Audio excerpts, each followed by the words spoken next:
Today, I'm taking everyone to Shandong for a little tour. I heard that, in a small mountain village in our Shandong, something strange happened.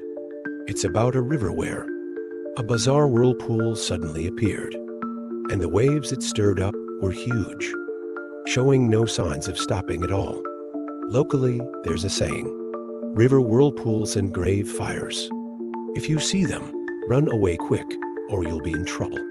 But this thing just happened to attract a few kids, relying on their numbers. They, facing that whirlpool, were throwing bricks and shooting slingshots. But it was completely useless. At this time, some kids got scared because his grandma had told him there were some spooky things under that whirlpool, and you must never get close. But the white-haired kid beside him was very dismissive of this. His name was Jingdian, nicknamed Zhao Dian, Little Crazy. He directly stripped off his clothes and jumped into the river. He even swam to the center of the whirlpool and dove right down. Now, the other kids were really anxious. They waited and waited, but Zhao Dian didn't come out. They thought he had already met with misfortune. But just then, the whirlpool that had appeared for who knows how many days suddenly disappeared. And Zhao Dian then fished out a jar sealed at both ends from the water. Could it be some white powder inside? The kids couldn't suppress their curiosity. Stretching their necks, they looked closely. And Zhao Dian was crazy enough. He directly adopted Sima Guang's signature move. He smashed the jar open right then and there. And inside the jar, there was only a jujube stone. It was unusually hard and had a jade-like luster. The kids thought they had found a treasure. They all wanted to snatch it over for a closer look. Zhao Dian couldn't fend off 6 hands. In a flash, he stuffed the stone into his mouth. With this move, the little boat of friendship with his friends capsized immediately. So stingy. We're not playing with you anymore. And so, they left grumbling. But Zhao Dian didn't care. Instead, he excitedly ran back to the village. But as soon as he reached the village entrance, Da Huang, the dog he always played with, suddenly barked, woof woof, and started barking fiercely at him. This fright was something else. The stone he had been holding in his mouth was gulped down into his stomach with a gulp. Zhao Dian, exasperated and annoyed, didn't hold back. He directly gave Da Huang a stone-hard flick to the forehead. Then he hurried and fled back home. But as soon as he reached his doorstep, Zhao Dian realized there were actually guests in the yard, and his grandpa gestured silently, telling him to quickly close the door. It turned out, Grandpa was removing dream worms for Erpang from the village. He saw Grandpa holding a red date, rolling it around on Erpang's forehead. In no time, that red date turned purplish black. The old man knew.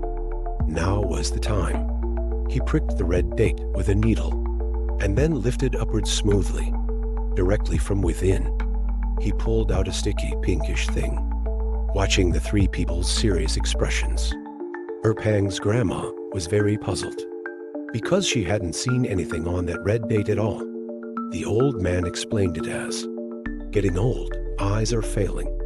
Afterwards, the old man burned those pinkish foreign objects clean with candlelight.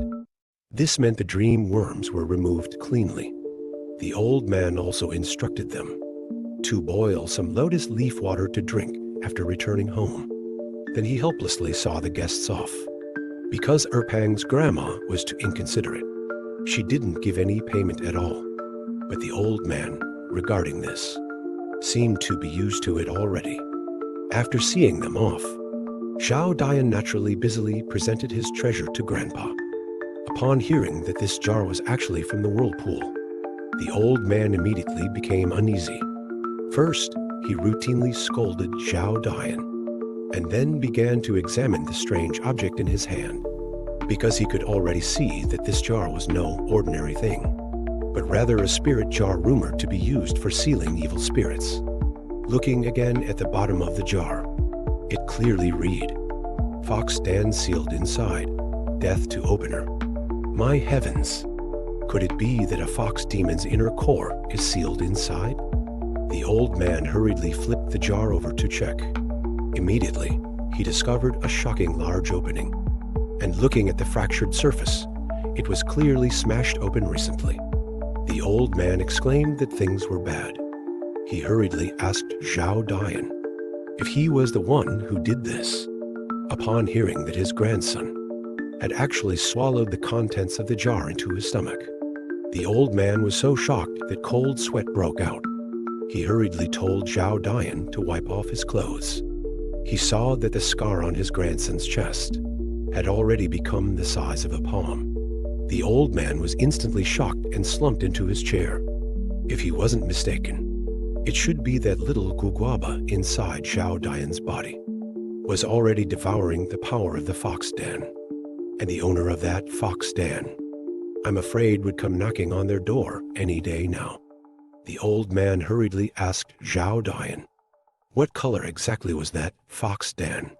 Because according to what he knew, beast cores could be identified as male or female based on their color.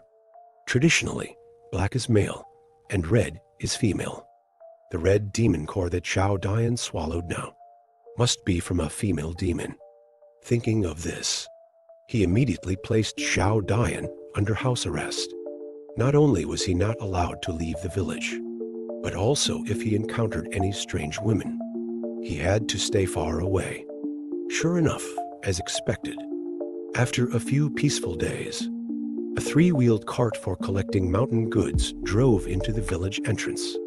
And on that cart, there was also a beautiful girl sitting.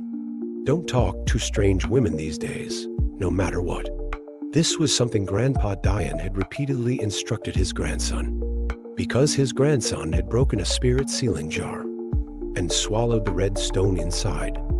And according to the seal script on the bottom of the jar, that stone was clearly a fox den, and it was from a female demon. But how could Zhao Dian be so obedient? Only 2 days had passed, and he was bored stiff. Then he invited a few friends to go fishing by the river at the village entrance. Unfortunately, not long after, a three-wheeled cart drove onto the stone bridge, and on that three-wheeled cart, there was indeed a strange girl with red pupils sitting. Zhao Dian instantly panicked, hearing that the other person not only asked them for directions directly, but also specifically asked to go to his house. He was so scared that he blurted out a national curse. Then he took off running like crazy.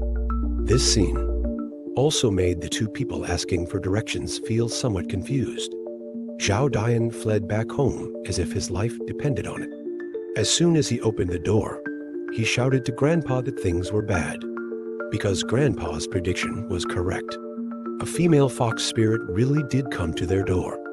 When the old man heard this, and that it was actually his grandson's own eyewitness account at the village entrance, he immediately became furious. I've told you so many times to not run wild outside, and yet you wouldn't listen. Now look what happened. The demon has spotted you, hasn't she? But fortunately, Zhao Dian was unharmed. That was already extremely lucky. The old man told him to quickly go into the room and bring out that paper figure with a crying face drawn on it. Sure enough, in no time, the sound of a three-wheeled cart came from the doorway, led by a helpful villager. That woman had already arrived at Grandpa Dian's doorstep. Hearing the knocking at the door, Grandpa Dian frowned and whispered, "Come in." And so, a strange scene unfolded. The woman, looking at the grandfather and grandson's serious, prepared posture before her, was immediately stunned on the spot. Even more unsettling was, a few steps away, there was also a paper effigy with a crying face. The old man wasn't polite, because the main event had arrived. Naturally, he couldn't involve innocent people. After learning that the three-wheeled cart uncle was just in the village to collect mountain goods, and this woman was just someone he picked up along the way, Master Dian Sanye impatiently chased him away. Once everyone else had left, The old man then stared intently at the woman in front of him, asking her to close the gate. The woman was confused, thinking this old man was quite strange. But she did as she was asked. But before she could introduce herself, Master Diane Sonia rudely interrupted her. The old man just made up an excuse, asking the woman to bring over the paper figure with a crying face. Anyone would know, paper figures are mostly funeral items. Is it really appropriate to let a stranger touch them casually? The woman frowned, pondering this, but still picked up the paper figure as asked. Of course. She also muttered about how ugly the paper figure was. But when she asked the old man where she should put the paper figure, the old man remained silent, but just watched silently, as if waiting for something. However, after the three of them just stared at each other for a while, the old man suddenly turned away. He told Zhao Dian to make tea, preparing to welcome guests. What age is this? How could there still be things like fox demon in her course? Thinking of his grandson, who swallowed that inner core, Master Diane Sonia was anxious and pacing around. But this disaster could not be avoided after all, because just 3 days later, a red-eyed girl came to their door. Fortunately, the grandfather and grandson had not been idle these past few days. They had already prepared a crying paper figure for defense. But unexpectedly, this paper figure had no effect at all, because the girl held it in her hand as if nothing was happening. Seeing this, the old man, not knowing what he was thinking, turned around and instructed Zhao Dian to make tea and prepare to welcome guests. However, Zhao Dian was still clearly very wary. Even when pouring tea, he was still a bit apprehensive. This made the girl giggle charmingly, curiously asking him why he ran away when he saw her at the bridge. Unexpectedly, Zhao Dian's mouth was also really unkind, directly saying she looked with a front porch and a back building, very elaborate. The girl didn't even understand, when the old man angrily kicked him. Now, even if the girl didn't understand, she probably understood the meaning of those words. In the subsequent chat, the old man learned that this girl was named Li Zhu, a Chinese American whose ancestral home was in Fujian. Her purpose in coming to the small mountain village was to learn about the situation of Leizhanggu from Master Dian Sonia. Upon hearing the 3 words, Leizhanggu, the old man suddenly sat up straight, revealing a look of reminiscence. Because the name Leizhanggu was something only the older generation knew. Speaking, he directly showed his big foot and lightly stomped it on the ground in front of him. Immediately, a clear footprint appeared. He said the reason this place is called Leizhanggu is because a plain and villages among the mountains, plus the outline formed by the 5 lakes behind, exactly resembles a big foot. That's why it got this name. Upon hearing this, Miss Li exclaimed it was interesting. Then she took out a map from her backpack. Judging by the looks of it, it was indeed a topographic map of Leizhanggu. However, there were only 4 lakes on the map. The old man, seeing this, was not bothered and smiled, saying there was another lake that ordinary people rarely see, named Yuan Lake. That is a strange and wondrous place.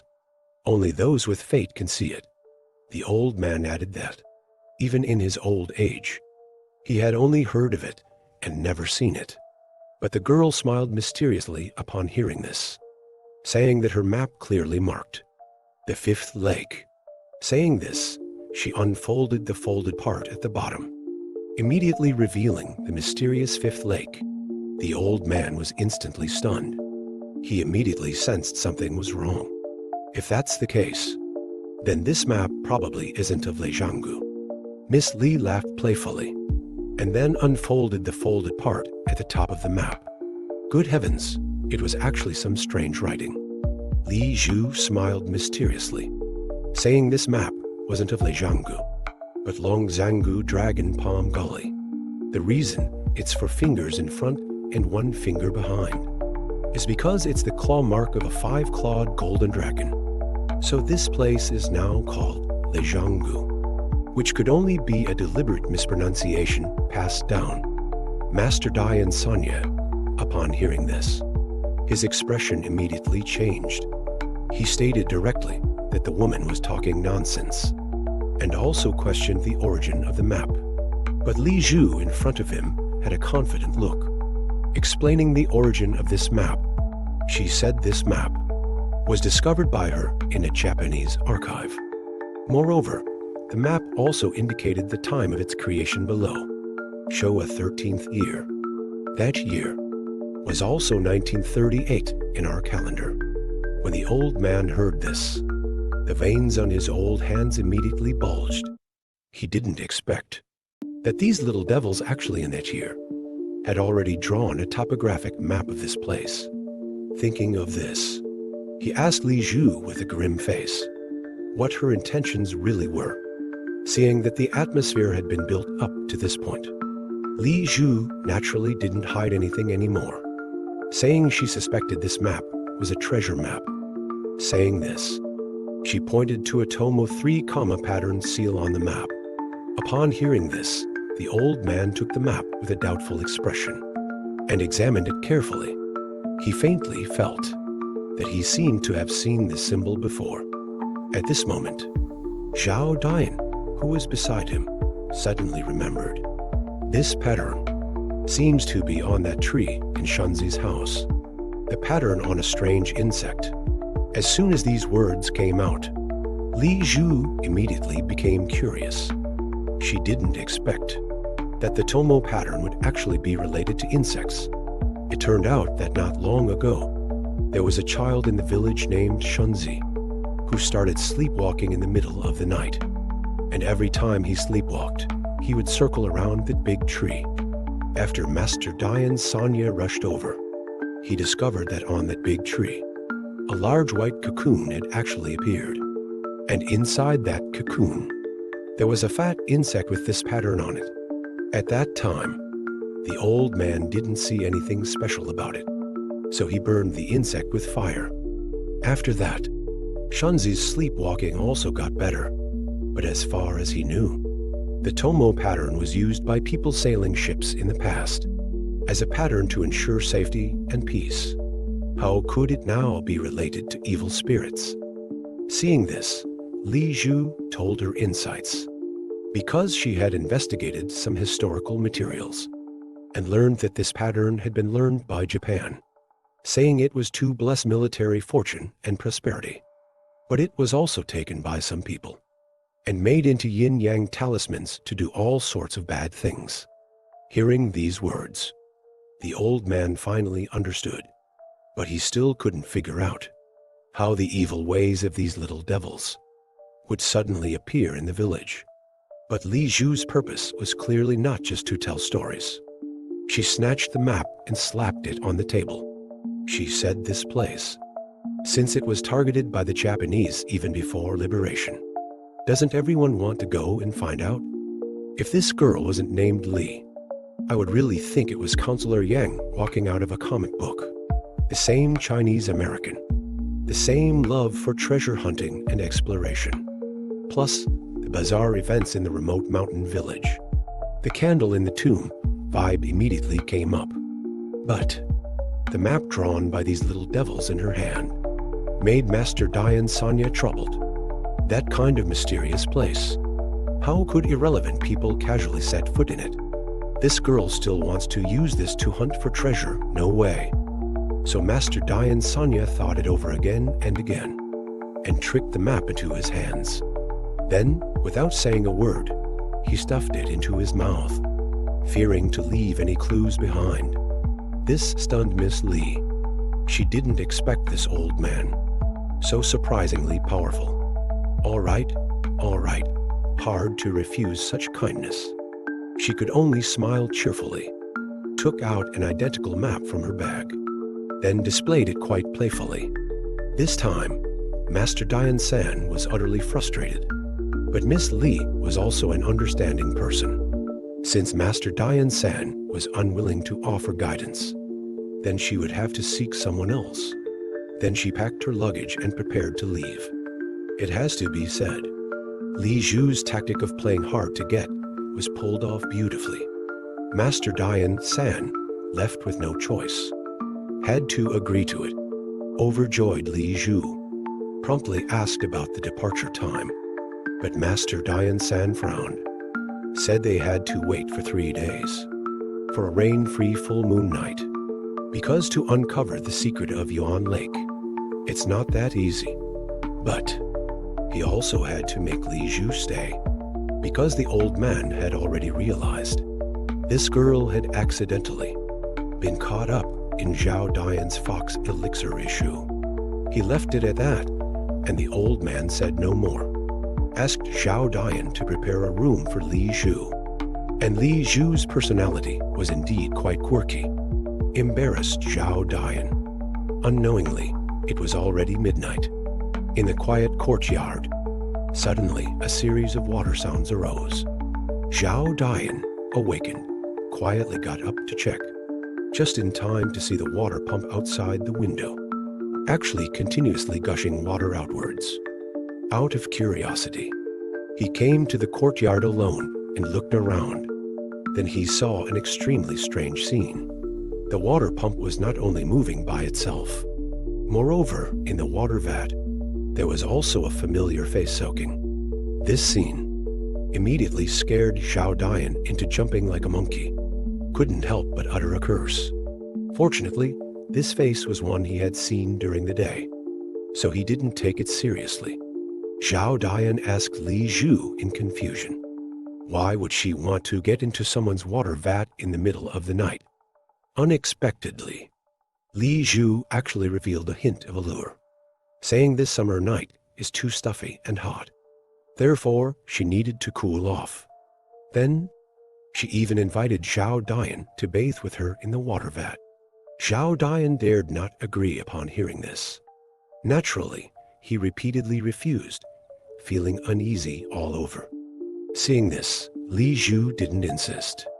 Instead, she asked Zhao Dian to help her pump water. Speaking of pumping water, Zhao Dian immediately remembered something was wrong. He quickly asked Li Zhu why the water pump was working automatically without anyone there. Li Zhu giggled charmingly, saying her body was pumping water from the side. Can't you see it? Zhao Dian was immediately bewildered. He looked at the water pump with no one around, then looked at Li Zhu in the vat. He didn't believe it at all, but as soon as he finished speaking, the water pump suddenly stopped. After a brief silence, Li Zhu in the water suddenly jumped out, and below that head, it was actually an empty void.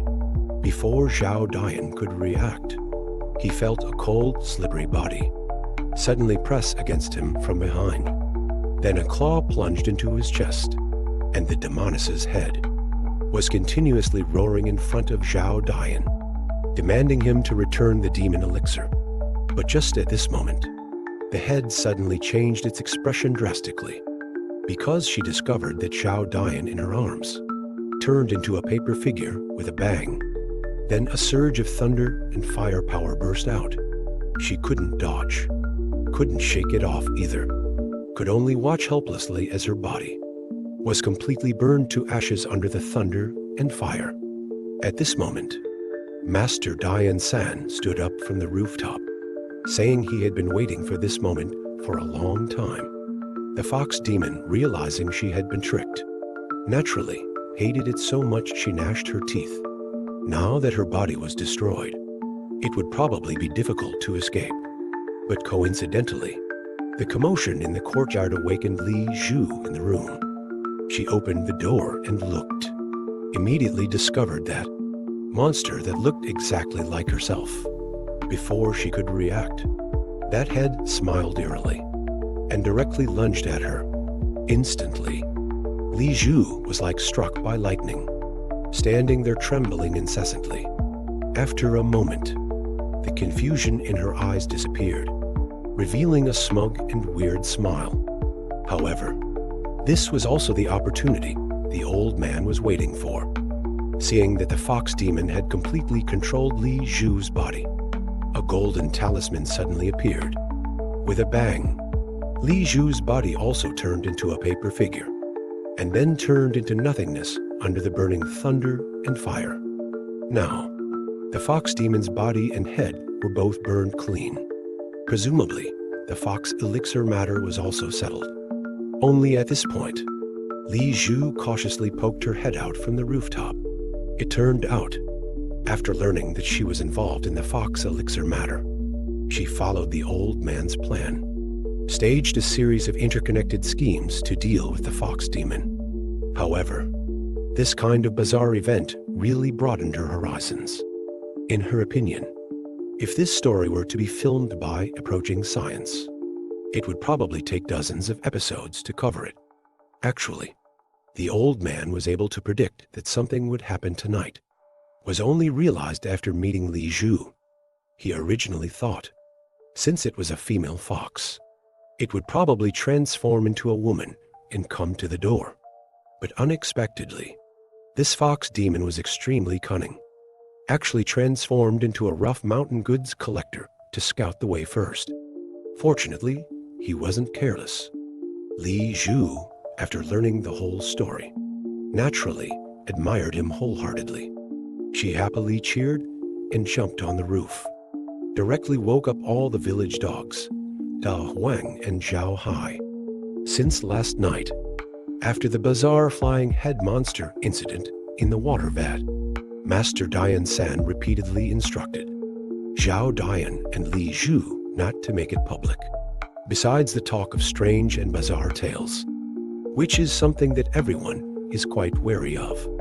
Zhao Dian accidentally swallowing the fox elixir and attracting the fox demon's revenge was also the same. If it was known by outsiders, probably would attract some gossip. Fortunately, Miss Li knew what was important, and quite readily agreed to this. Unknowingly, it was already 3 days later, which is the 15th day of the 6th lunar month. Master Dian San looked at the clear and sunny sky, knew tonight would be a bright full moon night. In other words, tonight was the best time to witness the secretive Yuan Lake. So after dusk, the old man took them to set off. Didn't know how long they walked. Anyway, the sky was gradually getting dark. This made Li Zhu, who was always lively and bold, a little worried. Today, the old man told her to eat as much as she liked. The implication was he planning to send her on her way? Euphemism for death. Fortunately, the old man's expression was normal, raised his finger and pointed forward, saying they would arrive in a few minutes. So, when they rounded a small hill, a huge lake came into view. Even Li Zhu couldn't help but marvel at the beauty of the scenery here. But she didn't see the mystery in the lake that the old man spoke of. Master Dian San smiled mysteriously upon hearing this, saying their standing position was wrong. Today is the month of Wei in a year of Gi Mao. Therefore, they needed to walk 60 more steps forward, then stand in the Kun position and look out at the lake surface. And then they could glimpse the mystery. Li Zhu quickly followed, suddenly discovered in front of her. Some strange changes had appeared. Of course, the lake was still the same lake. The mountain was still the same mountain. Only the moon in the water had turned into 3. Li Zhu was surprised and delighted. She didn't expect to see such a spectacle on this trip. The old man was also gazing at the moon in the lake and told a legend. It is said that the area surrounded by the 3 moon shadows in the lake is connected to a different dimension. And in that other dimension, there are elves, absorbing the essence of the sun and moon within. However, these are not things that ordinary people can see with their naked eyes. Li Zhu was amazed and full of admiration upon hearing this, and even took out her phone, preparing to capture this mystical scene. But no matter how she changed the angle, she could only capture one moon shadow. In the end, she had to give up. She couldn't help but feel a little doubtful, wondering if these were mirages created by the refraction of light. The old man shook his head, saying he was just an old man from a remote mountain village and didn't understand those scientific explanations. But Li Zhu suddenly said something surprising, asking Grandpa 3 whether this scene is the great wilderness pearl in feng shui geomancy. The old man was startled.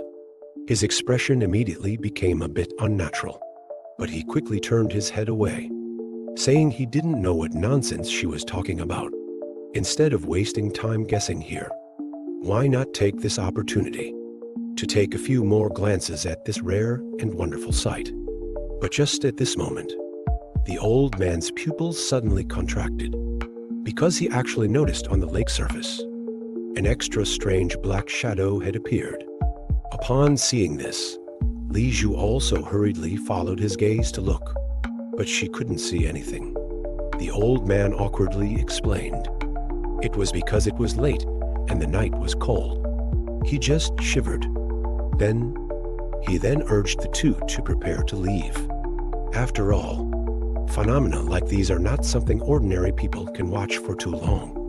Watching them for too long will surely shorten one's lifespan. However, before leaving, he suddenly sighed with a bit of melancholy, saying that some things, if you can't see them, instead, I will feel more at ease. Li Zhu was somewhat confused, but had no choice but to follow the old man back the way they came. Just listening to the implication in the old man's words, could it be that he really saw something strange?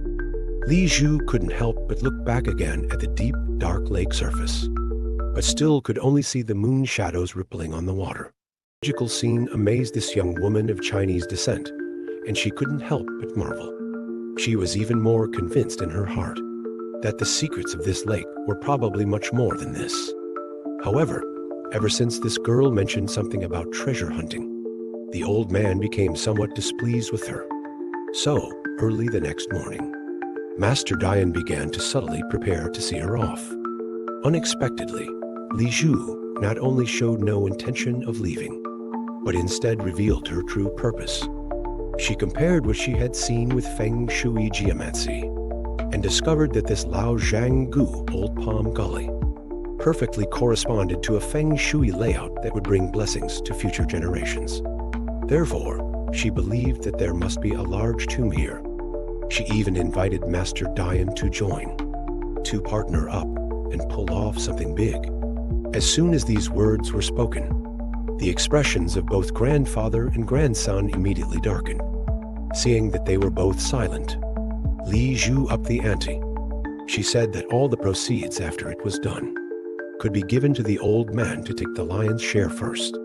As for the other valuables, they could discuss how to handle them together later.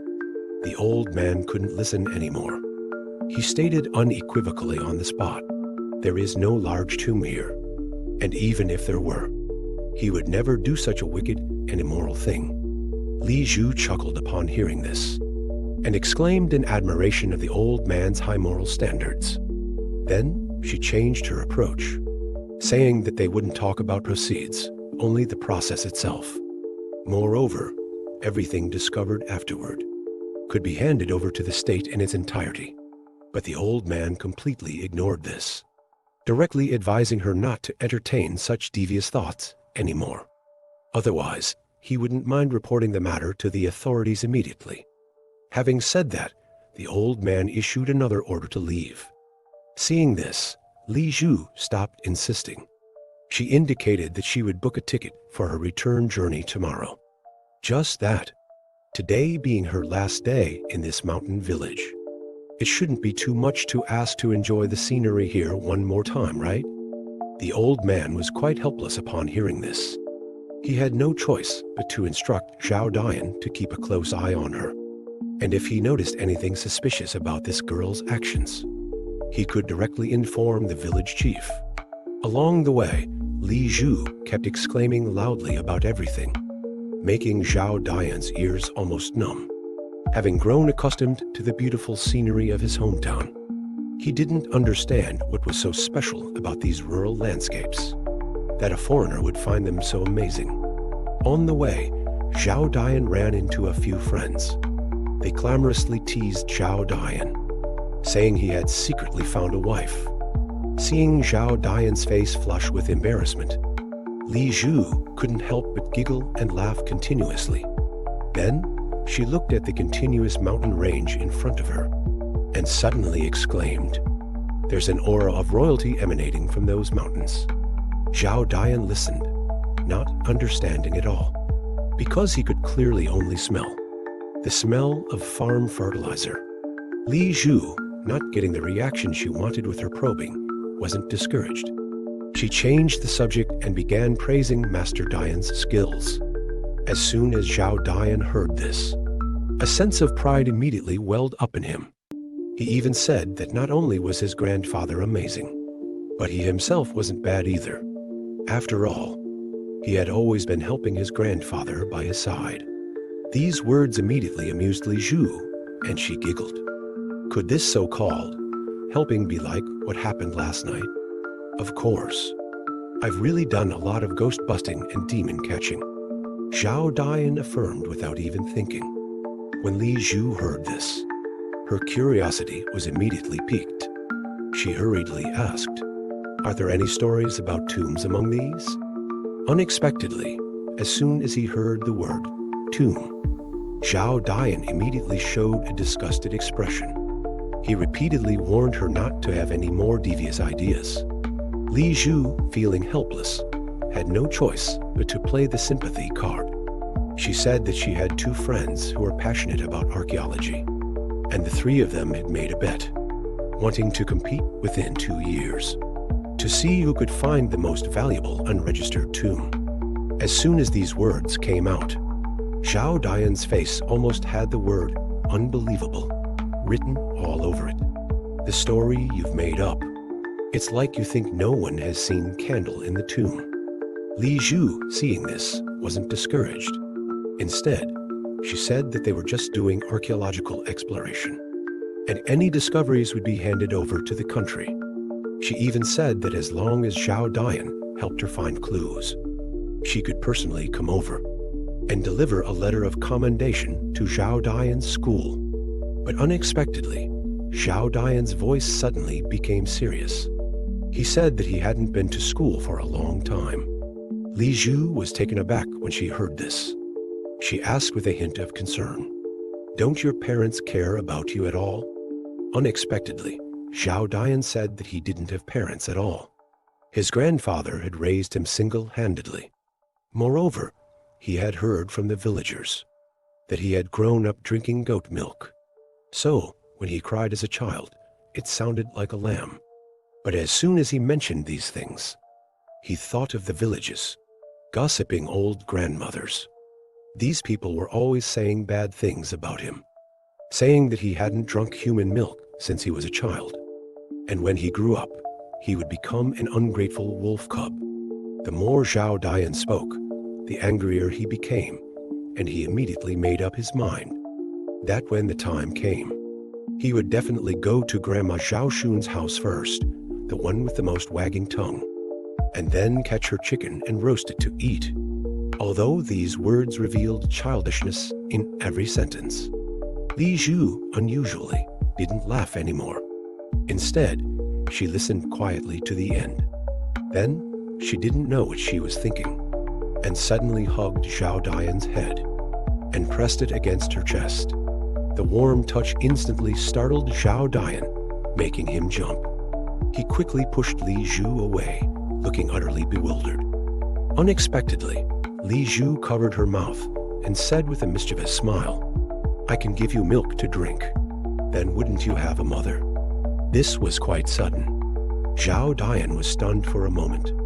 Suddenly, he felt that there seemed to be nothing wrong with this statement. So, without further ado, he directly reached out to lift Li Zhu's clothes, preparing to accept this mother. Now it was Li Zhu's turn to be overwhelmed.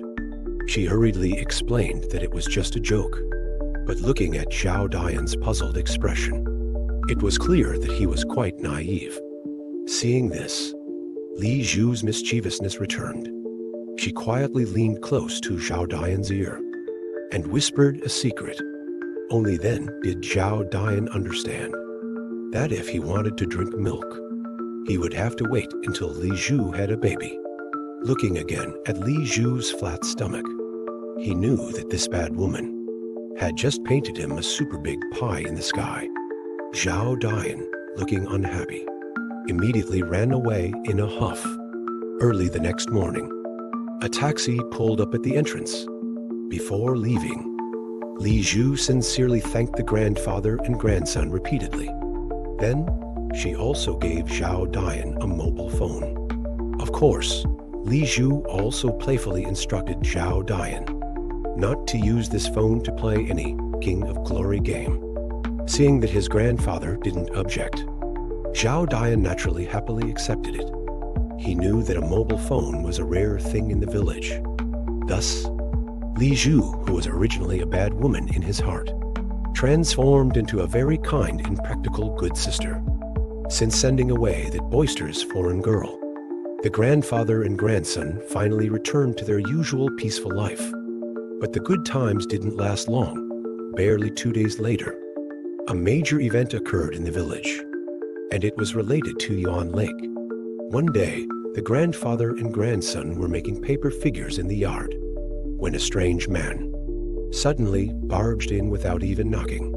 Seeing that the village chief was following behind the man, the old man immediately knew that the matter must be serious. He heard the man, without taking a breath, saying that a girl had fallen into Yuan Lake and couldn't be pulled out. As soon as he heard the words Yuan Lake, the old man was immediately stunned. How could something happen at Yuan Lake? The situation was urgent. The grandfather and grandson couldn't worry about anything else. They hurriedly jumped onto the three-wheeled motorcycle at the door. On the way, the village chief sighed repeatedly, while telling Master Dian what he knew. He said that the girl still couldn't be pulled out even now, and estimating the time she fell into the water, it had probably been several tens of minutes already.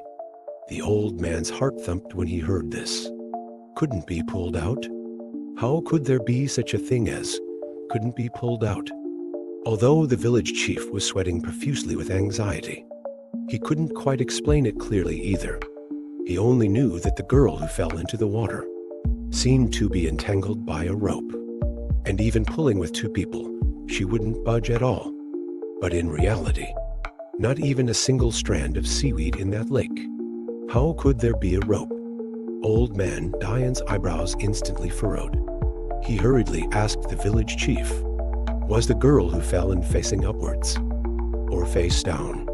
The village chief was startled by this question, because he recalled the girl in the water seemed to have been head down the whole time. Hearing this, the old man was immediately stunned. He recalled a folk legend. The crown of the head points to the Yellow Springs.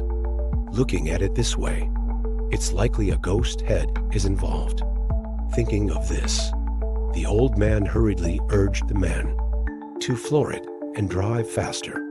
But in reality, the three-wheeler was already at full throttle. Rushing as fast as they could, they finally reached Yuan Lake. At this time, several villagers who came to help had already arrived at the shore.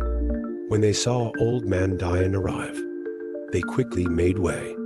Then, a young man punted a boat to take them to the center of the lake.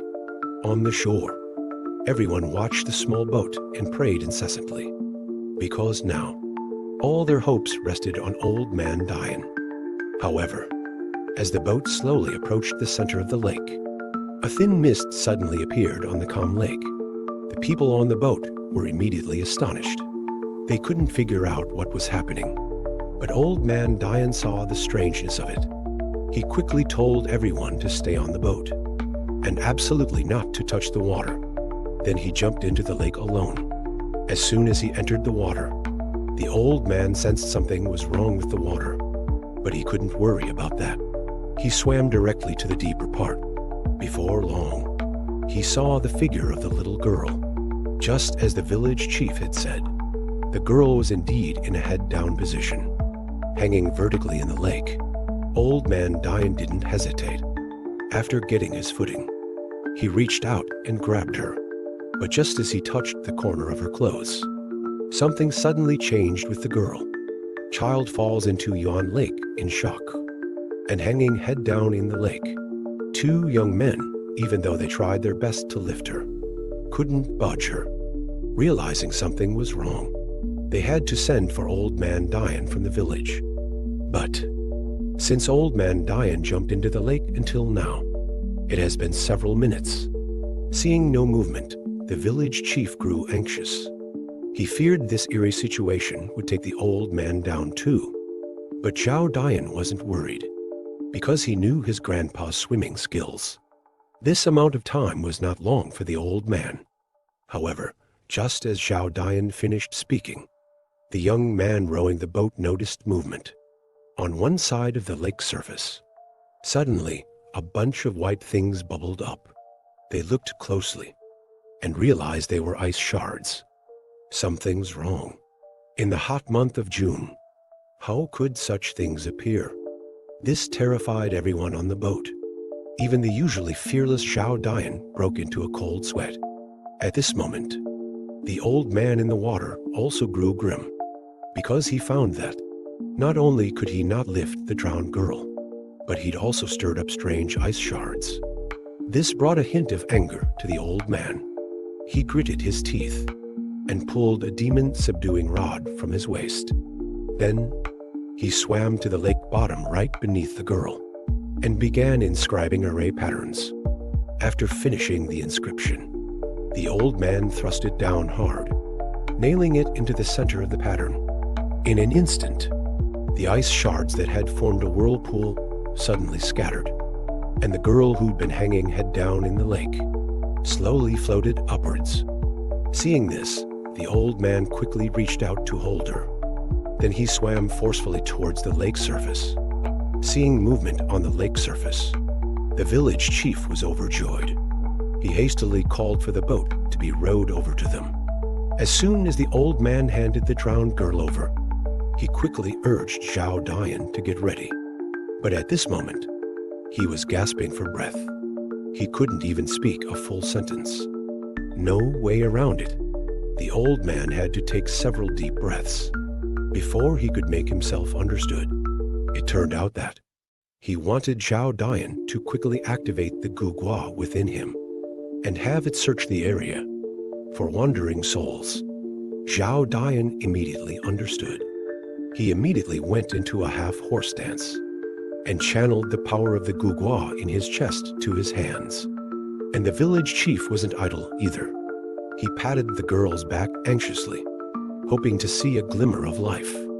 But just at this moment, Zhao Dian suddenly withdrew his hands, drenched in sweat, saying he sensed no souls nearby. Upon hearing this, the old man sighed deeply and lowered his head. They silently rowed the boat back to the shore. A deathly silence seemed to announce the result to the expectant crowd on the shore. Announced the result in advance. Later, the old man couldn't help but cry out loud. He was crying for this little girl.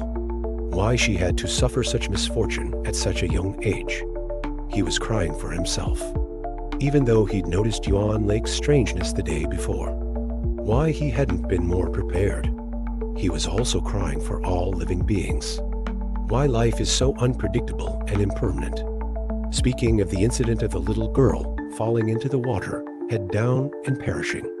Its strangeness was truly astonishing. On the day of the incident, it was actually a pretty good day, and it had rained all day yesterday. Thinking that today in the forest, she should be able to pick a lot of mushrooms. Therefore, Zhao Mai took a huang from her family and went out together. But a whole morning passed. The basket was still almost empty of mushrooms. This naturally made Zhao Mai look unhappy. Although Ah Huang couldn't speak, but it could sense its little owner's sadness. So it barked a few times to comfort her. However, when Zhao Mai passed by Yuan Lake and was about to go home, she suddenly noticed something unusual on the water surface. Because she saw a dark shape was quietly watching them from the lake. It turned out to be a decent-sized bass. Zhao Mai immediately became happy. She signaled a Huang to stop barking. Then she hurried to the lakeside. Seeing its little owner about to enter the water, a Huang cried out anxiously, but looking at the big bass that was very close and still motionless. Zhao Mai ignored it. However, as Zhao Mai stepped into the lake step by step, she found that the distance between her and the fish remained unchanged. She took a step forward, and the fish retreated a step, and it was still moving and stopping, as if it was teasing her. But Zhao Mai didn't care so much anymore. She jumped high, basket raised, and swung it down at the fish. But the basket hit nothing. Zhao Mai knew she'd missed. However, when she picked up the bamboo basket to check, a huge force suddenly pulled from beneath her. Zhao Mai lost her footing and fell straight into the lake. Seeing that its little owner was in danger, a Huang immediately became anxious. Barking loudly, it swam towards Zhao Mai. But as soon as it got close to its little owner, it saw a dark shadow suddenly flash by and instantly dragged Zhao Mai towards the lake's center. A Huang panicked and ran around in circles, but it couldn't dive underwater, and it couldn't outswim the fish. It quickly grabbed Zhao Mai's shoe in its mouth and then ran towards the village.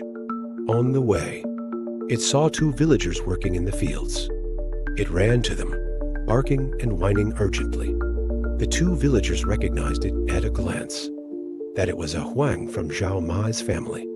Looking again at the shoe that a Huang was holding in its mouth, they immediately knew something was wrong.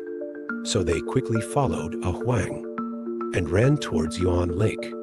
As soon as they arrived at the lakeside, the two of them noticed only a half-submerged bamboo basket on the lake surface. Realizing something was seriously wrong, they didn't even think, and jumped straight into the water. They swam all the way to the center of the lake, and only then did they spot Zhao Mei's faint figure. But the way Zhao Mei was hanging upside down in the lake sent a chill down their spines for no reason. Even as they got closer to Zhao Mei, they increasingly felt that the water temperature was abnormally low. But saving someone was the priority, and they didn't think too much about it. They swam straight over.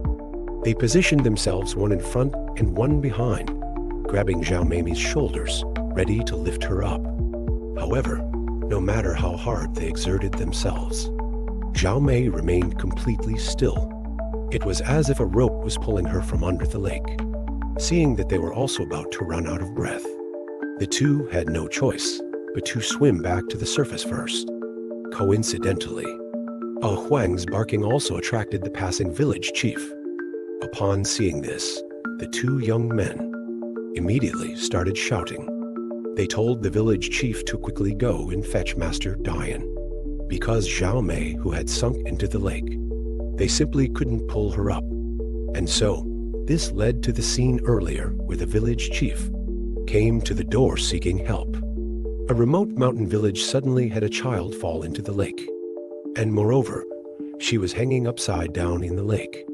If it weren't for Master Dian personally going into the water, it's feared that no one would have been able to get this child out. But unfortunately, even though Master Dian took action, it was still beyond help. In a fit of anger, the old master immediately stayed here with his gear. He wanted to see exactly what kind of evil spirit dared to be so rampant. After nightfall, a thin mist rose over Yuan Lake. The old master and Zhao Dian sat quietly in a small boat, waiting in silence. A lamp was hanging upside down at the stern of the boat. That was a disturbance warding lamp. The rootless water contained in the disturbance warding lamp was dripping onto the lake surface drop by drop, and the ripples generated by the rootless water initially seemed to be just a slight ripple, but the further it spread, the stronger it became. By the time the ripples spread to the shore, they had turned into huge waves crashing on the shore. Moreover, it wasn't just that. The sound of the dripping water also became louder and louder. If anyone in the village was still awake, they would surely hear that soul-stirring booming sound. However, just moments later, suddenly everything became silent again. It was as if the previous bizarre scenes had never happened. The grandfather and grandson were immediately invigorated. They knew. The culprit causing harm had arrived. Sure enough, just a few feet away from the bow of the boat, a huge dorsal fin emerged from the water. The old master was not afraid at all, and immediately roared angrily.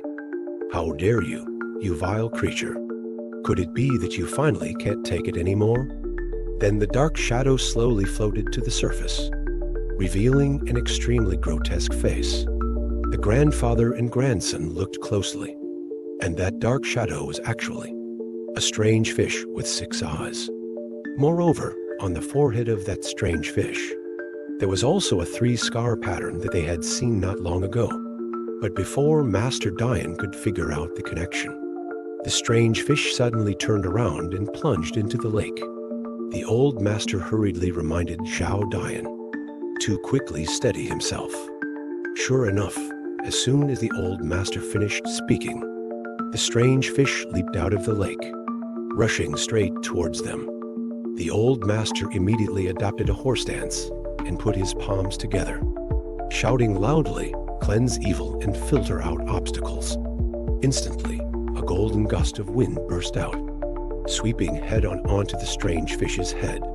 In just an instant, it locked the momentum of the strange fish in midair, and what rushed through the golden light was just a small catfish weighing a little over 3 pounds. Upon seeing this, the old master directly stepped on it with 1 foot, and then, with lightning speed, he pulled out his demon-subduing pestle, nailing the catfish firmly to the boat plank. Subsequently, Master Dian clenched his fists towards the air, and that ball of golden light that had been previously bound instantly shattered into powder. Seeing this, the old master quickly instructed Zhao Dian to activate the little Guogua in his body and devour all those scattered remnants of spirit. Zhao Dian naturally didn't hesitate at all. He directly stretched out his arm and shouted loudly, "Food, come." Immediately, those remnants of spirit responded and moved, converging into a golden stream of light and being sucked into Zhao Dian's palm. Afterwards, Zhao Dian curiously asked his grandfather exactly what was causing trouble in this lake. Hearing this, the old master looked down at his feet and said it was this catfish that gained power. Having said that, Master Dian sighed with a somewhat lost look into the distance. People all say that Yuan Lake is the most benevolent.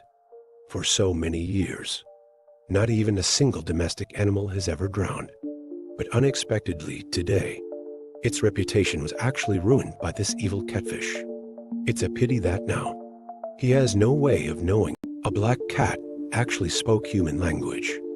It even jumped on the coffin lid, scolding his descendants for being unfilial. Even for Master Dian, this strange event was quite unusual. Of course, this wasn't the first time the old man had heard of such things, but rather, it was because of the strange occurrences happening these days. There were indeed too many of them. Originally on this night, the old man was just on a small hill outside the village, preparing to observe the key. He wanted to see what exactly went wrong in the mountains that caused the catfish to harm people. This made Zhao Dian, who was forced to come along, suffer a great deal. After all, he was bare-armed and bare-legged, attracting many mosquitoes.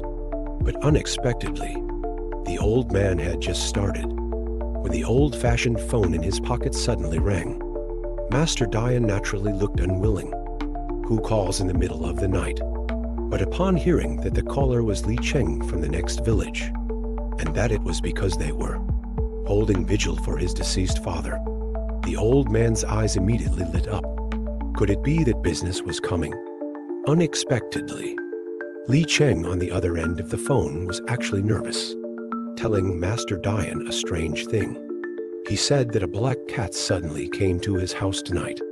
Not only could it not be driven away, but it even jumped on his father's coffin and spoke like a human. If he heard correctly, The black cat was saying the two words, unfilial piety. The old man was also very surprised to hear this. Then he got into the divine car sent by the other party and rushed to the next village. As soon as they saw Master Dian arrive, Li Cheng, who was in mourning, repeatedly apologized. After all, disturbing someone's sleep late at night was really inappropriate. But what could he do when such a strange thing happened at his home? Master Dian naturally didn't mind.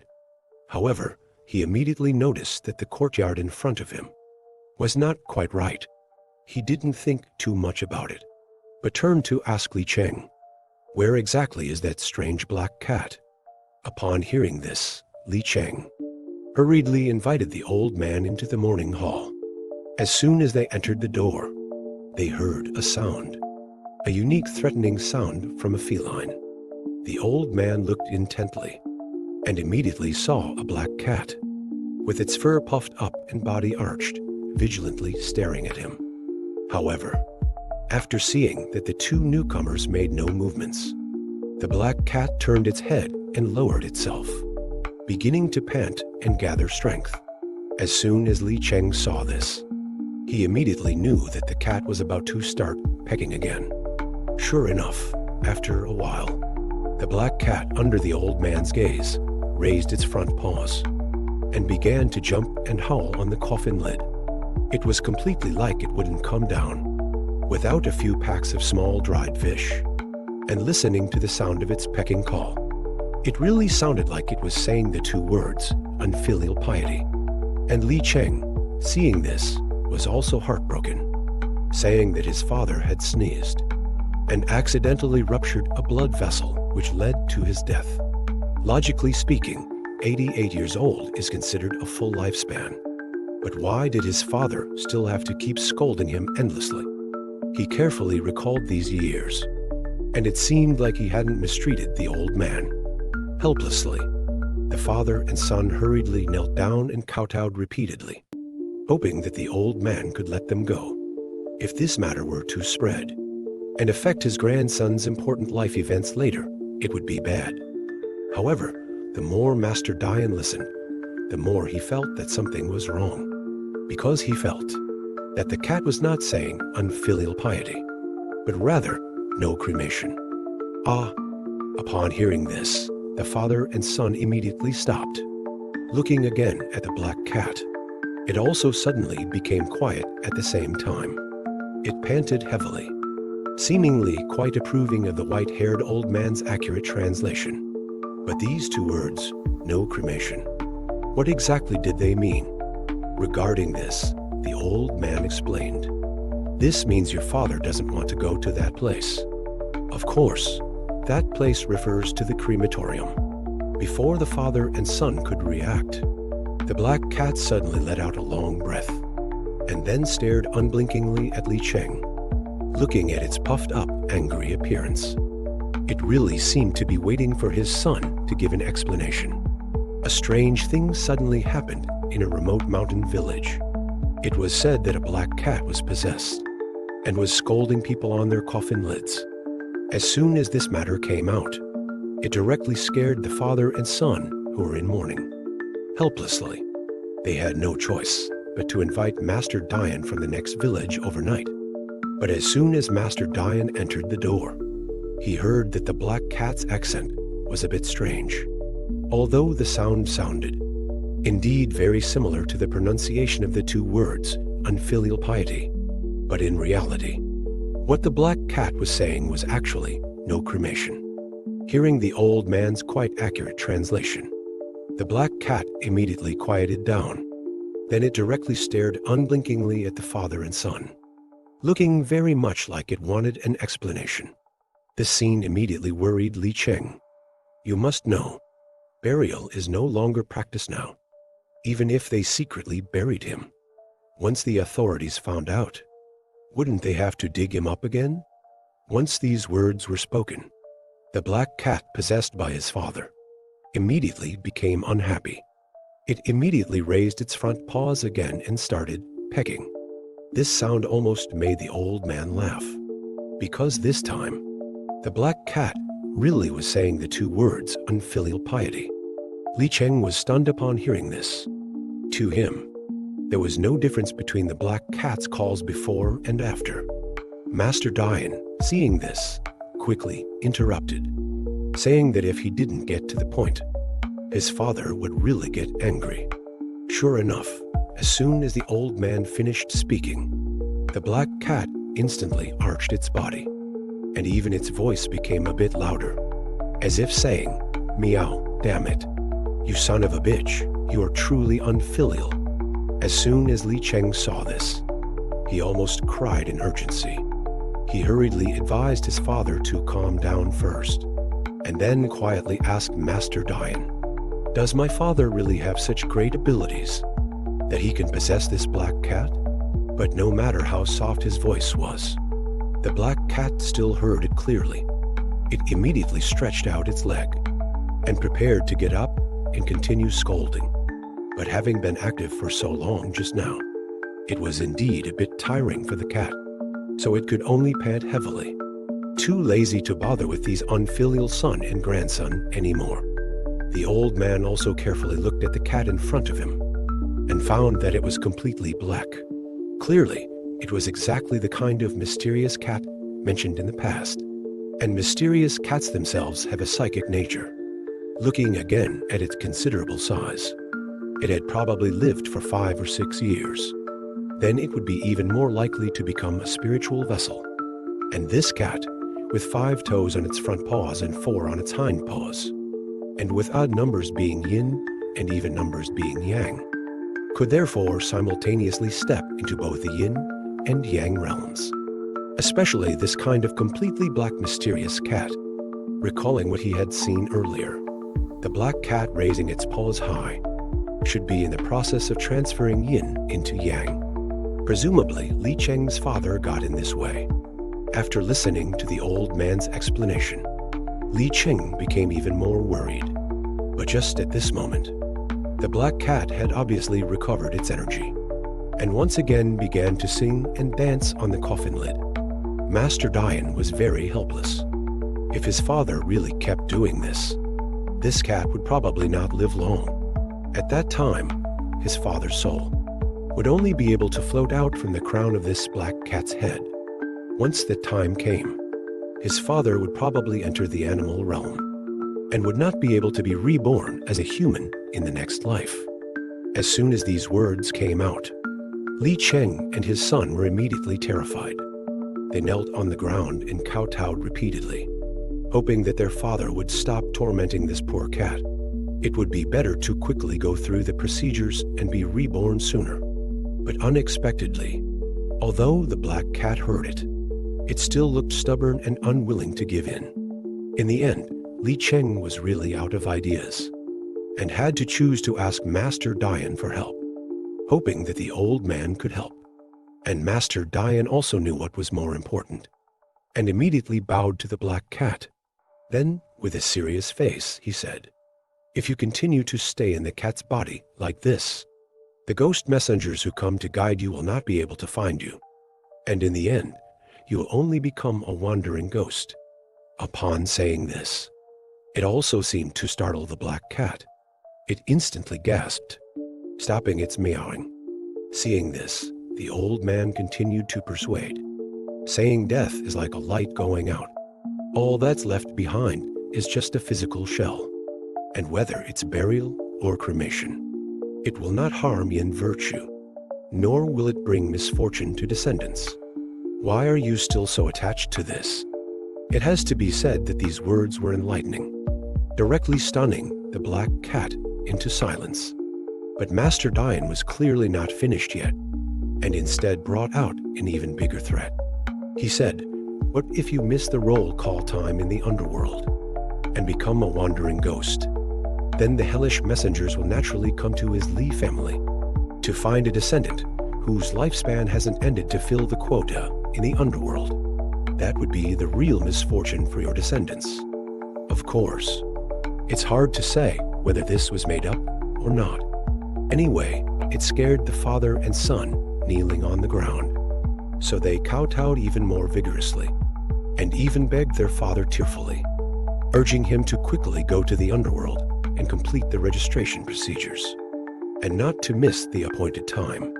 Now, the black cat was also unsettled, staring intently at Master Dian, as if trying to verify the truth of this matter. But Master Dian still maintained a serious expression, making it unable to figure out the real situation. So, after a moment, the black cat suddenly lay down and started to vomit. This scene immediately stunned Li Cheng. Could it be that his father was having another new problem? But Master Dian advised him to just wait and not to panic. After vomiting, the black cat looked up and was suddenly startled by the scene before its eyes. It saw that there were 4 pairs of eyes staring intently at it. The black cat couldn't help but meow curiously. Not understanding what was happening, it immediately ran away, afraid of being caught by these strange creatures in front of it. This directly baffled Li Cheng. He cried out, begging his father to say something, and not to run away without a word. After all, even as a ghost, one should have some responsibility, shouldn't they? But the black cat didn't look back and vanished in a flash, darting onto the roof, and then disappearing into the night. Fortunately, Master Dian couldn't bear to watch any longer and provided a timely explanation, stopping the father and son from chasing after it. The old man said that your father's soul has not departed, but is still staying in this morning hall. As soon as he finished speaking, a cold wind suddenly picked up in the morning hall, and the 2 candles also changed color at the same time. Something is wrong. How does this look? It doesn't look like a good sign at all. There's a folk saying that black cats are psychic, and you must not let them get close to the deceased's morning hall. Otherwise, it will definitely cause a corpse to reanimate. But what happened today was strange and bizarre, because after the black cat jumped onto the coffin, the deceased old man Li did not reanimate, but instead, the black cat was possessed by him. If it weren't for his son Li Cheng inviting Master Dian over that night, this black cat might have really been tortured to death by him. But now that the black cat has run away, Li Cheng and his son were very anxious. Fortunately, Master Dian explained in time, saying that old man Li's soul was still in this morning hall. But because this newly departed soul has no roots, old man Li is currently rushing around the room, trying to find a place to settle down. Saying this, Master Dian gestured for Li Cheng to look at the morning hall, at the incense and candle smoke that was being stirred into chaos. Afterwards, Master Dian didn't say much more, but rather reluctantly took out a demon-subduing tool and nailed it directly onto the coffin.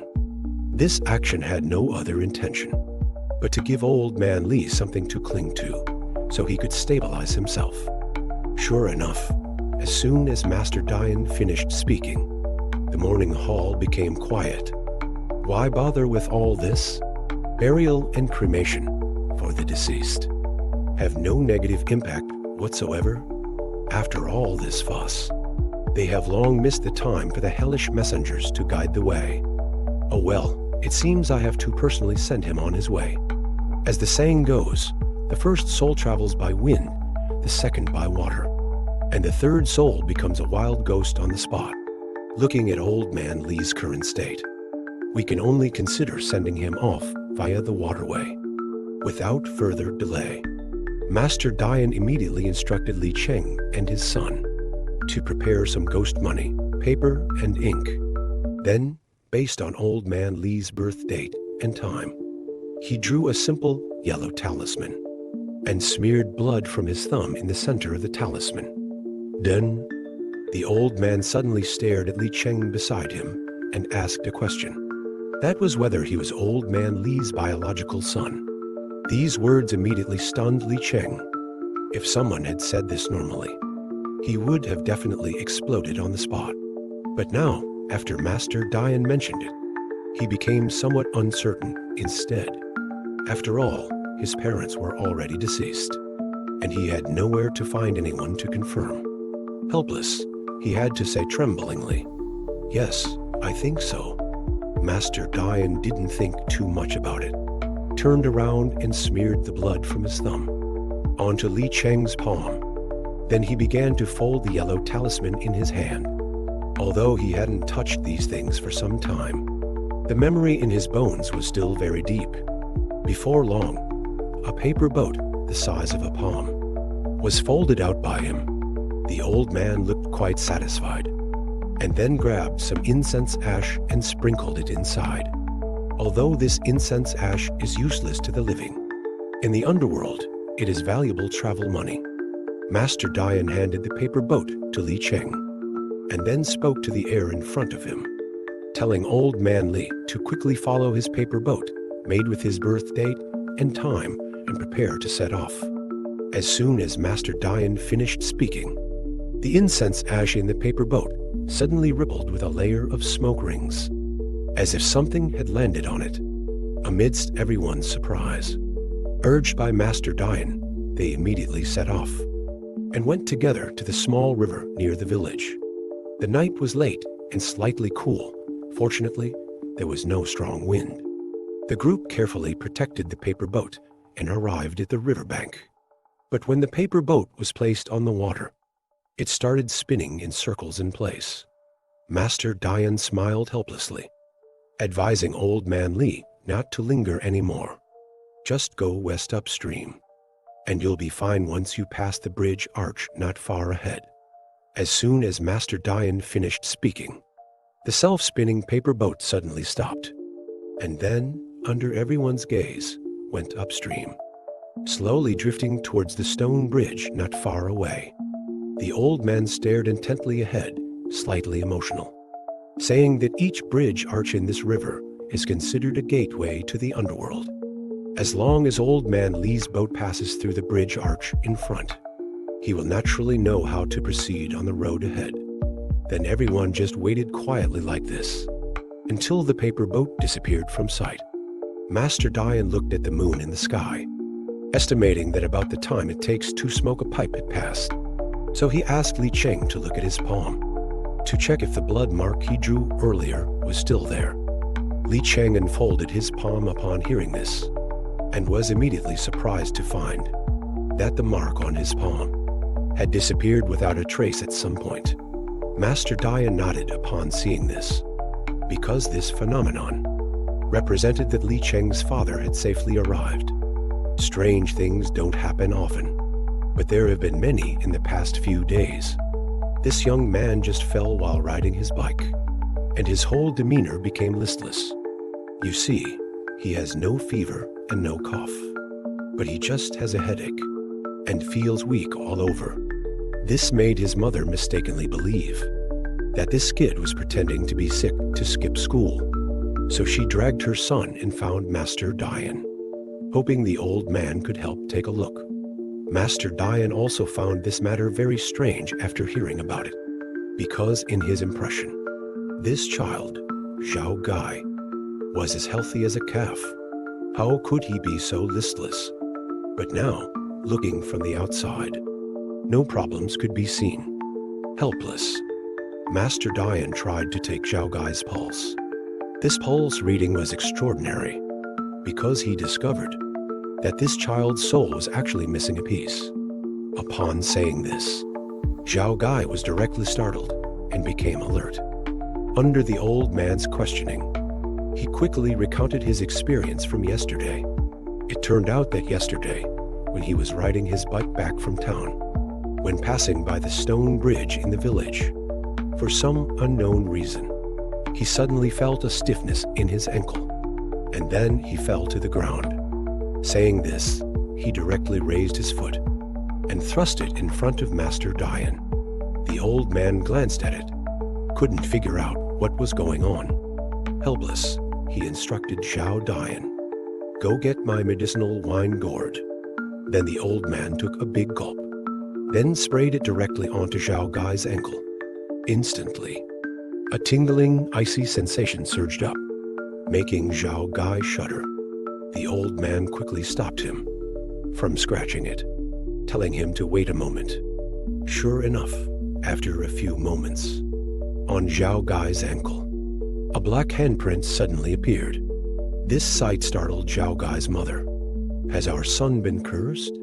Could he have provoked something unclean?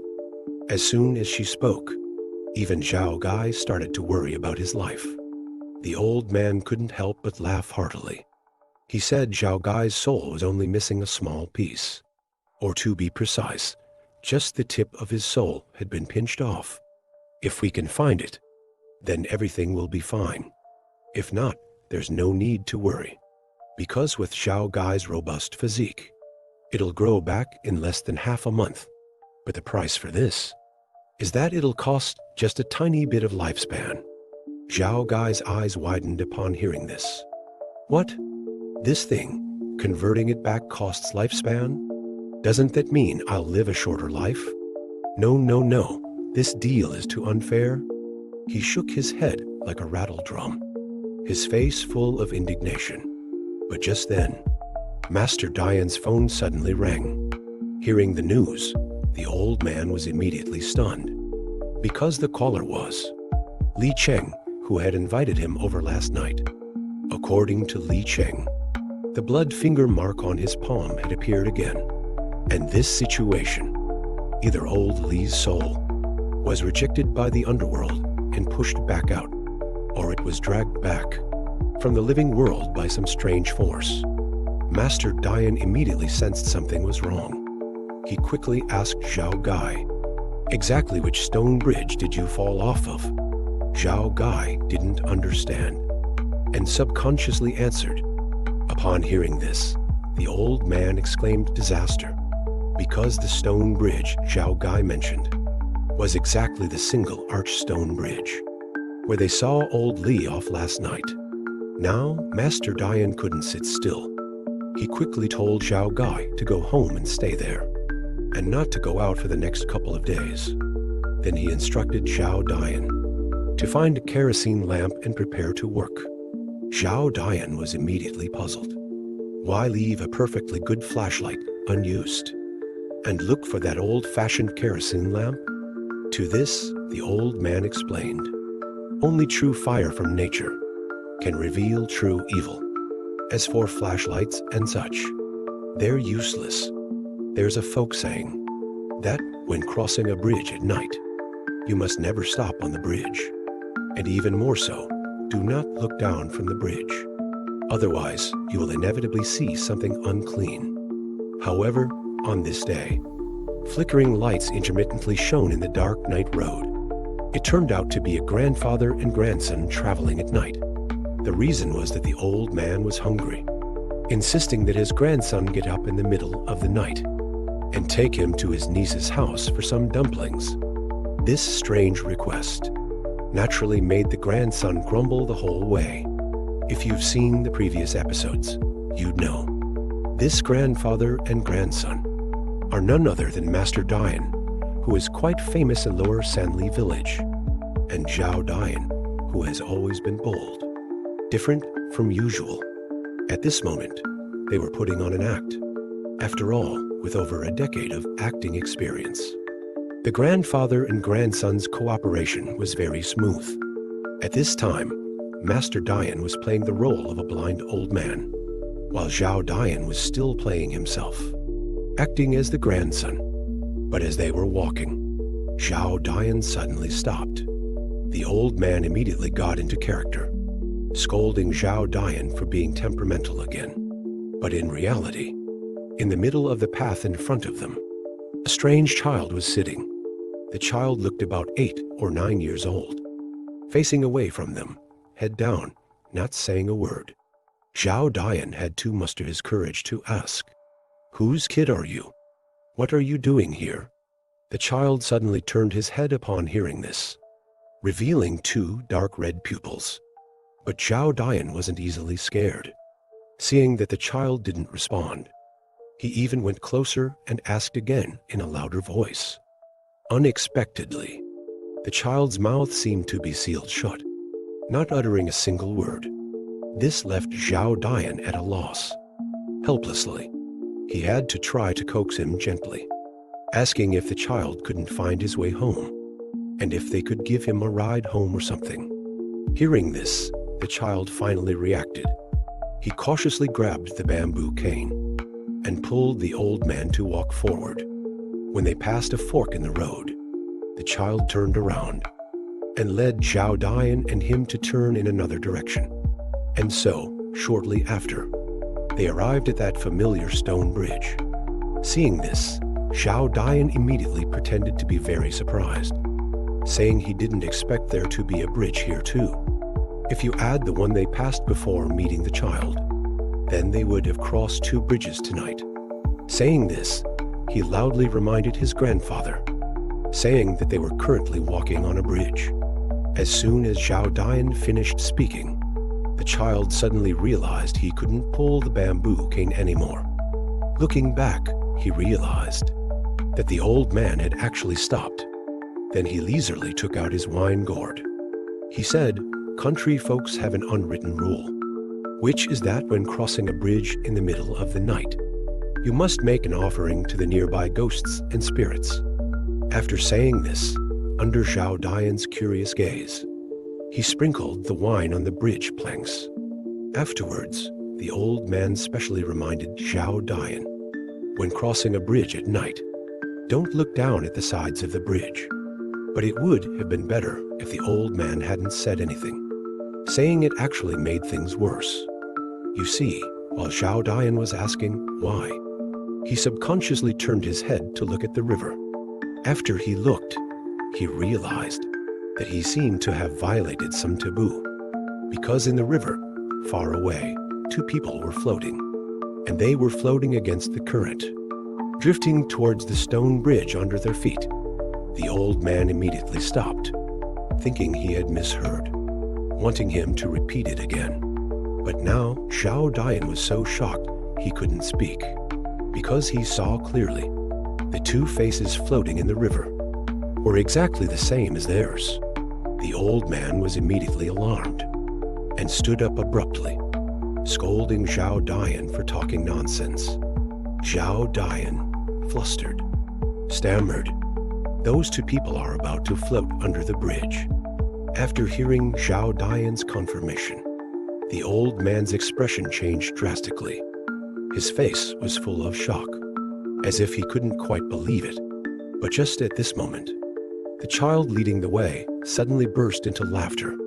This laughter almost scared Zhao Dian's soul out of his body. By a little ghost child. It turns out, to find out the reason for the frequent strange events in the village, Master Dian deliberately played the role of a blind old man, and then under the lead of Zhao Dian, intentionally approached that stone bridge. Unsurprisingly, they on the way encountered a little child blocking their path. Subsequently, that child then pretended not to find the way home and tricked the grandpa and grandson onto this stone bridge.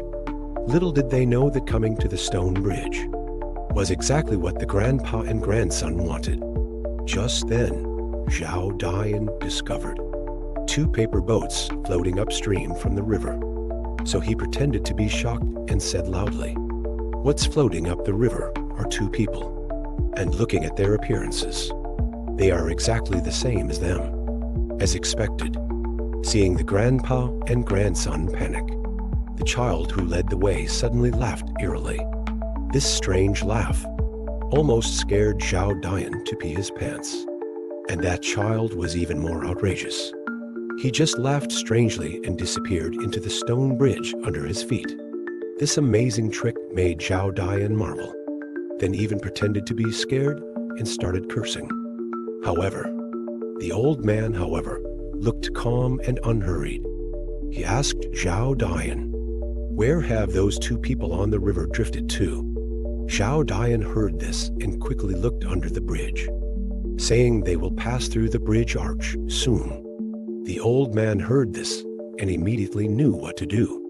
He directly threw the bamboo stick and wine gourd on the ground, then suddenly opened his eyes. He shouted loudly, telling Zhao Dian to look carefully again. "What's floating on the river? Is it really exactly the same as them?" This sudden move directly stunned Zhao Dian. What is he doing? Is this performance over?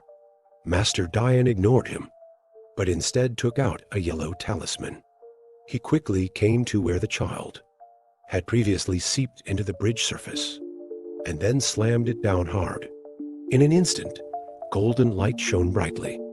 A golden pillar of light several yards high appeared suddenly, instantly piercing through the bridge surface. Look at this impressive momentum. It's truly exhilarating. Zhao Dian, seeing this, quickly asked the old man if he succeeded. Master Dian nodded, and then led Zhao Dian to the bottom of the stone bridge. At this time, the arch of the bridge was pitch black. Even with a lantern, almost nothing could be seen. But the old man insisted on Zhao Dian holding the lantern high, to let him see clearly what's under the bridge slab. This look was extraordinary. As the smoke dissipated, an extremely horrifying monster appeared under the bridge slab. The monster's appearance was extremely ugly, looking like a deformed octopus, intertwined and complicated, making people's spines tingle. No wonder in the past few days, people in the village have been inexplicably sleepy. It turns out it's on this stone bridge. There's a monster that secretly pinches people's soul tips, and the grandpa and grandson, for this matter, really went to a lot of trouble. They first scouted during the day, searching for suspicious things along the river. Unexpectedly, they actually found it on the arch bridge of Heojia village downstream, discovered some strange spores. So they carried lanterns in the middle of the night and put on a good show. The old man used a stratagem. Had Zhao Dian lead him first from that arch bridge where the spores were found to take a walk, and then return to the one in their own village, the stone bridge hiding the monster's main body. And when passing by the arch bridge downstream, the old man specially placed 2 paper boats in the river, and then inserted soul, attracting incense for confusion. This action was just to make the upstream mother entity mistakenly believe that it had already pinched the souls of the grandpa and grandson. Not only that, Master Dian also calculated the distance to deliberately control the upstream speed of the paper boats a bit. Now that the food is late in coming, naturally, it made the monster anxious. Therefore, afterwards, there was the matter of the child blocking the way. If I guessed correctly, that monster transformed into a child blocking the road should be to confirm the true identities of the 2 people. Fortunately, this monster doesn't know much and didn't recognize the grandpa and grandson, so it boldly led them to the stone bridge. And although the old man pretended to be blind, but he knew everything clearly in his heart, as soon as he reached the bridgehead, he stopped walking and even went down to pour wine to deliberately delay time, because he knew in the center of the bridge is where the monster's main body is located. Approaching rashly would surely make it aware. Fortunately, at this time, the paper boats finally floated up slowly. However, although in the eyes of the grandpa and grandson, those are just 2 paper boats with incense sticks, but in the monster's vision, it mistakenly thought those were the soul tips of the 2 that had been pinched off. Thinking it had succeeded, it must be impatient. Therefore, after a strange laugh, it drilled down from the bridge surface to prepare for a meal. But this is the opportunity the old man was waiting for, because when this monster starts to devour, it will inevitably reveal its vital point, the core of its formation. Therefore, when the old man used his evil-seeing eyes to scan the bridge surface, he instantly discovered that strange light spot. He strode forward and directly slapped a yellow talisman on it, and that golden light, advancing like lightning, is exactly the evil exercising magical skill that the old man is proud of piercing thunderstrike.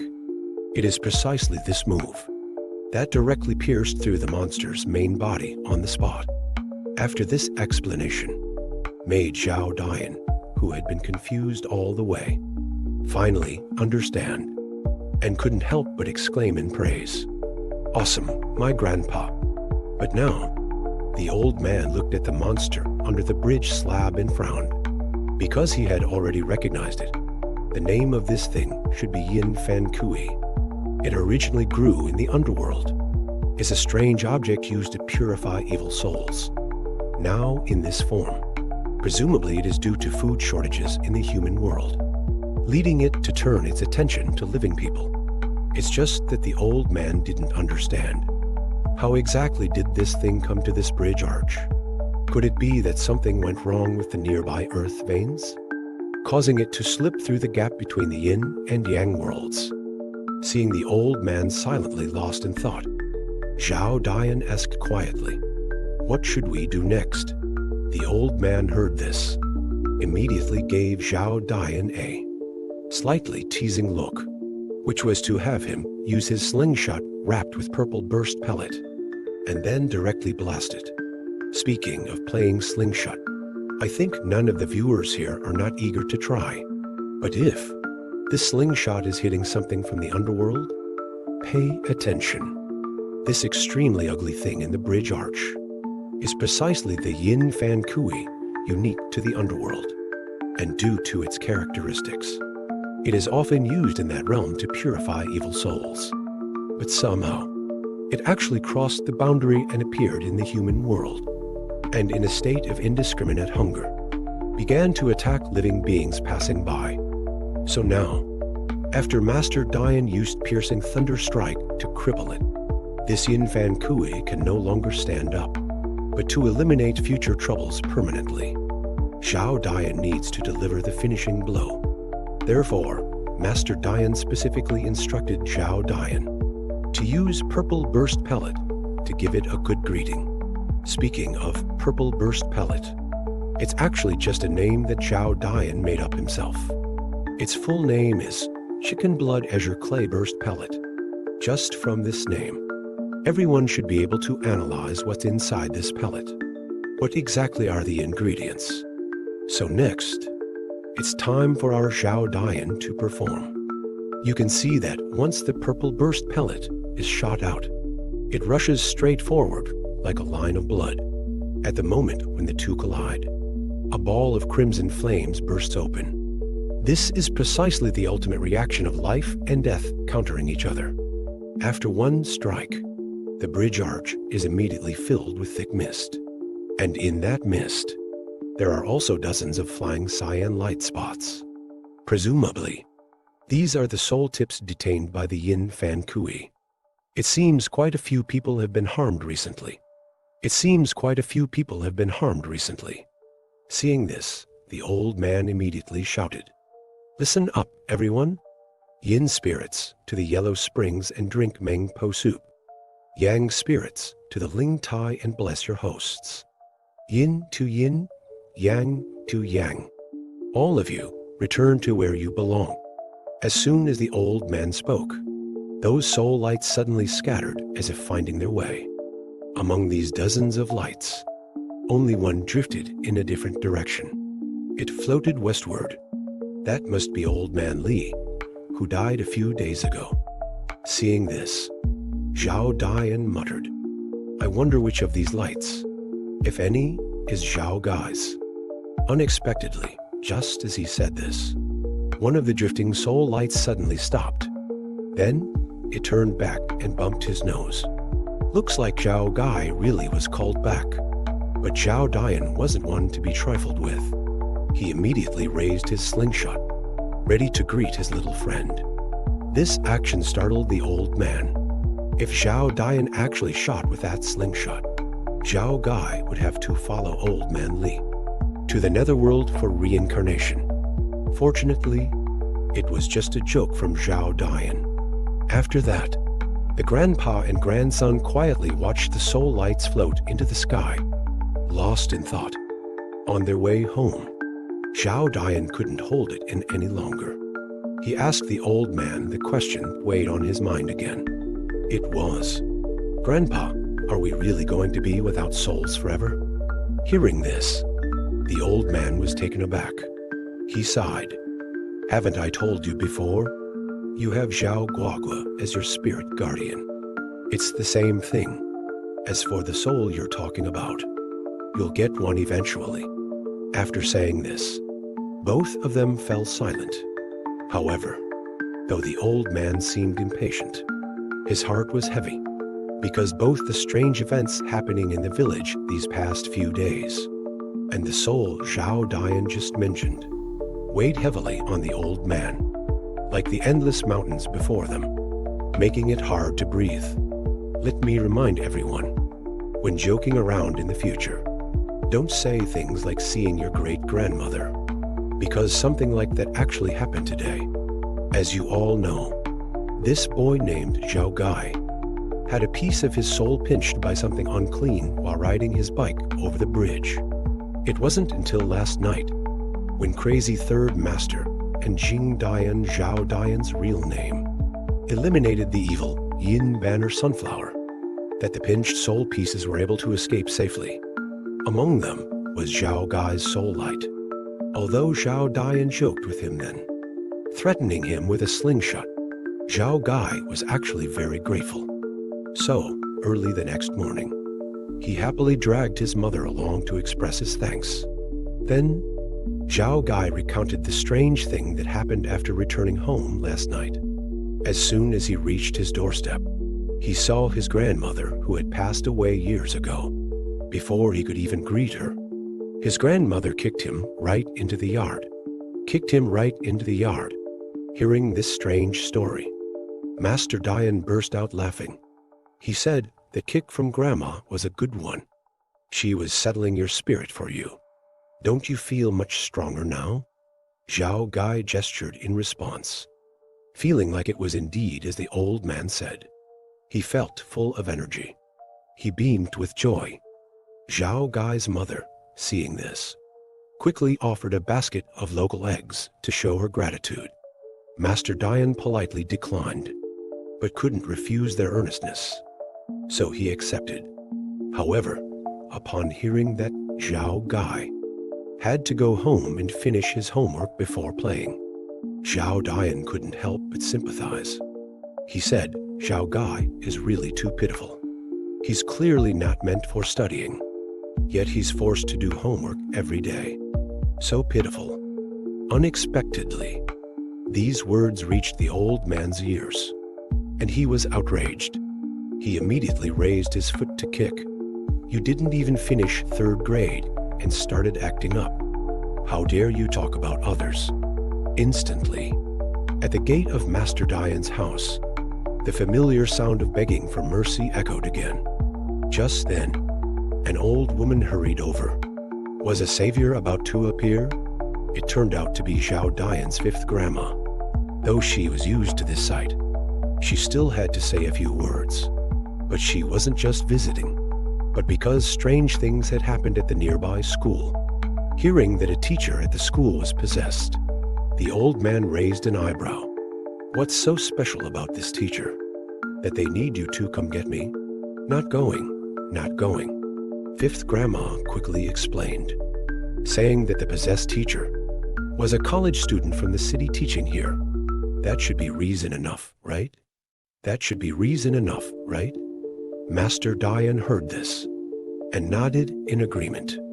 Usually, he'd take Zhao Dian along for these matters, but after being scolded just now, and considering it was a school, Zhao Dian stubbornly refused to go, insisting on staying home to guard the house. Helpless, the old man had to go alone. Soon, they arrived at the school. Fifth grandma led the way, taking Master Dian straight to the teacher's dormitory. The possessed teacher, Mr. Zhang, was hiding in his room, huddled under the covers, not wanting to come out. After a brief greeting, Master Dian took a look, but didn't see anything obviously wrong. However, Mr. Zhang insisted he felt dizzy and nauseous. Still feel a little nauseous. Fifth grandma, fearing Master Dian might be perfunctory, gave detailed examples, praising Mr. Zhang to him. Master Dian understood, of course, and started asking about the cause of the teacher's possession.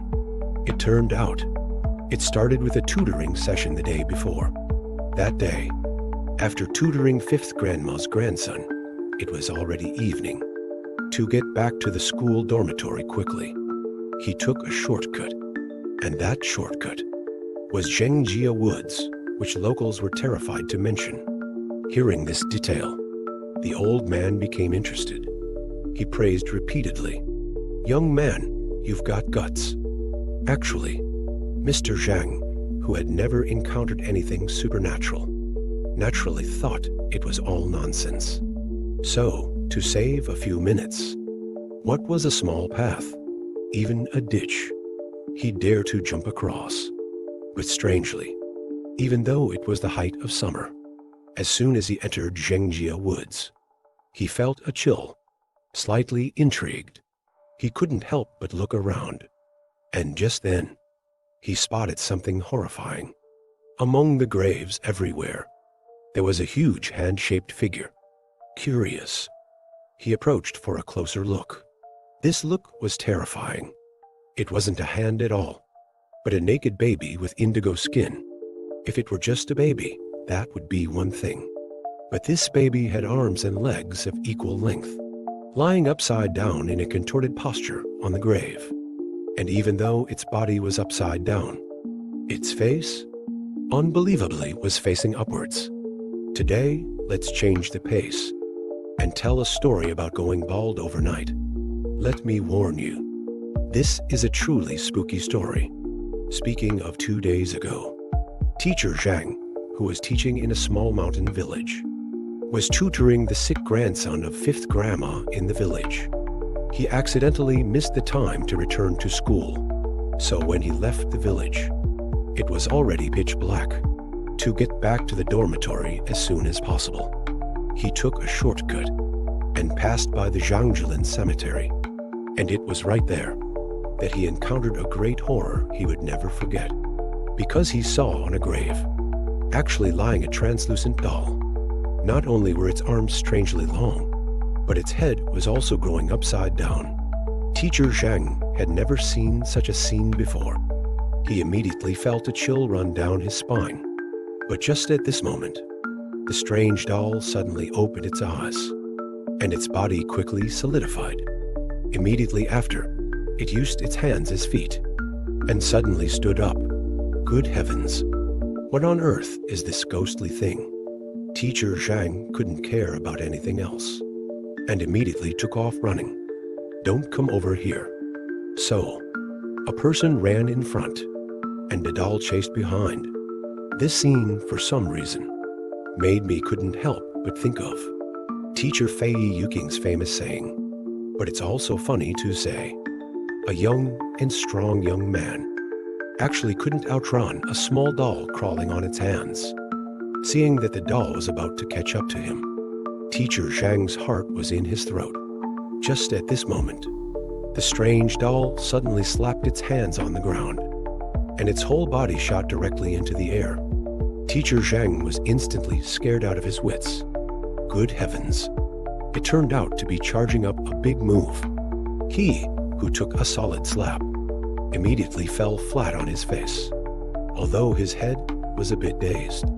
But for him, this was at most just a superficial injury. So, recovering from the shock, Xiao Zhang quickly got up, preparing to defend against the next attack. But what was unexpected was that behind him was empty. Where was the figure of the child anymore? If it weren't for the numb feeling still being extremely clear, he would definitely have regarded what just happened as a hallucination. So at this moment, even if there was nothing in front of him, he didn't dare to stay here any longer. After listening to Teacher Zhang's account, Grandpa Dian and the others unanimously thought of the same thing. Which is Zhuir? In surprise, the old man hurriedly asked him when exactly he started feeling unwell. But what Teacher Zhang said next shocked them. Wow, this young man is really bold. He actually dared to go to that spooky place a second time. Not only that, he even wanted to live stream it. It turned out that, after Teacher Zhang woke up the next day, he found that nothing was wrong with him at all. He immediately thought he had been seeing things last night, or maybe someone had played a prank on him. So that very night, he brought his phone and turned on live streaming the whole time. preparing to expose the prankster. And the result was, of course, he did get slapped. But it wasn't him filming the doll, but rather, he was slapped again by that doll. Okay, this time, he finally became honest. Upon hearing this, the old man and fifth grandma were both so shocked that their mouths widened. Heavens, you were actually slapped a second time? Looking at their nervous expressions, Zhao Zheng was a bit confused. The old man hurriedly explained, saying that Juyer should not be provoked, because there's a local saying called, "One slap brings fortune, a second slap brings disaster, and a third slap even the king of hell can't escape." You kid, how dare you provoke it a second time? Speaking of this, the old man couldn't help but tell some legendary stories. For example, once an old scholar was slapped by Juyer, and his calf cramped and hurt for a month. An old Kai from the neighboring village was slapped by that thing, and the next day, his serious illness, not only did he get slapped twice soundly, he was also turned bald overnight.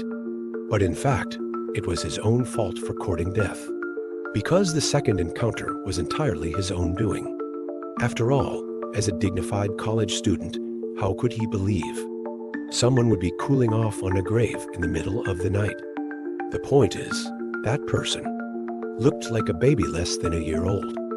After Zhao Zhang recounted his grievances with a face full of resentment, Dr. Dian, who came to treat him, was already laughing uncontrollably.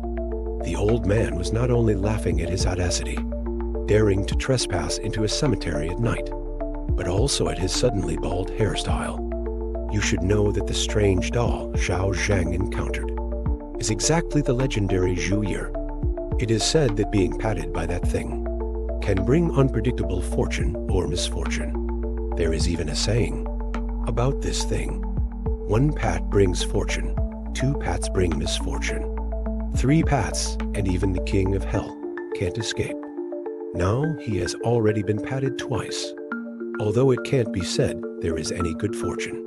The so-called misfortune is actually not that big. Now it seems. At most, it's just like getting a haircut. This made Zhao Zhang extremely depressed. You two are here to help me, right? What's funny? What's wrong with my hair? Isn't it important? It would be okay if it could really grow back. But the way it is now, all bald, makes him couldn't help but suspect whether the hair follicles on his scalp are still there. As soon as these words came out, the two old folks laughed even harder, bending over backwards. But jokes aside, fun is fun. It's good that Zhao Zhang is okay. So compared to the missing hair, how to avoid being patted a third time by that Juyer is more important. After all, the saying, "Three pats and even the king of hell can't escape," is not a joke. Upon hearing that this matter could actually endanger his life, Zhao Zhang finally panicked. He clutched his head, saying he wanted to ask Uncle Police to uphold justice. Hearing this, Dr. Dian waved his hands repeatedly. What nonsense are you talking about? Do you think the officials would believe this? But unexpectedly, as soon as the old man finished speaking, Zhao Zhang's face suddenly turned green. He just rolled over and started to retch. It seems that this pat from Juyer had some considerable hidden force. Looking at the young man's appearance of being hopeless, the old man finally became serious. He asked the old lady if she still had the red cloth for protection obtained from the temple. Upon hearing this, the old lady nodded repeatedly, saying that the year before last, the red cloth she asked for at Mount Tai Temple was a full Zhang Chinese foot, and she still hadn't used it all up yet. After hearing this, Dr. Dian finally felt relieved. He asked the old lady to bring the remaining red cloth, preparing to sew a talisman on the young man's back. So, in a short while, the old lady hurried back from home, and even brought the whole sewing basket with her. Then, under Dr. Dian's instructions, she began to prepare to sew a talisman called Shengyan.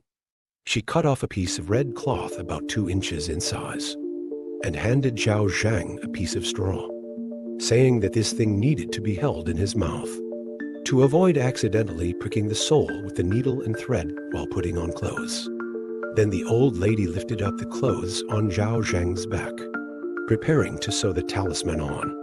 Zhao Zhang was a little puzzled, wondering if sewing this thing on would make the hair on his head grow back. Upon hearing that the young man actually referred to the talisman as thing, the old lady immediately became unhappy. She said with piety, "This is protection obtained from the Grandma Tai Temple in Mount Tai. It's very effective." But it was just this moment of distraction that the old lady accidentally pricked her own hand. This made Dr. Dian, who was beside her, instantly frown.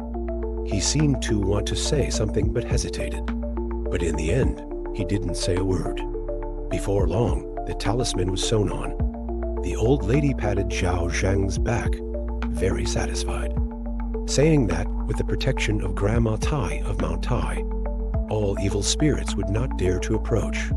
Before leaving, the old man specially instructed Zhao Zhang to wear this piece of clothing to sleep for 1 night, and he would be fine the next day. Of course, to be on the safe side, the old man also handed him a wedge folded from a protective yellow talisman for emergencies. Although he didn't know if these things would be useful, teacher Zhao Zhang still sincerely bowed to thank the 2 old people. On the way home, the old lady couldn't help but ask the doubt in her heart, which was that since the Zhuyier from Zhangjilin was so strange and evil, why didn't you go and take it away? Dr. Dian shook his head with a smile, saying that thing cannot be moved, because Zhuyier has another name, called Yin-Yang Dao, Justice of the Underworld. If it is removed, it will inevitably make the human world lose a balance between the 2 realms. At that time, it might cause even bigger trouble. So that thing can only be avoided, not provoked. Speaking of shadows, in the folk culture of some regions, there are also various taboos and legends. For example, the human body is yang positive and the shadow is yin negative, and it is related to the soul. If someone accidentally steps on your shadow, the part of the body corresponding to the shadow may experience some bad reactions. Perhaps these folk rumors, from today's perspective, are just some superstitious sayings of the older generation. But in this peaceful little mountain village, suddenly something happened, strange related to shadows. One day, Dr. Dian was at home making paper figures and listening to opera, enjoying a long-lost peaceful afternoon. But just then, a car stopped outside the courtyard gate. A middle-aged man knocked on the door and greeted Dr. Dian from afar. Seeing that the visitor looked unfamiliar, the old man quickly got up to return the courtesy. The man said anxiously, "I come from Zhangjia village. Something happened to my daughter at home." He said that after the girl returned for summer vacation, he didn't know why. For 2 consecutive nights, she had been chopping the wall with a firewood knife. He didn't know what kind of addiction she had developed. The old man was also taken aback when he heard this, and didn't say much immediately. He directly told Zhao Dian to bring 2 paper figures and prepare to work. Before long, they had already rushed to Zhangjia village by car. But just after stepping into the gate, the old man stopped walking. It turned out that in order not to alert the target, these 2 paper figures could not be exposed too early. So, he asked Zhao Dian to find a bamboo basket and covered the paper figures. Only then did he follow the man to the living room. Seeing Dr. Dian's arrival, the girl's mother quickly got up to greet him. The old man responded while looking around. In an instant, he noticed the little girl sitting in the middle of the living room, watching TV. Of course, what attracted him was not the girl herself, but the horizontal lines on her neck. When the girl's mother saw this, her face immediately changed. "What's wrong with you, girl? Guests have come to our house, and you don't even get up to greet them. Hearing her mother's reprimand, the girl reluctantly turned her head. But this turn of her head, suddenly, the two young people were stunned at the same time. Then, the atmosphere in the room instantly became lively. It turned out that this girl was Zhao Dian's deskmate in elementary school, named Zhang Miling. They had many quarrels when they were kids. Now, one said the other was bad, and the other said the other was getting more annoying as they grew older. The two of them just kept bickering endlessly like this. This scene directly stunned the old man and the couple. For a moment, no one dared to interrupt. And the reason why these two young people started arguing as soon as they met dates back to the 3rd grade of elementary school. At that time, the two had a conflict, and Zhang Miling, in a fit of anger, actually poked a pen into Zhao Dian's forehead. Thus, Zhao Dian let out a ghost cry and darted out of the school. He was shouting and yelling the whole way, claiming Zhang Miling had cracked his skull. From that moment on, Zhao Dian never went back to school. But later, the matter escalated. The school demanded Zhang Miling apologize in person. Unexpectedly, when she went to find Zhao Dian, the kid was actually fishing in the river and told her to get lost, or he'd accuse her of being a female hooligan. It dawned on her then, these fabricated conflicts were clearly just Zhao Dian's excuse to skip school. Years have passed since then. Zhang Miling is now a top student in her senior year of high school. A good university was within her reach. As for Zhao Dian, in her view, he was, at best, a semi-literate with a 3rd grade education. Upon hearing this, Zhao Dian was instantly silenced, his anger extinguished.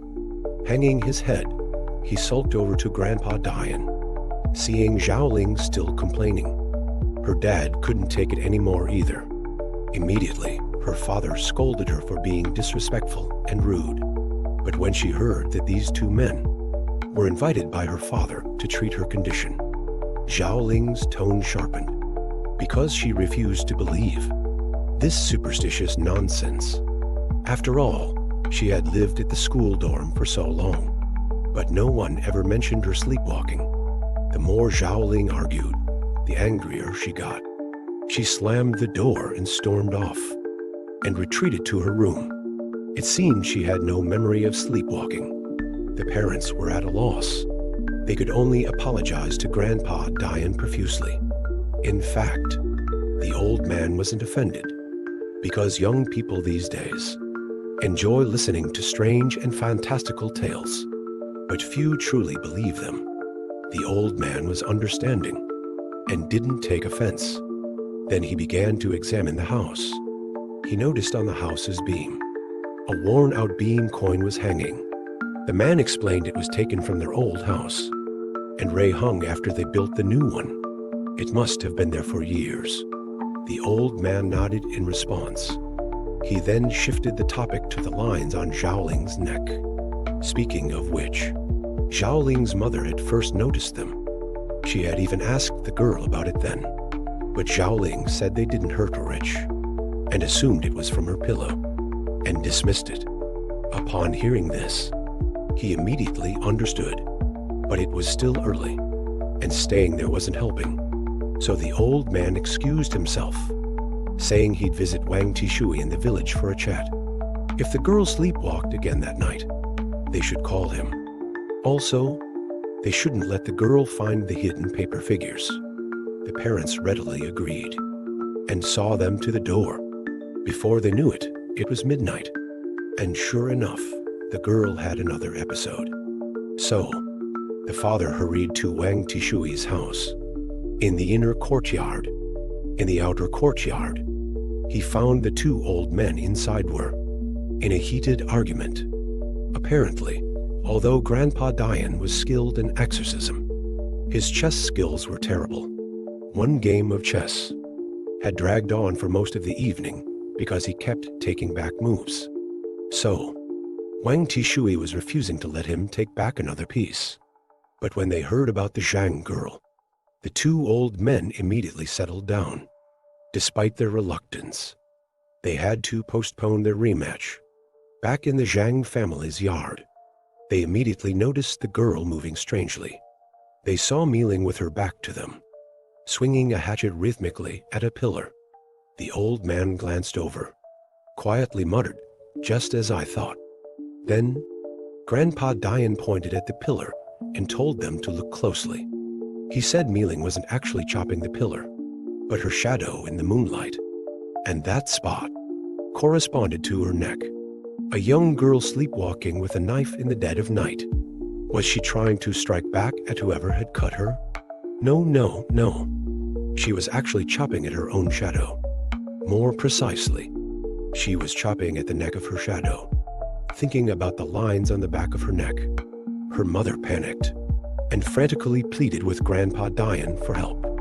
The old man shook his head, motioning her to be quiet, lest they wake the sleepwalking girl. He then produced a yellow talisman to ward off evil, and gently placed it on Miling's head. Instantly it worked. Miling's body suddenly shuddered, as if losing control, and collapsed. Luckily, her parents were quick thinking and quick acting, and rushed forward to catch her, and carried her inside. Soon, the girl woke up on her own, but when she opened her eyes, she was completely bewildered. She had been sleeping soundly in her bed. How had she gotten from her bedroom to the main room? And what were all these people doing here? Why were they all staring at her? Had something happened? Her mother quickly explained, saying, "You had another sleepwalking episode. If it hadn't been for Grandpa Dian, who knows what kind of trouble you'd have gotten into." Hearing this, Zhang Miling suddenly became aware. She began to believe she was sleepwalking. Otherwise, how else could it be? Without her knowing, she hadn't even realized she'd moved rooms. Seeing that the time was right, the old man prepared to take her pulse, to find out what was causing it. But when he checked, the old man was taken aback. To his surprise, the girl's condition was as he'd expected, the one outcome he'd hoped to avoid. Seeing Grandpa Dian's grim expression, the parents also grew tense. The old man looked pensive. He stood up and muttered, "This is going to be tricky." Hearing this, the father immediately caught on. He quickly stated, "Money is no object." Hearing that, the old man looked embarrassed. He hadn't meant that his musing had sounded like he was asking for more money. So he hastily explaining that the difficulty wasn't about money, but about curing the girl. It requires a special approach. The situation is, Miling was deeply affected by evil spirits. To completely remove it, they'd have to rely on Jingdian Zhao Dian's real name. Specifically, Jingdian and the girl needed to perform Yiling, a spirit transfer. What? At this, everyone in the room froze. Spirit transfer? Isn't that soul swapping? Or body swapping? Before the parents could react, Zhao Dian jumped up, agitated. He protested that Zhang Miling was annoying. No way would I do a spirit transfer with her. Before he could finish, the old man delivered a sharp slap. Life's at stake. You're in no position to be picky. The slap not only stunned Zhao Dian, but also shocked the parents so much their eyes widened. So, that's how this bizarre arrangement was settled. The father brought out 2 square tables and placed them in the center of the main room. An enamel basin was placed between them. Then, the old man instructed the 2 young people to sit according to the male left, female right tradition, facing each other at their respective tables. Although Zhao Dian still looked reluctant, he reluctantly went over. But Miling, for some reason, after waking from her sleepwalking, surprisingly, he rarely spoke, which was unusual. Following the old man's instructions, Zhao Dian looked like he was used to it. He put his big feet directly into the basin, striking a pose of being at someone's mercy. But Mai Ling hesitated a bit. She actually seemed shy. Zhao Dian, feeling like he had regained some ground, immediately said disdainfully, "I don't have athlete's foot. I'm very healthy. Put them in or not, it's up to you." Although this guy's mouth is a bit leaky talkative. But fortunately, the result is good. Seeing that the two children were ready, the old man immediately told the man to go and bring over those two paper figures, and according to gender, place them directly under the two tables. Then, the old man personally went to close the door, just to be safe. He even used his pipe to draw a fierce and menacing talisman on the door. So now, it's the crucial moment. He asked the two children to lie flat on their backs, preparing for soul shifting. As for the first step of this soul shifting, is to turn off the electric lights, leaving only candlelight. A young girl sleepwalking in the middle of the night was actually possessed by an evil spirit, and the solution given by Master Dian was surprisingly to have this girl and his grandson swap souls to perform soul shifting. Doesn't this mean Mai Ling's female body will be inhabited by a boy's soul, and her own soul will also be swapped into that rascal's body? But surprisingly, perhaps Mai Ling, this girl, was so frightened by the sudden change that she was in shock. She rarely threw a tantrum and didn't even say a word. At this moment, her face flushed.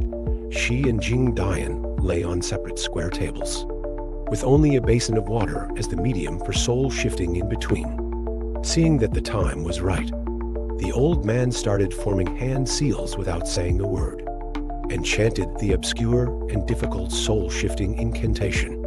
In an instant, the candlelight on top of the two paper figures began to flicker. Then strangely, they gradually dimmed until they went out. At the same time, Jing Dian and Mai Ling, who were lying flat on the square tables, also seemed to have fallen asleep. In the darkness, only the sound of everyone's tense heartbeats could be heard. But just then, a bizarre scene appeared. On the smoke of the extinguished candles, a flash suddenly appeared, and a flame ignited downwards, relighting the candles again. This outrageous scene directly shocked the couple into gaping mouths. Master Dian's brow relaxed when he saw this, because he knew that the soul shifting of the two children was complete. Then the old man called out softly, asking them to wake up slowly. As soon as he finished speaking, Jing Dian and Mai Ling opened their eyes at the same time and sat up in unison. If he guessed correctly, at this moment, the one controlling Mai Ling's body was Jing Dian, this kid. Unexpectedly, as soon as this guy got up, he actually made a smug little expression and snorted, seeming a little smug. But this scene scared Mai Ling. Why is there someone in front of her who looks exactly like her?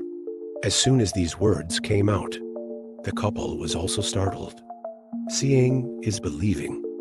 Unexpectedly, this soul-shifting technique that was only in legends, they actually witnessed it. At this moment, Zhao Dian Jing Dian's nickname was very disdainful, saying they were making a fuss.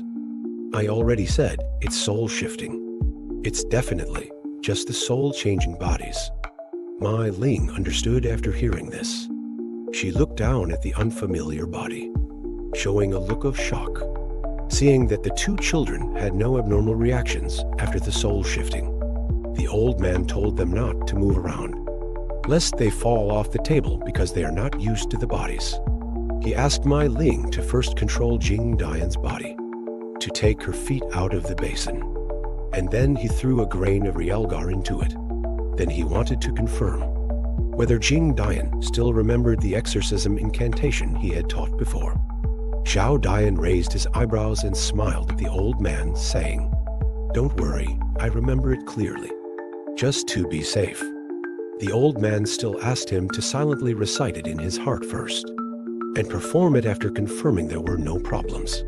Zhao Dian responded, and then, according to the old man's instructions, ran the exorcism technique to first collect the evil spirit into his dantian. and then forced it to the Yangquan point on the sole of his foot to expel it. In an instant, the clear basin of water suddenly filled with black smoke. It even bubbled like it was boiling, and after those black fumes came out, they scattered like headless FLIs, drifting all over the room. The old man smiled when he saw this. Very good indeed. It seems that the evil spirit has been completely forced out.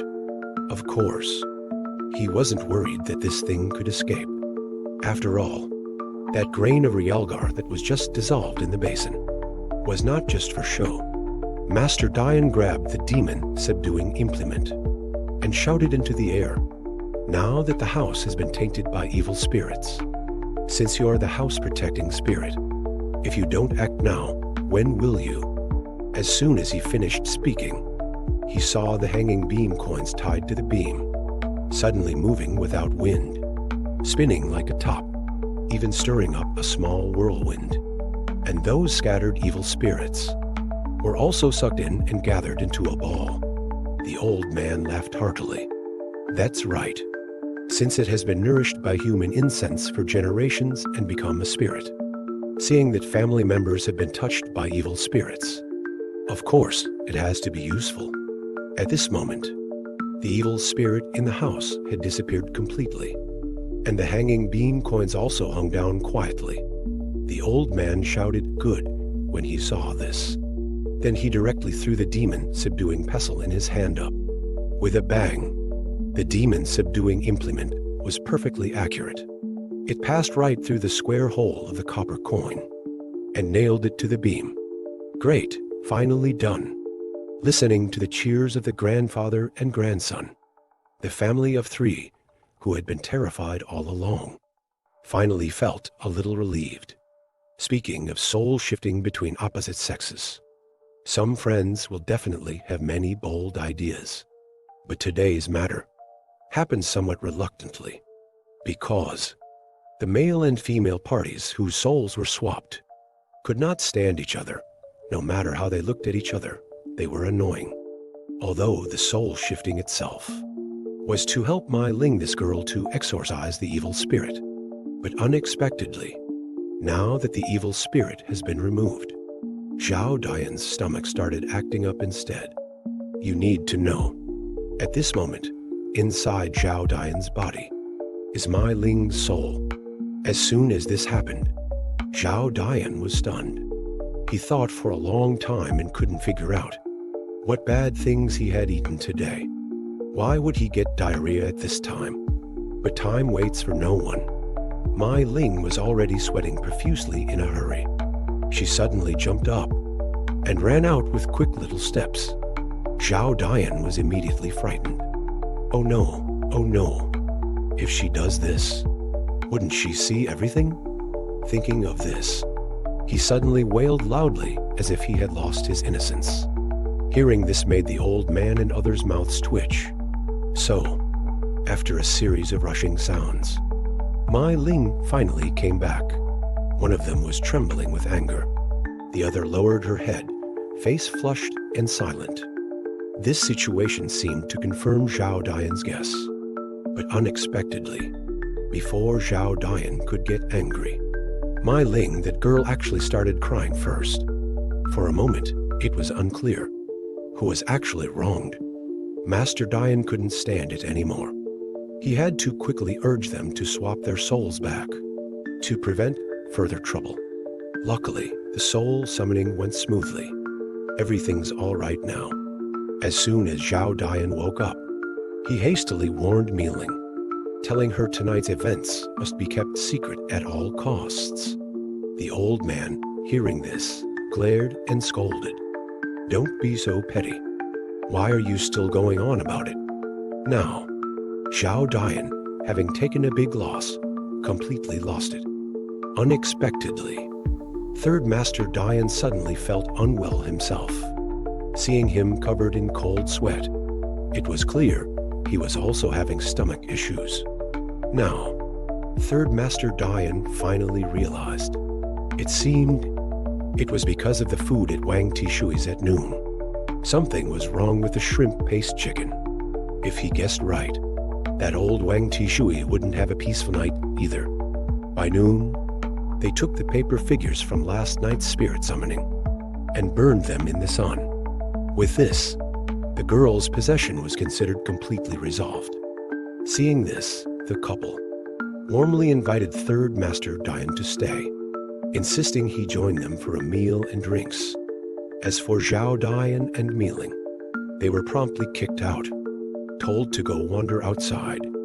Afterwards, the couple invited Third Master Dian into the main hall and began to inquire about the evil spirit. Seeing they were alone, the old man stopped being secretive. He explained that Miling had been targeted by a headless thought. Hearing this name, the couple jumped in fright, although they didn't know what this headless thought was. Exactly. Just the word headless sounded ominous. As for this headless thought, simply put, it's formed from the collective resentment of people, because it can't form a proper face. It targets the living. People targeted by these resentments are often those whose Shangxing IQ point belongs to the ghost hall. Therefore, the girl is now being haunted by this evil, as they witnessed when she got up in the middle of the night to chop at her shadow. It was actually the headless thought trying to take her soul. Fortunately, it was discovered early. The horizontal lines on her neck weren't numerous yet. If those lines had encircled her neck completely, it would have been too late. Seeing the couple's terrified expressions, the old man smiled reassuringly.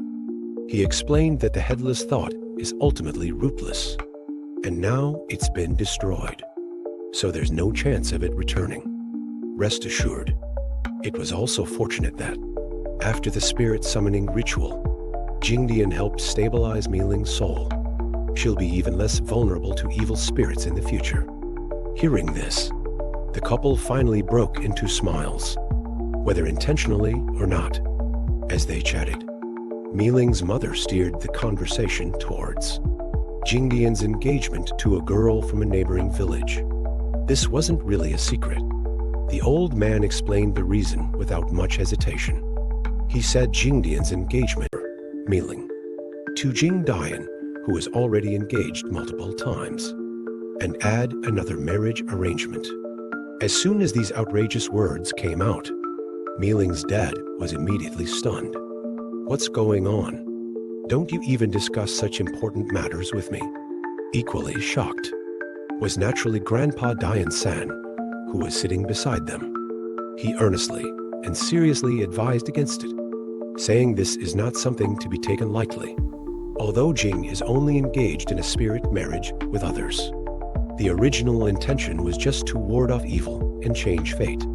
It doesn't necessarily mean they have to marry after adulthood, but there is a rule, which is that after both parties in a spirit marriage turn 18, if their horoscopes match, they must have a real wedding. Therefore, such important matters cannot be treated as child's play. Unexpectedly, Miling's mother didn't care at all, saying, how could there be such a coincidence in the world? What if their horoscopes really match up then?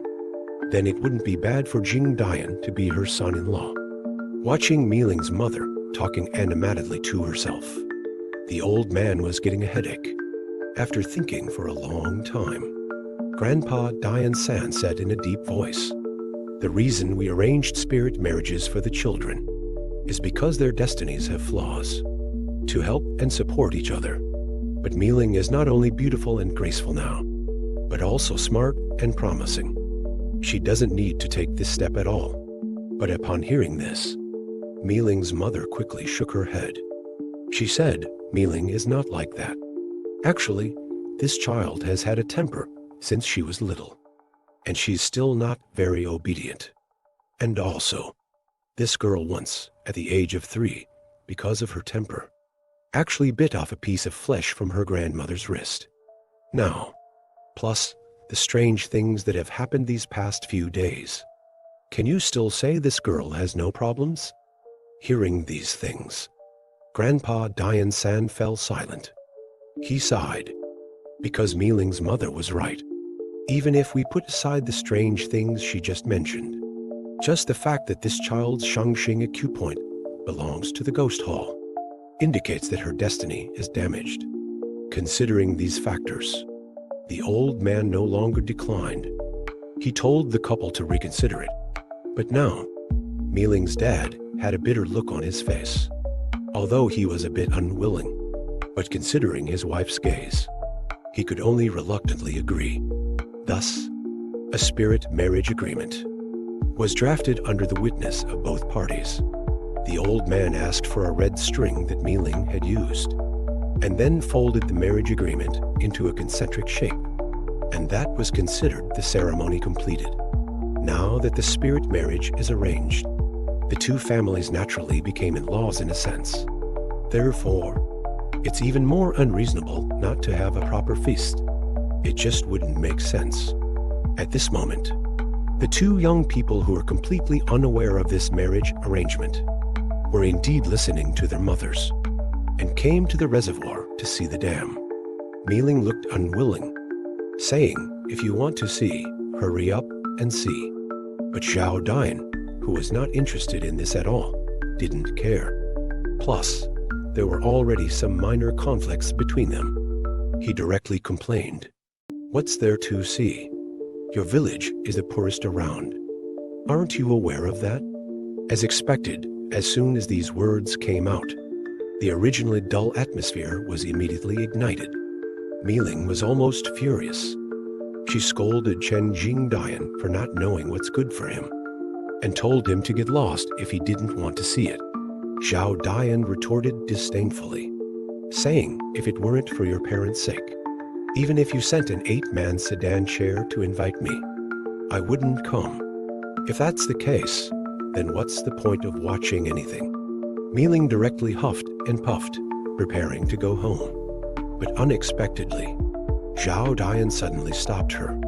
It turned out, he was still brooding over what happened last night. So at this moment, he was still warning Miling not to be gossipy. But it would have been better if this matter hadn't been brought up. Bringing it up instead gave Miling a handle.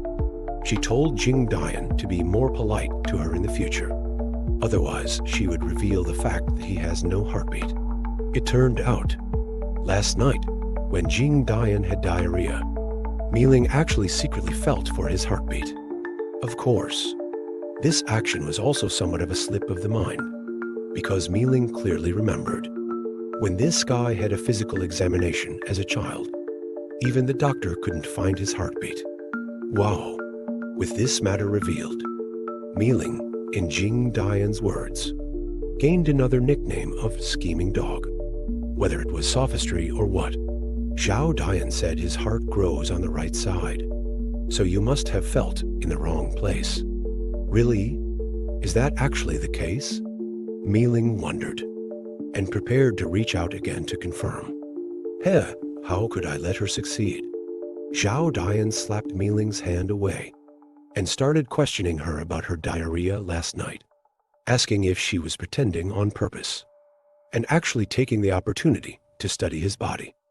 Miling panicked as soon as she heard this. She wouldn't have such nasty thoughts, but really just touched him casually. But how could Zhao Dian believe this? Moreover, he was not one to take a loss. He directly used a wrestling move in front of her face, knocking Miling half down to the ground. And what he was going to do now was naturally to feel her back in return. Saying that, he stretched out his hand, making a classic gesture. Thus, a girl's scream of shame and indignation echoed by the riverbank. Of course, it was also mixed with a strange cry. It turned out that although Zhao Dian did indeed touch her back in return, his hand was bitten. He didn't expect Miling's bite to be so strong. But just at this moment, Miling's mother happened to come over, preparing to call them home for dinner. But seeing that both of their faces were flushed, she was immediately puzzled. But neither of the children was willing to say anything. Both wore huffy expressions and turned to leave. However, Miling's mother just assumed the two children had a quarrel and didn't ask further. On the way, she said to the two children, "When we get home later, I'll tell you some great news. There is a saying circulating among the common people called, "Do not plant mulberry in front, nor willow in back, and do not plant ghost clappers in the courtyard." It's talking about the taboos of planting trees in front and behind houses. The reason you shouldn't plant mulberry trees in front of the house is because mulberry and funeral are homophones, avoiding the taboo of encountering funerals when going out. And you shouldn't plant willow trees behind the house, because willow trees don't bear seeds, easily leading to the misinterpretation of having no descendants after death. As for ghost clappers, it naturally refers to poplar trees. Poplar trees have lush branches and leaves, and rustle loudly in the wind. Therefore, it's been falsely rumored that it's ghosts clapping hands at people. Of course, this taboo is only known for this part, widely known by people. But precisely in the folk culture of this small mountain village, there is a second half of the saying that makes people frown. That is, if you see a mulberry tree growing on a grave, even gods will detour half a mile. So what exactly is the reason that leads people to have such a taboo against mulberry trees on graves? Let's start with this example. One day, on the small hillside behind the village, a patch of wild strawberries ripened one after another. Several children in the village agreed, every few days, to come here for a round of eating. Unfortunately, today, the boy nicknamed for Eyes missed the chance to go together because of his afternoon nap when he hurried to get there in this patch of wild strawberries. So there were only some unripe strawberries left, and so they started to laugh and make a ruckus. But no one noticed. When Yin-Yang rushed over, he accidentally stepped on and broke a mulberry sapling on the grave mound. Not long after, the clear sky suddenly became filled with dark clouds. It looked very strange. It seems if they didn't want to get rained on, they needed to find a place to hide quickly. But looking at Yin-Yang, who was still digging away intently, the friends couldn't bear to leave him. They decided to share some of the strawberries they had. It's just that the name wasn't very appealing. Called Yi Kuo Lai Zi Shi, food from Yi Kuo Lai. But unexpectedly, Yin-Yang suddenly jumped up to his feet and was tightly clutching his own neck. This scene scared the friends. Zhao Dian quickly instructed everyone to pull his arms away. But strangely, they managed to pull his arms away. But Yin-Yang's hands wouldn't listen to commands. They scratched fiercely at his own face again. In an instant, 6 scarlet bloody marks appeared on his face. There was no choice. Zhao Dian and the others had to hold Yin-Yang down tightly. Then, braving the rain, they carried him to a nearby thatched pavilion. At this moment, Yin-Yang seemed to have lost his mind, growling and scratching wildly. His strength was so great that even 3 young boys could barely hold him down. Looking at his dark and bluish forehead, Zhao Dian immediately understood. Yang's situation was likely caused by attracting some kind of evil spirit. Hearing that there was such a thing, both boys were shocked. Even Yang suddenly raised his head, as if wanting to say something. But strangely, his mouth was wide open, but he couldn't utter a single coherent word. This couldn't go on. Zhao Dian immediately picked up a tree branch and drew a circle around them. Then, on the other side, he drew another circle of the same kind and connected them. Then, Zhao Dian sat directly in the middle and took off his shoes. Then, he raised the branch high and started whipping. He shouted loudly at Yang, "Don't torment Yang anymore. If you have any grievances, come at me." The boy had only accidentally stepped on and broken a small mulberry sapling on the grave mound. But in turn, he was possessed by an evil spirit. If it weren't for his companions acting quickly, this guy might have tormented himself to death. And now, to solve the immediate problem, Zhao Dian who had learned some Taoist magic from his grandfather, stepped forward without hesitation. He drew 2 circles on the ground, and then, while hitting his shoe, he shouted loudly. He told the evil spirit to come at him if it had any grievances, and not to harm Si Yan. Sure enough, as soon as these words were spoken, Si Yan, who had been struggling wildly, suddenly calmed down.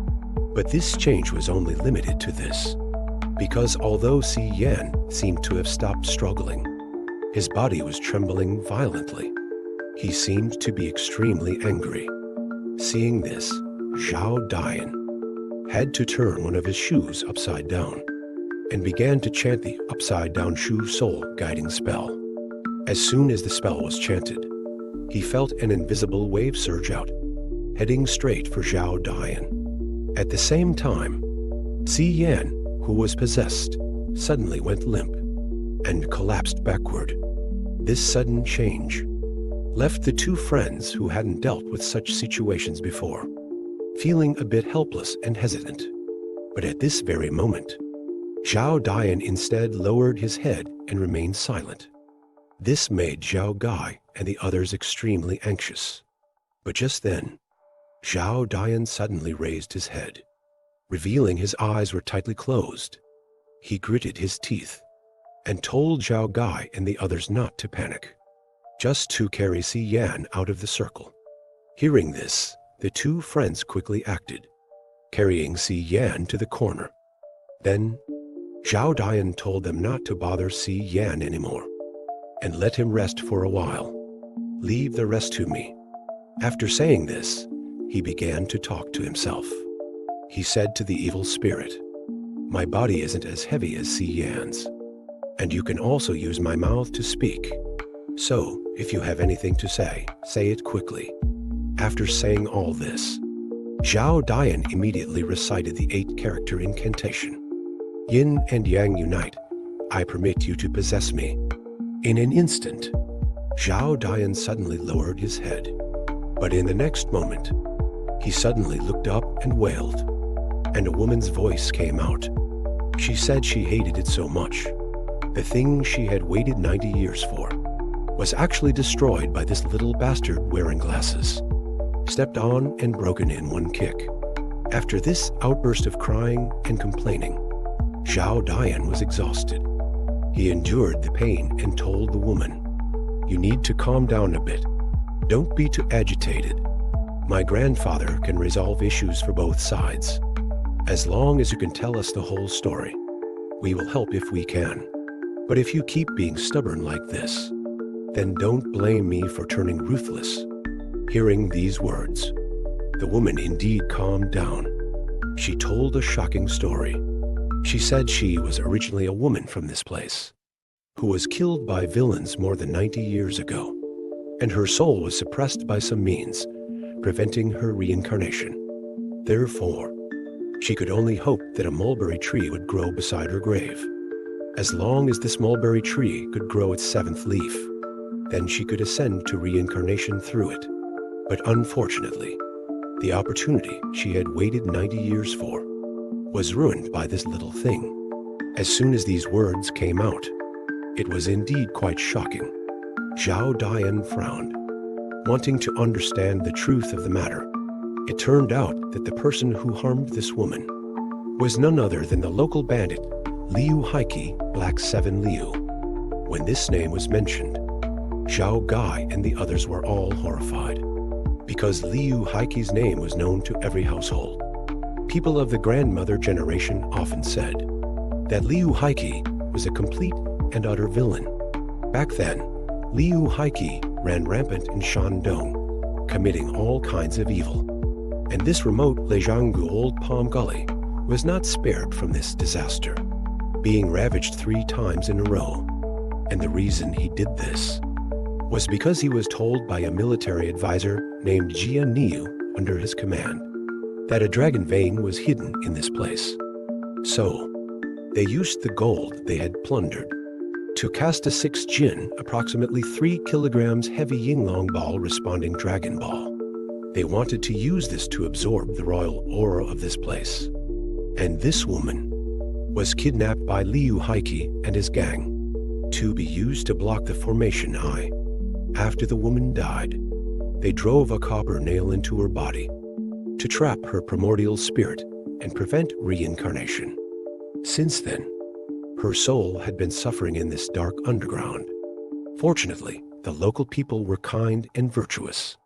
Over the years, every Qingming festival tomb sweeping day, kind-hearted people would pass by and add a few handfuls of soil to this nameless lonely grave. She also restrained herself at all times because of this, preventing herself from turning into a vengeful ghost that harms people. And so, after waiting for more than 90 years, the woman's grave mound finally saw vitality. A small mulberry tree took root and sprouted here. It was about to grow its 7th leaf. This suddenly arrived little brat actually stepped on and broke it in one kick. So, how could this not make her hate him? Hearing this, the eyes of the two friends changed. Zhao Gai even angrily punched Si Yan. But coincidentally, this punch actually woke Si Yan up. He was stunned as soon as he opened his eyes, because he realized he had fallen asleep without knowing when, and he was tied up by his friends. What's even more outrageous was that his whole body, even his throat, hurt badly. Could it be that these guys had done something bad? Speaking of Liu Haiki, I think all my friends in Shandong must be familiar with him. It is said that this fellow robbed homes and committed all kinds of evil, and even listened to the frivolous words of his military advisor, casting a golden ball and burying it in the dragon's lair, attempting to draw upon imperial energy. Among them, he brutally murdered a girl named Chun Tao and used copper nails to suppress her spirit, making her the linchpin of the formation. Now, over 90 years have passed, and poor Chun Tao has suffered immensely. Finally, a small mulberry tree grew on her grave. In her eyes, if she could just wait for the 7th leaf to sprout, she could break free from her shackles and be reborn. But little did she know, this hope buried for almost a century would be crushed by a bespectacled child. Is this some inescapable fate in her destiny? Upon hearing this, Zhao Dian and the others were indignant. They angrily cursed Liu Haiki as a scoundrel. Of course, they were also furious at Specs, who had destroyed someone else's hope of reincarnation. They were all extremely annoyed. But now, this unintentional mistake had become a reality. Chun Tao's hope of reincarnation was even more distant. But Zhao Dian confidently told her there was still a way. He said as long as Chun Tao remembered her name and date of birth, then he could ask his grandpa to make a paper pagoda, to send her to reincarnation in another way. Upon hearing this, Chun Tao was amazed by Grandpa Dian's skills, but still sighed with melancholy, because she had already gone all in, turning her 7 spirits into soul steps. In other words, besides that mulberry tree, she had no other option for reincarnation. But perhaps it was just this experience that made her see the genuine nature of these children. Chun Tao suddenly felt relieved. She just considered it her due, an unavoidable children's tribulation, and she apologized for her previous rash behavior to Specs, although she seemed optimistic. These words weighed heavily on the children's hearts. Suddenly, Zhao Gai seemed to think of something. He muttered about the mulberry tree and ran out. It seems Zhao Gai was going to check on that small mulberry tree to see if there was still a chance to save it. Zhao Gai braved the heavy rain to reach the desolate grave. He immediately saw the small mulberry tree broken and fallen. When he saw that the small mulberry tree was not completely broken, he was overjoyed. Without a second thought, he took out a plastic bag and tore it into small pieces. Then he bandaged it up. And you know what?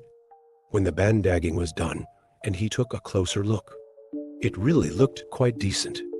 Then he hurried back to the thatched pavilion and shared the good news with everyone. It turns out that Zhao Gai, from a young age in his own orchard, had learned grafting from his parents. So, based on past experience, this small mulberry tree should be able to recover. Chun Tao, possessing Zhao Dian, was stunned to hear this. She immediately closed her eyes and carefully sensed. Indeed, she could feel. The spirit residing in the mulberry leaves was slowly recovering. Chun Tao was overjoyed and repeatedly thanked Zhao Gai. In this way, the guilt and unease that had been weighing on everyone's hearts gradually dissipated. Then Zhao Dian and the others discussed and decided to come and see Chun Tao off on the day of her reincarnation. Chun Tao was deeply grateful for this. However, she said, they should wait until the night the 8th leaf grew, and she instructed them to come at high hour 9-11 p.m. and also bring a shovel. Having said that, she prepared to leave Zhao Dian's body. After all, she didn't want Zhao Dian to lose too much yang energy because of her. Zhao Dian nodded. He reversed the soul summoning method he used before. Then Chun Tao's spirit smoothly departed. At this moment, although he was happy, he felt weak all over. Even his bones were filled with a chill. Of course, Specs, who had been tossed around earlier, sympathized even more deeply. In the following days, under Zhao Gai's careful care, the small mulberry tree finally survived. And as expected, it grew its 8th leaf. So tonight, it was time to send Chun Tao to reincarnation. So the group of friends immediately made a plan. They decided to gather here at 10 o'clock in the evening to see Chun Tao off on her final journey. Unknowingly, it was already late night, the time agreed upon with Chun Tao. And tonight was the day of reincarnation for this girl who had harbored resentment for 100 years. The friends carried shovels and arrived at Chun Tao's grave at p.m. Seeing the small mulberry tree in front of the grave still thriving, everyone knew that tonight's event was a sure thing. Jing Dian lit 3 incense sticks and placed them beside the mulberry tree. He led everyone in saying goodbye to Chun Tao, but as soon as he finished speaking, a gust of wind suddenly blew past. The leaves of the small mulberry tree suddenly broke off. This scene startled everyone, but the strange situation did not stop there. They saw that on the mulberry tree, the few remaining leaves were breaking off and falling one after another, leaving only a new bud at the top. Now the friends were really panicking. What's going on? Could something have gone wrong? Jing Dian frowned, equally puzzled. He watched for a long time before he understood the meaning. No wonder Chun Tao said to wait until the mulberry tree grew its 8th leaf before reincarnating. It turned out she wanted to leave 1 leaf behind to prevent the sapling from withering. Looking at it this way, Chun Tao is actually a very kind girl. Thinking of this, Jing Dian took out a stack of yellow paper and lit it nearby. He wanted to use the smoke to help Chun Tao on her final journey. Just then, the dispersing smoke suddenly condensed into a delicate face in mid-air. She repeatedly thanked Jing Dian and the others. It seems this was how Miss Chun Tao looked when she was alive. She said she wanted to tell them a few secrets before she left. Namely, 1 zhang away in the southeast, northwest, and southwest directions of her grave, there are several silver coins buried for spellcasting. They were buried by Jia Wu, Liu Hai Qi's strategist back then. Now, consider these as a thank you gift for everyone. Hearing this, Zhao Gai finally understood. No wonder at that time, Chun Tao asked them to bring a shovel. Turns out it was for this purpose. Chun Tao smiled and told them the second secret. It was about the gathering dragon pearl buried here back then. Upon hearing it was that 6-jin heavy lump of gold, the friends immediately became interested. But Chun Tao didn't remember the specific burial location. She only heard a treasure hiding incantation. That incantation is, this kind of incantation must not be misremembered. Jing Dian quickly told Specs to save it on his phone. to avoid forgetting it later. Seeing that everything was settled, Chun Tao didn't plan to stay any longer. She thanked the children again, and then dissipated into nothingness. Seeing this, Jing Dian quickly scattered a stack of paper money, hoping Chun Tao's journey to the west would be smooth sailing. Watching the paper money fly into the sky with the wind, they knew Chun Tao was really gone, since she left us gifts. Let's not be polite. Let's start digging. The friends made up their minds and followed the directions, walking one zhang away, preparing to dig. Before long, the sound of metal hitting metal rang out. Zhao Gai quickly dug away the soil and pulled out 6 silver coins. The friends were instantly overjoyed. Such big silver coins. It was the first time they had ever seen them. Jing Dian took one and examined it carefully. He then realized that these silver coins were indeed the yuan to 2 coins they expected. He even imitated the way it was shown on TV, blowing hard on the silver coin, then quickly held it to his ear. He actually heard a vibrating sound. It seems they've really found treasure. The group of friends were enamored. All she talked about was tombs, which made the old man very wary. However, officially, Miss Li Zhu did leave the village by hitchhiking, but in reality, she circled back and snuck back in. And this time, she brought a male companion with her. At this moment, they had a huge stove in front of them, and it was bubbling and steaming. The water in the stove was taken from a nearby river in the countryside, but after boiling it so many times, they hadn't found any useful clues. Just when they were feeling frustrated, Li Zhu's phone suddenly rang. It was Jing Dian calling. She quickly put on a happy tone and greeted him. After some brief teasing, Jing Dian asked if she was still in the county. To avoid suspicion, Li Zhu quickly made up a lie, saying she had returned to America. Jing Dian didn't mind, but told her the reason for his call. When she heard about a hidden treasure code in the mountains, Li Zhu became immediately interested. Then, Jing Dian handed the phone to Si Yan to read the poem to Li Zhu. However, hearing these 4 lines that weren't even like a poem and were just a strange code, Li Zhu was puzzled too. Jing Dian, on his end, anxiously grabbed the phone back and told Li Zhu if she could decipher the code, she'd get a share when they found the treasure. Hearing that, Li Zhu was amused and annoyed. However, she still, based on her understanding, gave her analysis. That was the character Jing at the beginning of the code. Though she didn't understand the meaning, but just looking at the character, it could be broken down, seen as 3 suns. But in reality, 3 suns can't happen. So, could this be related to Yuan Lake at a specific time and place, like the 3 moons that appear in Yuan Lake? Hearing this, Jing Dian suddenly understood and excitedly praised Li Zhu repeatedly. At the same time, he also mentioned his friends. Analysis of the King Shigu blue stone drum. Hearing King Shigu, Li Zhu paused, surprised. She asked Jing Dian if he had time later to take a picture of the stone and send it over, so she could help analyze it further. Then, she found an excuse and hung up. At this moment, Li Zhu felt complicated. She couldn't believe that. In this small mountain village, there were so many secrets. The young man next to her looked puzzled. Did Li Zhu have some new progress?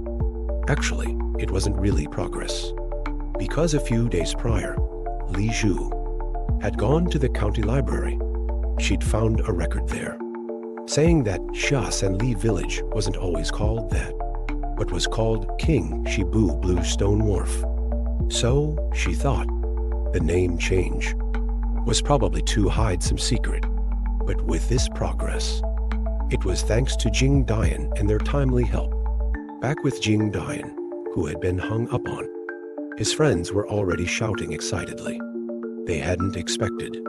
The archaeologist Jing Dian mentioned actually knew something. Jing Dian was a bit smug, even though that lady seemed to be looking for tombs everywhere. What they were doing was kind of similar, but the difference was they were looking for loot hidden by the bandit leader, Liu Haiki. So it wasn't really bad, right? Speaking of that lady, actually, his friends had met her once. Interestingly, that lady was really generous. Their family had just given her a few meals, and she'd given them a brand new phone. She was a really good person. When they heard new phone, his friends acted like they'd seen a rare treasure and crowded around Jing Dian to grab it again. However, Jing Dian pulled his old trick again and shoved the phone in his mouth. This time, it really grossed out his friends. They wordlessly headed home, but the next morning, they gathered again and ran out. This time, they went to the big blue stone. As agreed, they were going to take a picture of the stone and send it to Li Zhu. Just thinking about the name Shigu Stone Drum, Jing Dian was a bit confused. He pounded it with his fist, but couldn't hear anything. His friend saw this and quickly told him to stop, saying there was a belief about the King Shigu that you shouldn't step on it.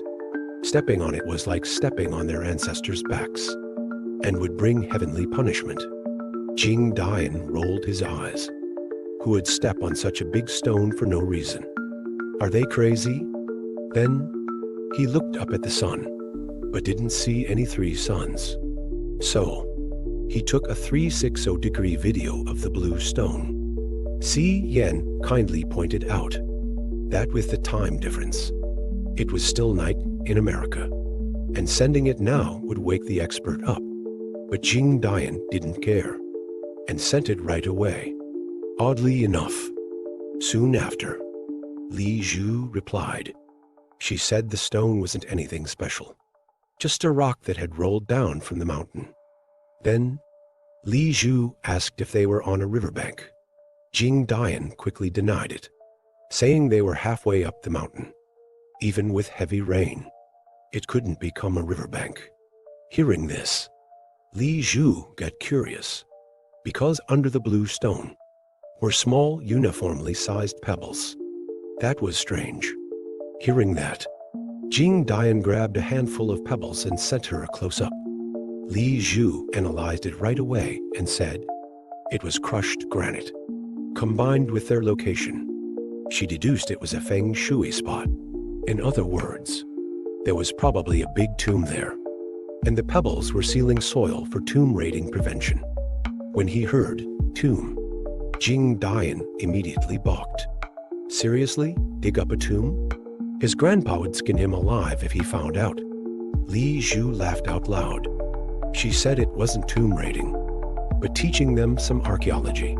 Then she asked Jing Dian to chip off a piece of the blue stone and look at the cross-section to help analyze it further. Jing Dian was really shocked now. Why was this lady making such a big deal out of it? Just stepping on the stone was like disrespecting their ancestors.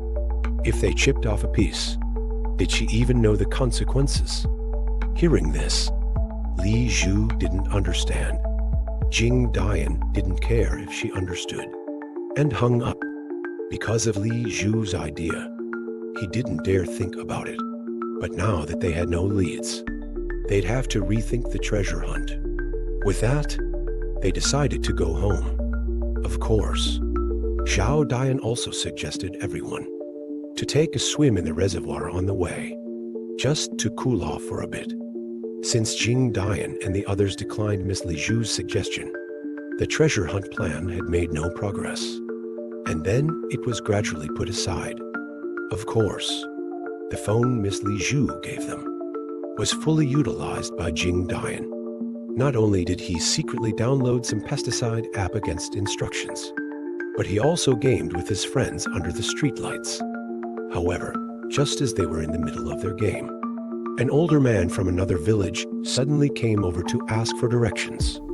Upon hearing that this person was looking for Master Dian San, the children were all stunned, because generally speaking, outsiders seeking out Master Dian San mostly meant they had encountered problems that couldn't be solved by ordinary means, especially when it was a visit in the dark like this. Helplessly, Jing Dian had no choice but to personally lead the older man back home. It turned out that this older man was from Dingjia village in the west. He had a 7-year-old daughter named Kaiyan. That girl went out to play after breakfast early in the morning and hadn't returned even by nightfall.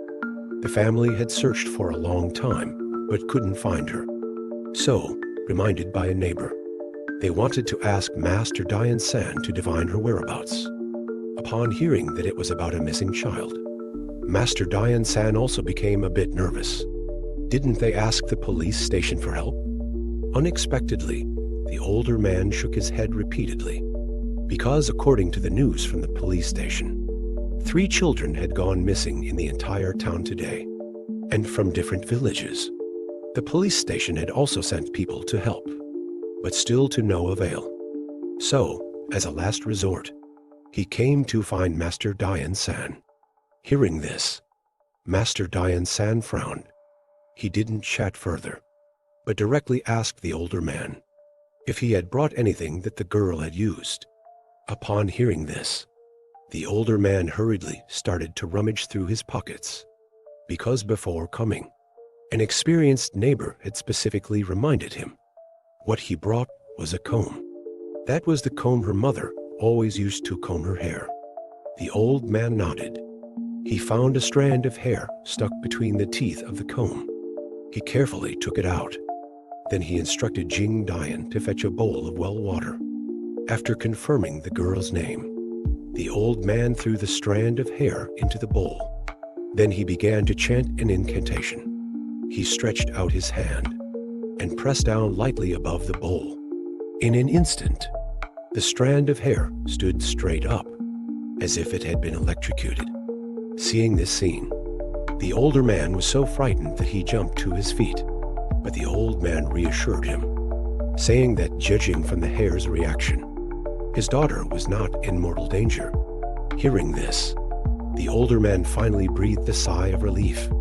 He rubbed his hands together, hoping Master Dian San would take the trouble to help divine the girl's location as well. The old man didn't refuse, but directly took out a piece of yellow paper and asked for the girl's birth date and time and wrote them in for squares. Then he asked the man to put a blood fingerprint in the circle in the middle of the yellow paper. Hearing this, the older man naturally did so quickly.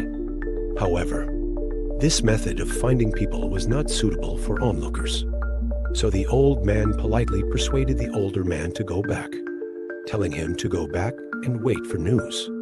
The older man nodded repeatedly upon hearing this, and handed over a red envelope, saying it was for Master Dian San to buy wine.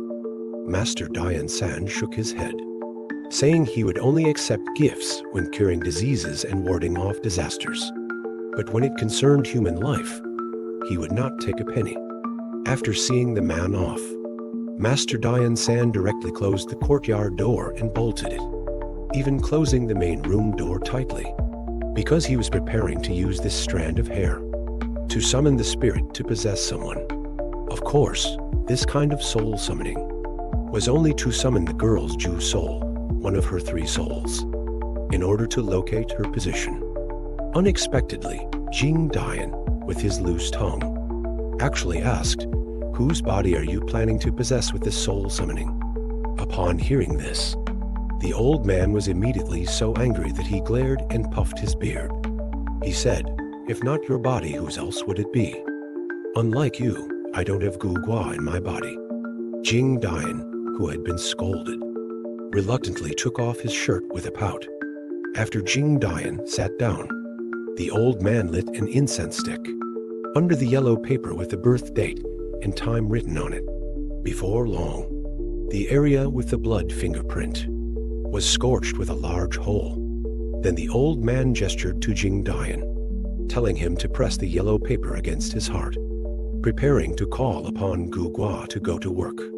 Jing Dian kept pouting and mumbling, because this kind of task with no location or distance to the target, even Gu Gua was not very willing to search for. But under the current circumstances, he had no choice but to obey and do as told. Something big is wrong with this mountain village. In just over half a month, 7 or 8 shocking and bizarre things have happened around here. And today, 3 children have gone missing in a row, and from different villages. These increasingly frequent and serious incidents made Master Dian San's heart even more uneasy. At this moment, he had agreed to something, to help a family in a neighboring village divine the location of their daughter. So Gu Gua inside Jing Dian's body came in handy. But strangely, in the sensation relayed back by Gu Gua, Jing Dian found that the girl's 3 souls were extremely weak, not even half as strong as a normal person's. Master Dian San was a little surprised. He quickly instructed him not to call out to the girl, but to only rely on Gu Gua's power, to look at the surrounding environment through the girl's eyes. Jing Dian agreed. And again, he gripped the yellow paper with the birth date and time in his hand. However, as soon as he activated it, he was instantly knocked over by a strange force coming from nowhere. Master Dian San was shocked and alarmed. He quickly helped Jing Dian up and anxiously asked him what had happened. Seeing that Jing Dian couldn't speak, the old man gritted his teeth and directly tore off the yellow paper. Only then did Jing Dian suddenly sit up. He shouted with lingering fear. That feeling almost froze me to death. Amidst Master Dian San's questioning, Jing Dian told him that the little girl was ice cold all over. You know, it's the middle of summer now. How could such a thing happen?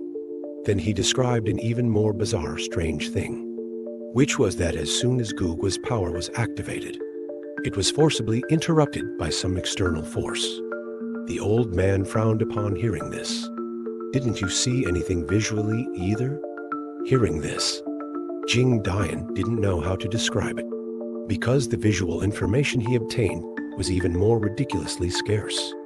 He felt that the little girl seemed to be constantly looking up at the sky, or was just lying on her back the whole time, and her eyes seemed to have never, just stared blankly at the moon. And that was secondary.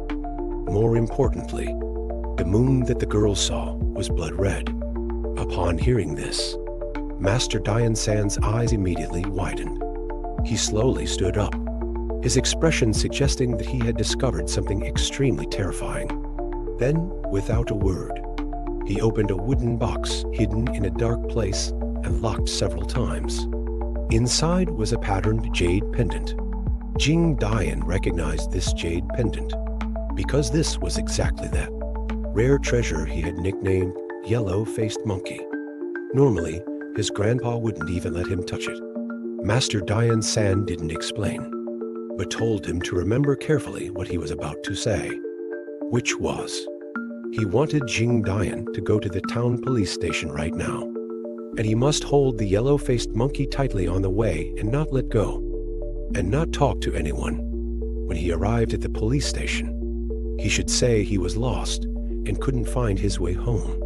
Then find a way to stay there for the night, and no matter what, do not leave, if before dawn. He went to the police station to find Jing Dian, and if this yellow-faced monkey doll hasn't changed color, then it means everything is all right. If Jing Dian waits until dawn and Jing Dian still hasn't come looking for him, and if the yellow-faced monkey doll's face has turned blue, then don't linger. Go straight to Yangshuang Market to watch the blacksmiths work. By then, Jing Dian just needs to watch out for the usual mute beggar Zheng at the market. See if he approaches Jing Dian first. If he does, and if he's muttering something, then listen carefully. Listen to whether the mute is saying Zhou Shi Kuan. If it is, then keep quiet and just follow the mute. Someone will naturally meet up with him then. After saying so much in one go, Jing Dian was already confused. Although he had memorized it, he was still startled by his grandfather's demeanor. He was a little worried, wondering if something terrible had happened here. However, Grandpa didn't explain, but pressed the yellow-faced monkey doll into Jing Dian's arms, then patted Jing Dian's head again, as if to add some extra protection for him. Then, the old man suddenly pushed Jing Dian out. He told Jing Dian to leave right now, and not to miss the time. Full of doubts, Jing Dian asked Grandpa again with worry if he was in some kind of trouble. But Grandpa Dian-san still didn't want to say more, and kept urging him to leave quickly, and said that as long as Jing Dian did as he was told, he would be helping Grandpa a lot. Helplessly, Jing Dian had no choice but to run out as told. Before long, he disappeared into the night. On the other side, the old man silently closed the door. He placed the two paper figures neatly on the bed, and then turned off the lights, because he also had to go out. Before leaving, the old man stared blankly ahead, as if sensing something. After a moment, he suddenly turned around and plunged into the night. Unexpectedly, the disappearance of children from 3 different villages on the same day was actually related to a blood red moon. Grandpa Dian-san was shocked to his feet upon hearing this news, and even unusually asked Jing Dian to leave the village overnight, to stay at the town's police station. This rare action made Jing Dian a little worried. He could feel a hint of fear on his grandfather's face. So when Jing Dian left in a hurry, the old man also plunged into the darkness. Tonight is another full moon night. The old man knew what Jing Dian meant by the blood red moon, and also knew where to find it. Therefore, he groped his way to the vicinity of a large blue stone. If Jing Dian saw this stone, then he would definitely remember that this was exactly what they had recently specially investigated, the blue stone drum. However, Grandpa Dian-san frowned at this moment, because he had come following the clues of the blood moon.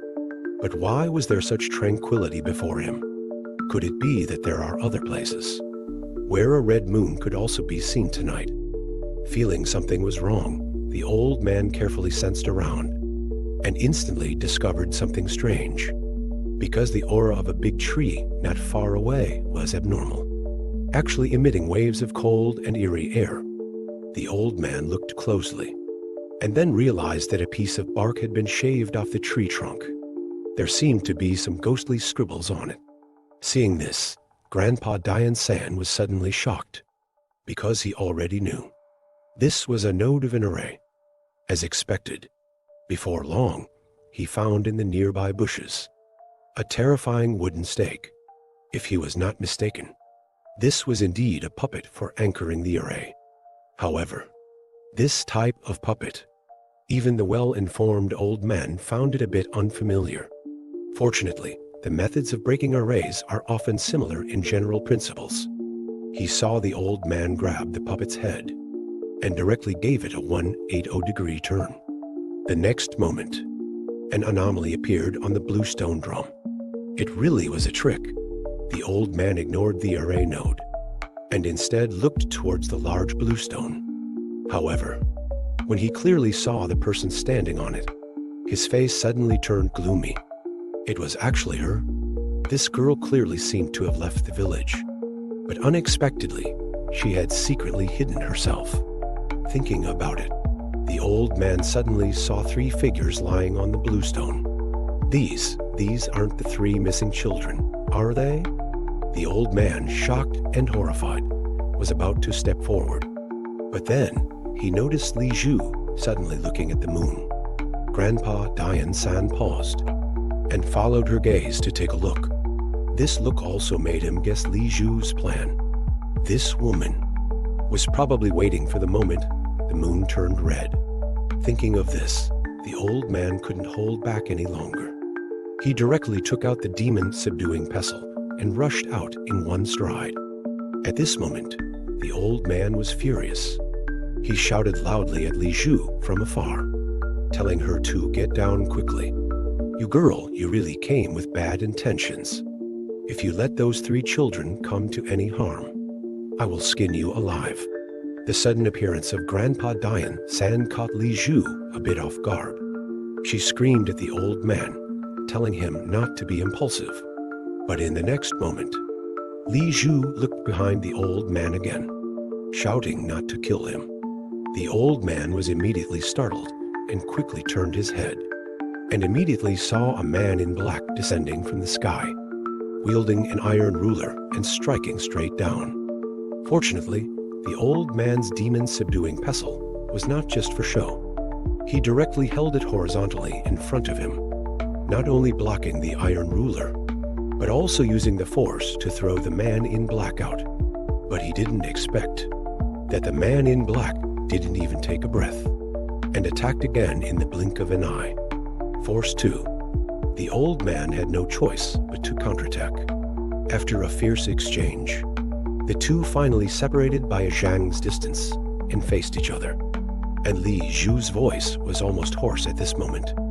She shouted at the two of them with a panicked expression. "Stop it, don't fight anymore." At this time, the old man was panting heavily. He didn't expect the man in black before him to be able to hide his killing intent and follow him from behind. And his strength was surprisingly great. He was quite skilled. However, Grandpa Dian San increasingly felt that the figure in front of him looked somewhat familiar. Suddenly, the old man hesitantly called out, "Teacher Zhang, that woman is back again. This time she even kidnapped 3 children." Grandpa Dian San was furious. He didn't expect Li Zhu to be so persistent. She pretended to leave on the surface, but secretly sneaked back again. But just as he was about to step forward to subdue Li Zhu, a strange man in black suddenly sprang out from behind him. The man wielded an iron ruler with incredible strength. After a few rounds of attacks, the old man's right hand was numb from the shock. However, even though he was wearing black and a mask, Grandpa Dian San still recognized his origin. It was the young college student teaching in the village teacher, Zhang. Sure enough, after hearing the old man expose him face to face, the man in black clearly paused for a moment and then helplessly took off his mask, directly saying that the old man had sharp eyes.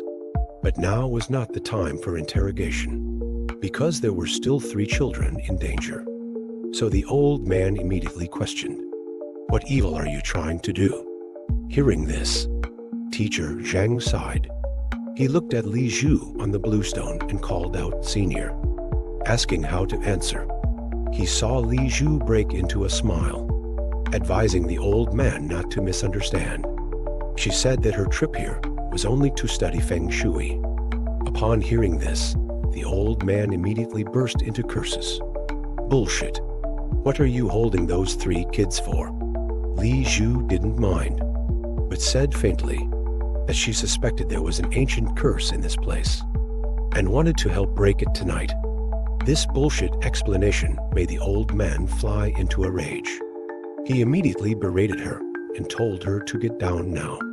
But Li Zhu didn't care at all. Instead, she turned her head to look at the moon in the sky. Then, she asked Master Dian if he had heard of a secret code. It's called Crystal Character Sky Lantern Illuminates Stone Drum.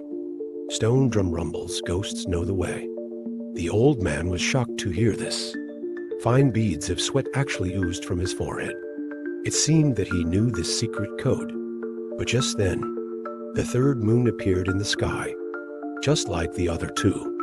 It was carrying a crimson color. Li Zhu knew. The next step was to wait for the 3 moons to become the same size.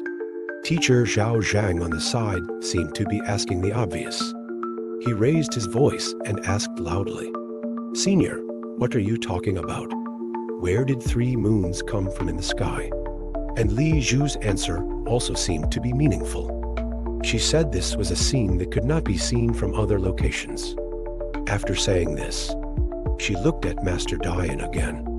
This secret, Master, you've known it for a long time, right? To this, the old man remained silent.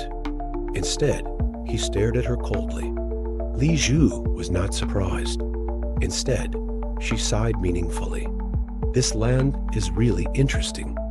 Whether it's place names or legends, everything is layered in disguise. It's like a carefully arranged chess game. As for the 3 moon shadows on Yuan Lake, I guess they are also part of the illusion.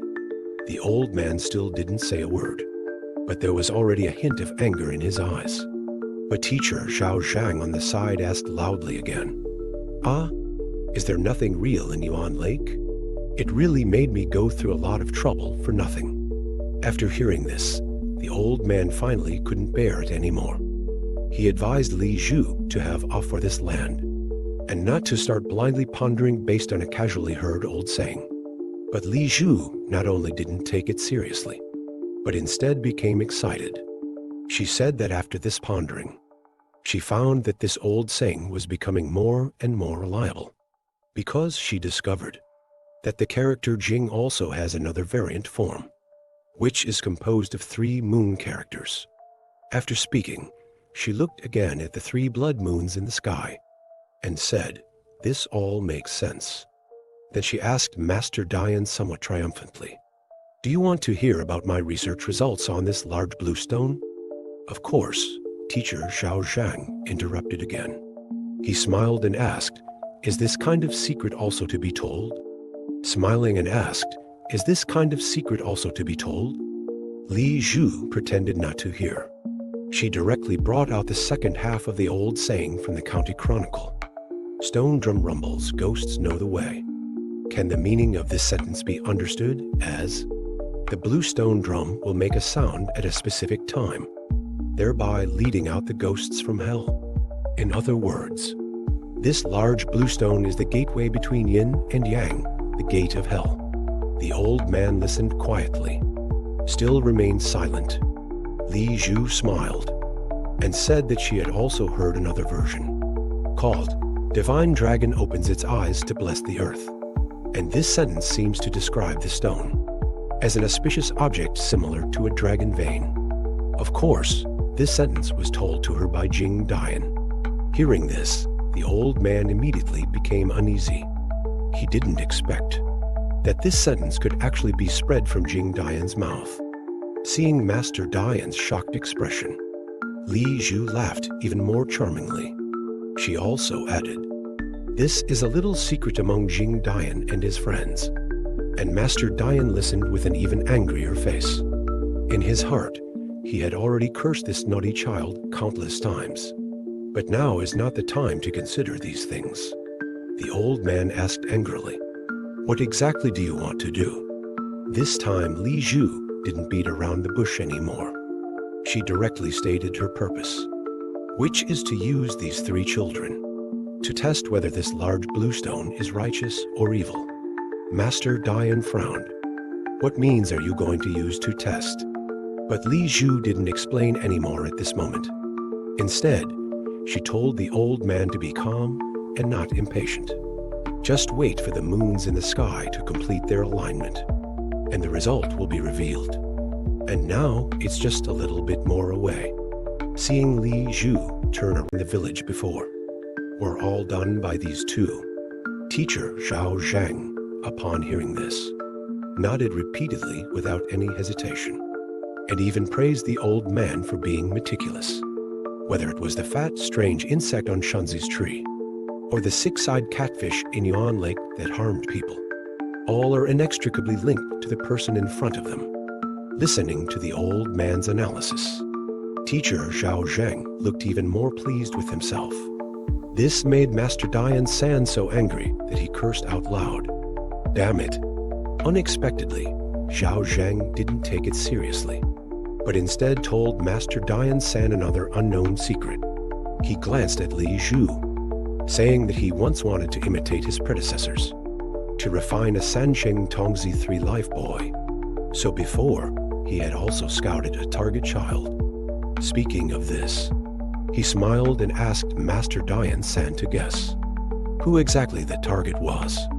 Seeing the old man's face turn pale and silent, Zhao Zhang grinned, saying that target was the grandson of Grandma Wu, who had taken good care of him, Qiang Zi. Hearing this, Master Dian San's eyes widened. What a bunch of heartless bastards, always doing things that repay kindness with evil. But Zhao Zhang clearly wasn't finished. He said that in Yuan Lake, the matter of driving catfish to devour children was too conspicuous and was criticized by his predecessor, so he restrained himself later. Later, every time he went to tutor that child, he would play Wigonki, return palace chess for a while, because the secret lies within the chess pieces. Those chess pieces are made of lacquered human bones. After he cast spells on them, they could slowly absorb the Yuanhan spiritual soul of those who touched them. Speaking of this, the old man also muttered to himself, because when he went to Grandma Wu's house, he had also heard about this. So he told the child to be careful and secretly leave behind a chess piece next time he played chess with teacher Zhang. But unexpectedly, since then, teacher Zhao Zhang had never gone again. Mentioning this, Zhao Zhang's face looked a little unpleasant. He gritted his teeth and talked about his encounter with Zhu Yi pendant, saying that Zhu Yi swallowed all his chess pieces and fought fiercely with him for several rounds. Hearing this, the old man suddenly understood. No wonder Grandma Wu pricked her hand when sewing red cloth for this thing. It turned out to be the gods warning her. Thinking of this, the old man looked at Li Zhu. So this time, you directly captured 3 kids. Are you going to prepare that Sansheng Tongzi? Li Zhu responded with a charming smile, saying that this was all for the convenience of borrowing and returning souls. To avoid any mishaps in between, she kidnapped 3 children, just to gather their Yuanhun into the puppet in the middle. When the 3 blood moons in the sky reach a certain position, they can use the puppet to judge whether this large blue stone is righteous or evil. As soon as the old man heard this, he immediately started to curse loudly. This is clearly Jinn soul borrowing. It could easily lead to loss of life. And you still dare to say this is playing a game? Unexpectedly, Li Zhu didn't care about this at all, and even said that she was very good at this, advising the old man to rest assured. Zhao Zhang, with a provocative look, further accused the old man of having a problem with his attitude, saying that Master San should be grateful for the predecessor's good intentions, because at that time, everything will depend on this blue stone to create a miracle, to help the children resolve the risks. Master Dian San was so angry that his hair stood on end, saying that the blue stone was just an ordinary stone that rolled down from the mountain. Where did all these mystical and strange claims come from? I advise you to stop right now. Hearing this, Zhao Zhang became a little displeased. He told the old man to shut up, otherwise he wouldn't have good fruit to eat face consequences. Seeing that the atmosphere was not right, Li Zhu directly called out Zhao Zhang's real name. Takagi-kun, know your limits and don't mess around. At this moment, she only hoped that she could complete the task smoothly, and didn't want to cause unnecessary trouble. Zhao Zhang's face changed drastically upon hearing this, and he also looked at Li Zhu without any scruples, saying, "Senior, you are possessing this woman's body to carry out the mission. But unlike me, I came in my true form. Moreover, this old man knows too much. You can't just ignore the safety of your subordinate, can you?" Li Zhu pondered for a moment, and finally agreed. However, she hoped that Takagi could handle this matter cleanly, and not leave any traces. The old man tasted something from these words. He asked with a gloomy face, demanding to know what organization the two belonged to. And Takagi, who had been given permission, was now completely unconcerned. Looking at the dying man in front of him, he no longer concealed anything, revealing his identity as an Onmiji executor from Japan. And the purpose of their trip was to come and destroy the dragon vein. Hearing this, Li Zhu Master Dian San's face changed drastically. A power of bloodline seemed to awaken. But the next moment, Takagi clenched his hands and activated the serpent binding strangulation technique. In an instant, the old man only felt a tightness in his chest, followed by the cracking sound of bones breaking. In a short while, Master Dian San's entire chest cavity caved in. It looked like he was about to die. But when the grass snake tightened its grip, Master Dian San suddenly disappeared without a trace. Only a thin paper figure floated in place. Damn it, it's the substitution technique. Takagi and Li Zhu were immediately shocked. They hurriedly looked around. Suddenly, Li Zhu screamed, telling Takagi to watch out on his left. Takagi was stunned for a moment. Before he could even react, he saw a dark shadow smashing towards him. Then his whole body flew up. Good heavens, it turned out to be Jing Dian awakening. This knee strike was truly solid, directly smashing Takagi onto the bluestone. When Takagi fell to the ground and curled up into a ball, crimson blood had already started to ooze from his 7 orifices. Looking at this, even if he didn't die, he should be crippled. The sudden appearance of Jing Dian not only shocked Li Zhu, but also scared Master Dian San, who was hiding in the bushes, to his feet. Didn't this kid be sent to the police station by him? How did he find his way here? Unexpectedly, Jing Dian suddenly turned his head back, started wailing at Grandpa. Even with a crying tone, he cried out for help, and suddenly lifted his own clothes, only to see on his bulging belly, surprisingly, it was the appearance of a baby. He said he was controlled by this thing on the way. Now his feet are not obeying orders, cannot stop at all. Damn, isn't this that Zhu? Li Zhu was so shocked that she froze. And although the old man was startled, his expression looked somewhat relieved. However, what was even stranger was yet to come. Zhu, with a face full of disdain, and somewhat speechless, said 2 words, "Chow ba lame." The Japanese are lurking in the mountain village, kidnapping children, actually for the purpose of destroying the dragon vein of China. Such heinous acts, even Zhu, who is regarded as a dirty thing by people, couldn't stand it anymore. It directly possessed Jing Dian and ran all the way here. Without saying a word, it knocked the kid Takagi unconscious. But because of this action, Master Dian San was directly dumbfounded. He was originally using the substitution technique to get information, but this kid came out and knocked one out, almost ruining the grand plan. And Jing Dian at this moment also had grievances he couldn't express. He pointed to Zhu on his belly, feeling extremely wronged. This scene made Master Dian San also have a headache, because Zhu is also called Yin Gong Dao Yin Justice, an existence that is both righteous and evil. Helplessly, the old man had no choice but to try to say nice things, asking Lord Quan Jun if he could roam freely in the world.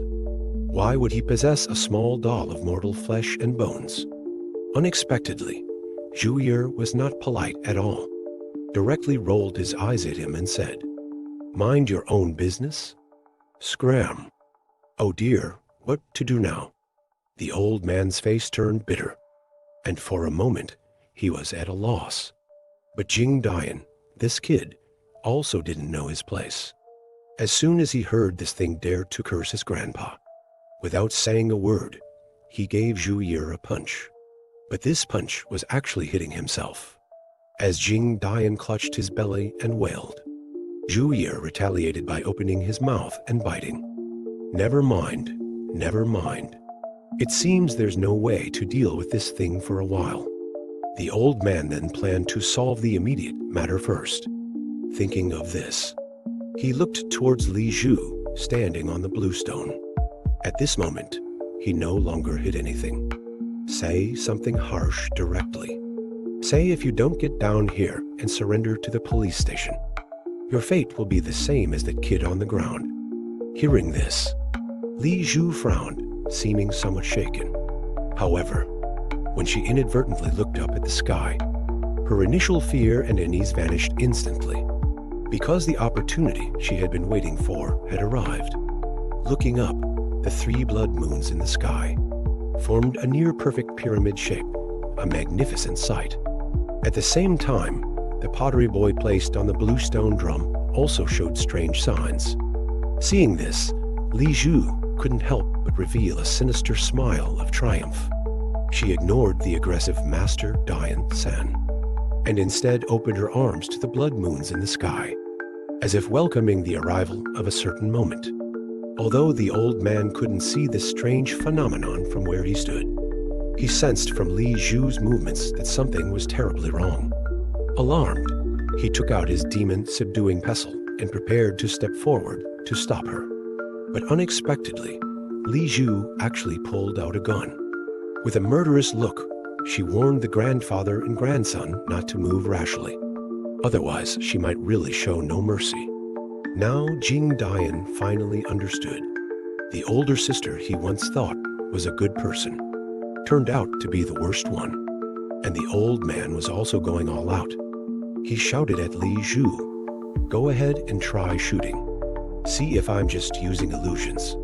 Upon hearing this, Li Zhu was stunned. Indeed, she couldn't figure out how many cards the old man still had up his sleeve. But now she didn't care about any of that at all, because what she had long been waiting for had come to fruition. In the next moment, she directly pulled the trigger. However, this shot was aimed at the pottery boy on the blue stone. With a bang, the pottery boy shattered in response. But what she didn't expect was that the large blue stone beneath her feet also suddenly cracked. Caught off guard, Li Zhu lost her balance and fell downwards. Unexpectedly, the large blue stone not only suddenly split open into a wide crack wide enough for 2 people, but also kicked up a cloud of gravel. Almost in an instant, those gravel pieces seemed to be pulled by a huge force and swarmed towards the crack in the blue stone drum. After a long while, the deafening rumbling sound slowly disappeared. When Master Dian San and Jing Dian looked up and around, they realized that Li Zhu and Gao Mu had vanished without a trace. What exactly is going on here? Jing Dian was a bit confused, but the old man was equally clueless. Unexpectedly, the spirit possessing Jing Dian, Zhuir, suddenly spoke. It said it was thanks to the creation here that it saved the 3 little kids from a disaster. But unfortunately, it seems those 2 bastards were swallowed by the Bai Shitan White Stone Beach. Hearing this, the grandfather and grandson were both shocked. But just then, the 3 little kids on the blue stone woke up. They couldn't move, just crying helplessly. Subsequently, the old man called the local police station, and the awakened children all insisted that it was the new teacher, Mr. Zhang, from school who had lured them here. Hearing this, the police immediately dispatched people to the school, preparing to arrest that bastard. But whether they can find him is another matter, because neither the grandfather nor grandson said much, including the changes to the large blue stone, and also the matter of the man and woman being swallowed up.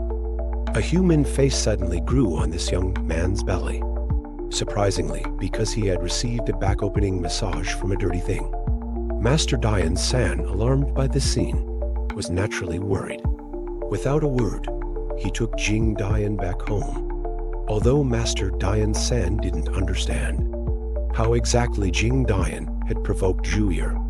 But he knew that if they didn't expel this thing as soon as possible, things could go very wrong. So at this moment, the old man sat solemnly in the main room, asking Jing Dian to carefully recount his previous encounter. Of course, whether intentionally or unintentionally, the old man's words, in every way, referred to Zhuir as this thing. These words naturally made Zhuir indignant. He started verbally attacking the old man. "You're the thing, idiot." Hearing this thing dared to insult his grandfather, Jing Dian raised his fist, ready to give it a hard hit. But as soon as he saw that thing holding up its face, striking a pose as if saying, "Come and hit me." Jing Dian immediately recalled the uncomfortable feeling he had before. However, the old man clearly didn't take this to heart. He told Jing Dian to ignore it and just tell his story. Hearing this, Jing Dian then began to recount the story after leaving the village. At that time, according to his grandfather's instructions, after leaving the village, he ran all the way, preparing to get to the town's police station as quickly as possible. But unexpectedly, as soon as he reached Erlibo, he inexplicably fell. Seeing that there was no one around, Jing Dian was also a bit confused about the situation. But in the next moment, a doll suddenly hung upside down in front of him. Fortunately, the doll didn't scare him, but greeted him with a weird laugh. Otherwise, Jing Dian would have really been scared to pee on the spot. Listening to this thing say something like, "Nice to meet you," and such, Jing Dian blurted out a curse word. And that doll was also strange. It stared at Jing Dian for a while, and suddenly asked him why he had no soul. But it didn't know how heavy the word soul was for Jing Dian. Jing Dian didn't answer, but instead looked at Zhu Yi curiously, asking it what exactly it was. As soon as it heard someone call itself thing, Zhu Yi immediately became unhappy. With an unhappy face, he rebuked Jing Dian for being too presumptuous. Hearing this, Jing Dian knew that this thing was probably just bored, stopping people on the road in the middle of the night to relieve boredom. So thinking of this, he got up and ran. After all, the matter his grandfather had instructed him to do was more important. Unexpectedly, he had only run 2 steps when he fell face first into the mud again. Then he was shocked to discover that his hands and feet couldn't move anymore. And in the next moment, the strange doll hopped in front of him, saying a bunch of things he couldn't understand at all.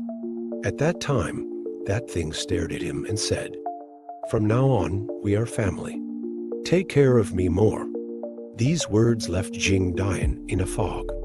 Before he could even ask for clarification, the doll suddenly jumped onto his back, and then without explanation, started rhythmically bouncing and stomping.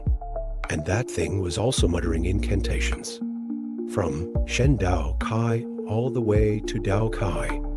Then, that thing suddenly made a dash and drilled into his body.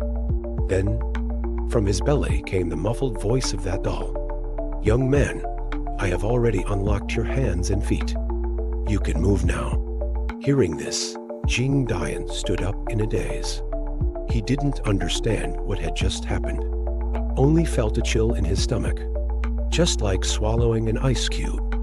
But as soon as he stood up straight, that strange doll drilled out from his belly and said triumphantly, "Hello, little brother. From now on, we are family." Jing Dian was immediately startled. He pinched the doll face on his belly, shocked and speechless, rubbing and rubbing. He even started pulling hard on it. Seeing that the doll face was about to be rubbed out of shape, Zhu Yi finally stopped being playful. He angrily cursed "idiot" in frustration, telling Jing Dian not to mess around. Then, regardless of whether Jing Dian agreed or not, it directly said it wanted to borrow Jing Dian's legs and feet. As soon as the words fell, Jing Dian's legs directly turned light purple. During that time, Jing Dian couldn't feel his legs and feet at all. Then, he watched helplessly as his body turned around and ran wildly towards the direction of the blue stone drum. After that is what everyone knows. Looking at the old man's increasingly solemn expression, Zhu Yi seemed even more smug, and even started whistling. After thinking for a long time, the old man finally lowered his stance and asked this Yin-Yang authority, born from nature, why it would give up its free and unrestrained body and run into the body of this mortal and vulgar little kid. As soon as these words were spoken, Zhu Yi found them extremely annoying. It told the old man to stop flattering him. Mortal and vulgar. What's this kid made of? You should know best, right? Hearing this, the old man's face darkened. Zhuir was even more blunt, revealing Jing Dian's origins. That is, this kid's body is shaped by Tai Sui, using divine sense as his heart to communicate with ghosts. What's even more amazing is, Jing Dian has a beast core in his stomach, and it has no rejection with his body at all. So if you add its spirit to this, it can already be considered God, human, beast, ghost, all 5 paths connected. It can be called a full spirit that walks the yin and yang, unhindered by the 6 paths. Upon hearing the words full spirit, the old man almost dropped his jaw in surprise. He asked Zhuir in shock. Cultivating the full spirit requires enduring a heavenly tribulation every 10 years. Could it be that you think your life is too comfortable? Unexpectedly, Zhuir suddenly smirked, saying it just wanted to use Jing Dian's body to experience the 7 emotions and 6 desires of the human world. But it doesn't think much of the 7 emotions. The main thing is the 6 desires. Hearing this, the old man frowned again. But Jing Dian, who hadn't even finished 3rd grade, couldn't understand. He asked Zhuir what are the 6 desires. The so-called 6 desires are nothing more than food, wealth, possessions, power, emotions, and sex. Moreover, it told Jing Dian that following it would definitely be beneficial. After all, whatever fun it seeks in the future will include Jing Dian.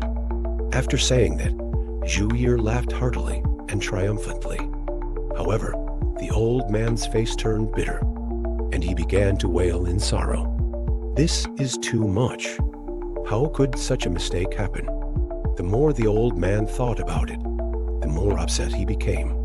And finally, he even started rolling on the ground. This young man, just because he traveled at night, was possessed by a dirty thing, and it wouldn't come off no matter what. Although this so-called dirty thing was Zhuir, who was both righteous and wicked, and it didn't seem to have any malicious intentions.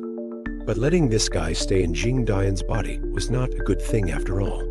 Grandpa Dian had said all the nice things he could, but he was still angered by Zhuir's rascal attitude and was helpless. Having no other choice, the old man became impolite. He warned Zhuir, "If you don't get out of my grandson's body right now, don't blame me for using some means to subdue you." Seeing his grandpa take the lead, Jing Dian also angrily echoed, "If you don't get out, I'll drink some poison and kill you." Unexpectedly, Zhuir became even more disdainful upon hearing this. It laughed heartily. "If you want to drink, then drink. It's your stomach anyway." As soon as these words came out, Jing Dian was immediately embarrassed. Seeing Jing Dian's expression, Zhuir became even more smug. It said that it could control various parts of Jing Dian's body by changing colors.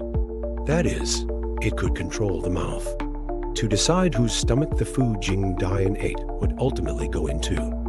As soon as it finished speaking, Jing Dian's mouth turned purple. At the same moment, Jing Dian felt that his mouth seemed ice cold. Seeing this, Zhuir added, "Only at this time will the food Jing Dian eats enter my stomach." In other words, during this time, Jing Dian can gorge himself without worrying about bursting his stomach. In addition, there's another benefit, which is that their taste buds are shared. Speaking of this, Zhuir became even more excited. It couldn't help but boast about its achievements. It said that it was precisely because it controlled Jing Dian's legs that it gave that little Jap a 10 Zhang critical hit. So, with its ability enhancement, Jing Dian suddenly became super awesome. This is a blessing that others can't even beg for. Don't keep wearing such an unwilling expression. Of course, once Zhuir started talking, it couldn't stop at all. It kept changing the colors of Jing Dian's facial features, showing off that it could effortlessly strengthen any of Jing Dian's senses at will. Hearing this, the old man had truly had enough. He slammed his fist on the table, interrupting Zhuir's self-promotion. Amidst Jing Dian's confused expression, the old man asked him to take off his vest, but only when he took it off did he realize that the scar on his chest had actually disappeared. Grandpa Dian was shocked. He hadn't expected that the Guagua spirit was actually suppressed by this Zhuir. Zhuir became even more triumphant upon hearing this. It revealed Guagua's secret in one sentence. It knew that Guagua was Jing Dian's divine sense pet, and also the spirit that had been protecting Jing Dian. It advised the old man to rest assured, and said that it was much more powerful than that little trinket. Moreover, it had long sensed that Jing Dian's body only had a spirit nurtured in this life, but no soul that had been reincarnated. So Zhuir directly made a promise, saying it would take care of things from now on, guaranteeing that this kid would live more comfortably in the future. Hearing this, the old man, for some reason, suddenly stretched out his hand, saying he wanted to feel it out. Saying this, he directly reached out his rough hand and pressed it towards Jing Dian's belly. At that moment, Zhuir was disgusted. It became a little anxious, scolding the old man for being too familiar. Unexpectedly, at the instant the old man approached Zhuir, a yellow talisman suddenly appeared, and at the same time, Grandpa Dian pressed forward fiercely and shouted, "Take this." The sudden attack was indeed effective. The strange face on Jing Dian's belly instantly disappeared. But in the next moment, Zhuir's head popped out from beside Jing Dian's neck. It kept calling him Old Fogey repeatedly, scolding the old man incessantly, and said, "If you mess around again, be careful, I'll seal this kid's divine sense and life force." Sure enough, as soon as these words came out, the old man instantly looked worried. He gritted his teeth and withdrew the talisman in his hand, as if he had resigned himself to fate. Seeing this, Zhuir finally reluctantly shut up. It shrank back and reappeared on Jing Dian's belly once again. At this moment, it no longer talked nonsense, but solemnly warned Grandpa Dian, saying that the old man's actions were equivalent to refining a human, a business against the natural order of creation, showing considerable ability. Perhaps this was the old man's obsession. After all, he and Jing Dian were both soulless people. The so-called souled beings have prosperity and decline, while soulless beings have no reincarnation. In this case, the little bit of vitality carried by this kid must be the result of the old man's long-term protection. As soon as these words came out, Grandpa Dian and Jing Dian both fell silent, seeing their strange expressions. Zhuir couldn't help but laugh heartily. It sighed, "You guys are really all unlucky. Don't worry, I'll help you when necessary." Fortunately, after talking for so long, it also knew that its reliance on this body could finally settle down. Since this was the case, its grand plan for the 6 desires could begin to be implemented. Thinking of this, it felt hungry, asking the two to get some food for it to taste. But in the middle of the night, there was no reason to start cooking. Jing Dian had no choice but to just give it a pack of instant noodles. Unexpectedly, Zhuir didn't dislike it at all, but exclaimed that it smelled delicious, urging Jing Dian to eat it quickly. Thus, at the moment, Jing Dian's lips turned purple. He started to eat with all his might. After a meal of instant noodles, Zhuir also satisfied its craving. Only then did it return the control of the mouth. Indeed, as said before, Jing Dian only felt the taste of instant noodles in his mouth, but his stomach was empty, which was truly amazing. Seeing that the two still looked miserable, Zhuir quickly comforted them. "When there's a chance, I will give you a big gift." It was a strange thing to say, but ever since Zhuir said it would send a big gift last night, the very next morning, a beautiful girl was delivered to Grandpa Dian's doorstep, and that girl was personally delivered by the village chief.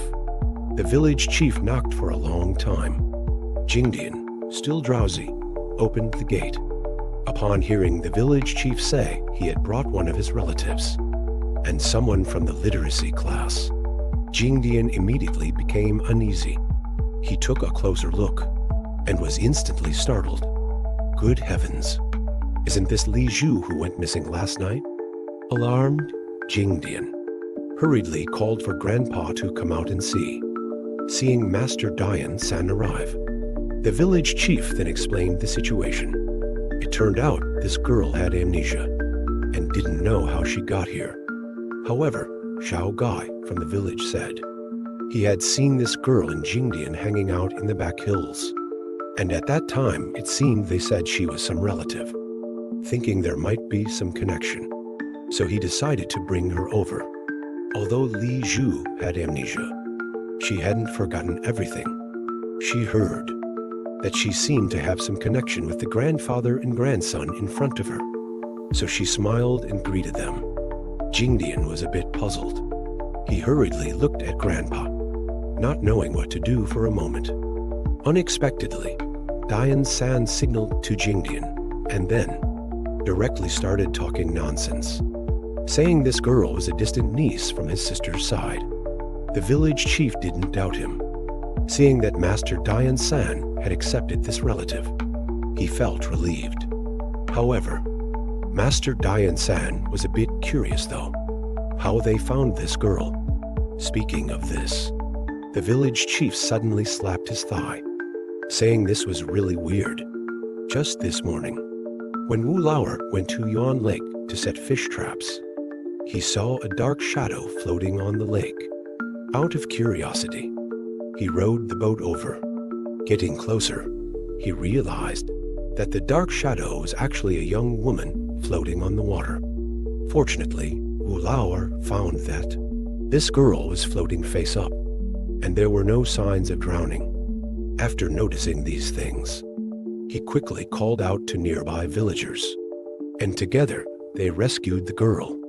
Luckily, this girl woke up on her own after a while. Xiao Gai and some others happened to pass by and see this, which led to the current situation. Speaking of this, Xiao Gai's mother chimed in, saying she was afraid this young woman would get cold. So she helped her change into some clean clothes of hers, and then sent her over. Mentioning this, Li Zhu also nodded and thanked everyone repeatedly, although this was explained.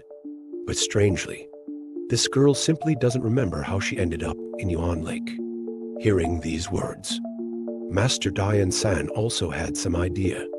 Then he stepped forward to take Li Zhu's pulse and said seriously, "Fortunately, nothing is wrong. Otherwise, how would I face your parents?" Although these words were spoken to Li Zhu was confused. After some polite exchanges, the village chief and the others left. Only at this moment did Li Zhu tentatively ask, "Old sir, have I really been to your house before? It sounds very interesting." Master Dian-san nodded, but Jingdian was not so polite and pouted, "You've even eaten here before." Then a familiar scene replayed. Like their first meeting, Master Dian-san politely asked Jingdian to serve tea and started asking about Li Zhu. But surprisingly, this girl's name was indeed Li Zhu, and she was indeed an American Chinese. And in her original plan, she was indeed coming to this county. But strangely, she realized she'd lost her recent memories. It seems like all of them. Master Dian-san nodded upon hearing this. He naturally understood the reason. But right now, he was more interested in when she'd lost her memory. Hearing this, Master Dian-san finally understood that his elaborate display of paper figures to ward off demons earlier was completely useless in the end. The root cause is here, because the person who came was not a demon at all.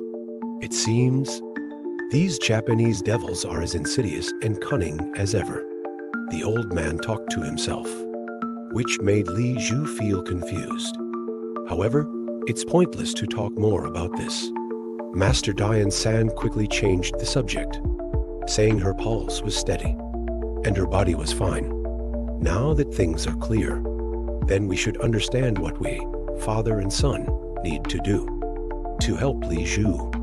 Li Zhu was overjoyed to hear this. She gratefully said she just needed to borrow a cell phone so she could contact the embassy. Jing Dian heard this and immediately handed over the phone Li Zhu had given him before, and also mentioned the previous incident in passing. Although Li Zhu was a bit confused by these words, it was insignificant. She repeatedly thanked him and then dialed the U.S. Embassy's phone number. After a brief exchange to confirm the address, the embassy promised to, within 3 days, mail Li Zhu's lost luggage over. Coincidentally, Li Zhu's luggage was picked up by a cleaner and handed over to the police. And the police, based on the identification information, notified the embassy. This is why the contact this time was so smooth. Seeing that things were settled, father and son were both relieved. They warmly invited Li Zhu to stay here for a few days and wait for her luggage to be delivered. Then the old man went to prepare lunch and said that for dinner they would catch a chicken to stir fry and eat. Before long, lunch was served. Under the shade of the tree were 2 simple side dishes and a bowl of special large bowl-wide noodles. Just looking at it, a feeling of leisure and carefree came along with it. Jing Dian ate heartily and kept smacking his lips, just like he hadn't eaten for many years. But attentive viewers have already noticed that Jing Dian's lips had turned bluish purple. The old man saw this and sighed, covering his forehead, intuitively feeling like he had fed a pig. Li Zhu, after all, is a girl, eating elegantly and quietly. But even so, she still finished 3 bowls straight. Master Dian San was happy about this, saying directly there was no need to be shy. Looking at Jing Dian, who was still eating heartily, Li Zhu chuckled. She leaned over and discussed with Jing Dian, saying she wanted to take a walk together after the meal. Although Jing Dian agreed, he picked up another bowl of noodles, because this bowl in front of him was the first bowl he could truly eat into his stomach.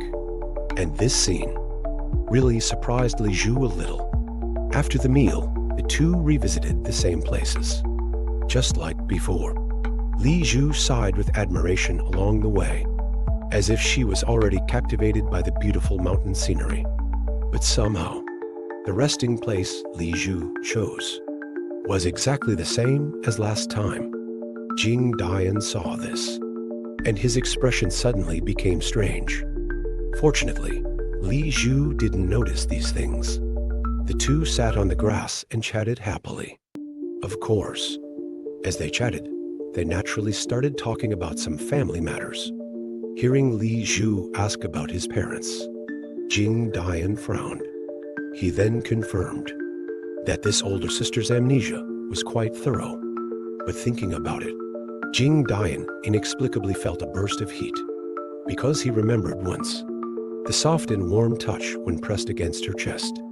Then his face suddenly turned red. Now, even if Li Zhu didn't want to look, she noticed it at once. She asked with a smile, "Why is your face red?" Unexpectedly, Jing Dian, this fellow, actually inexplicably, started telling his tragic childhood story. And it was exactly the same as what he said last time. After telling it, this kid still sneakily glanced at Li Zhu with ill intentions. But the result did disappoint him somewhat, because Li Zhu didn't look at him at all, but was gazing blankly ahead. Suddenly, Li Zhu turned her head and said something, which was that she also had never seen her parents. That slightly sad expression made Jing Dian's heart tremble. Even the budding mischievous desire vanished without a trace in an instant. Until this moment, Jing Dian realized that this older sister was actually adopted by foreigners. She had never seen her biological parents' faces, only knew the place of birth written on the adoption certificate. So after 20 years away, she returned to this place, just to feel the atmosphere of her hometown. Jing Dian nodded thoughtfully and started asking about Li Zhu's job. But the result did surprise him somewhat, because Li Zhu's job really was archaeology. Jing Dian was immediately disgusted when he heard this. He didn't expect this older sister, in various ways, could be related to the tomb raiding profession. But this time he really misunderstood, because Li Zhu studied Oriental ancient history and also minored in archaeology and cultural relic restoration. However, even so, she became even more curious. In her opinion, she had indeed been here during her amnesia, revealed many secrets as well. It was really like Alice in Wonderland in a dream. But as they chatted, Jing Dian's hand suddenly changed color, and then, in the next moment, it suddenly moved to Li Zhu's thigh, becoming dishonest. This time, both of them screamed at the same time. Jing Dian was startled and quickly explained that his left hand was out of control. But these words sounded like Arabian Nights to Li Zhu. She thought this guy was playing some tricks. Unexpectedly, as soon as she finished speaking, Jing Dian's black hand reached out again. Good heavens. This scene directly scared Li Zhu into standing up, and Jing Dian was even more panicked and ran to the side, preparing to create some distance. But before he could run 2 steps, he suddenly froze strangely in place. Unexpectedly, that guy Zhu Yi actually controlled his legs at this moment. Jing Dian saw this and exclaimed that things were bad. He quickly told Li Zhu to run away quickly, because he seemed like he was going to do something improper. To prove that he was not lying, he also lifted his clothes and showed his belly, preparing to prove his innocence. But this scene was really ridiculous in Li Zhu's eyes. What's more, Jing Dian's belly was white, and there was nothing there. This is bad. Jing Dian was sweating profusely, not knowing how to explain for a moment. And Li Zhu, on the other hand, had no idea that disaster was imminent, and thought Jing Dian was joking and trying to make her happy. But before she finished laughing, Jing Dian ran over quickly. This time Li Zhu was a bit at a loss. Could it be that she was also forced to be an actress once? But pretending to run away would really be embarrassing. But although she thought so, she also noticed Jing Dian's solemn expression. So helplessly, she had to obey and flee towards the village. Unconsciously, 2 days had passed. Li Zhu also received her package.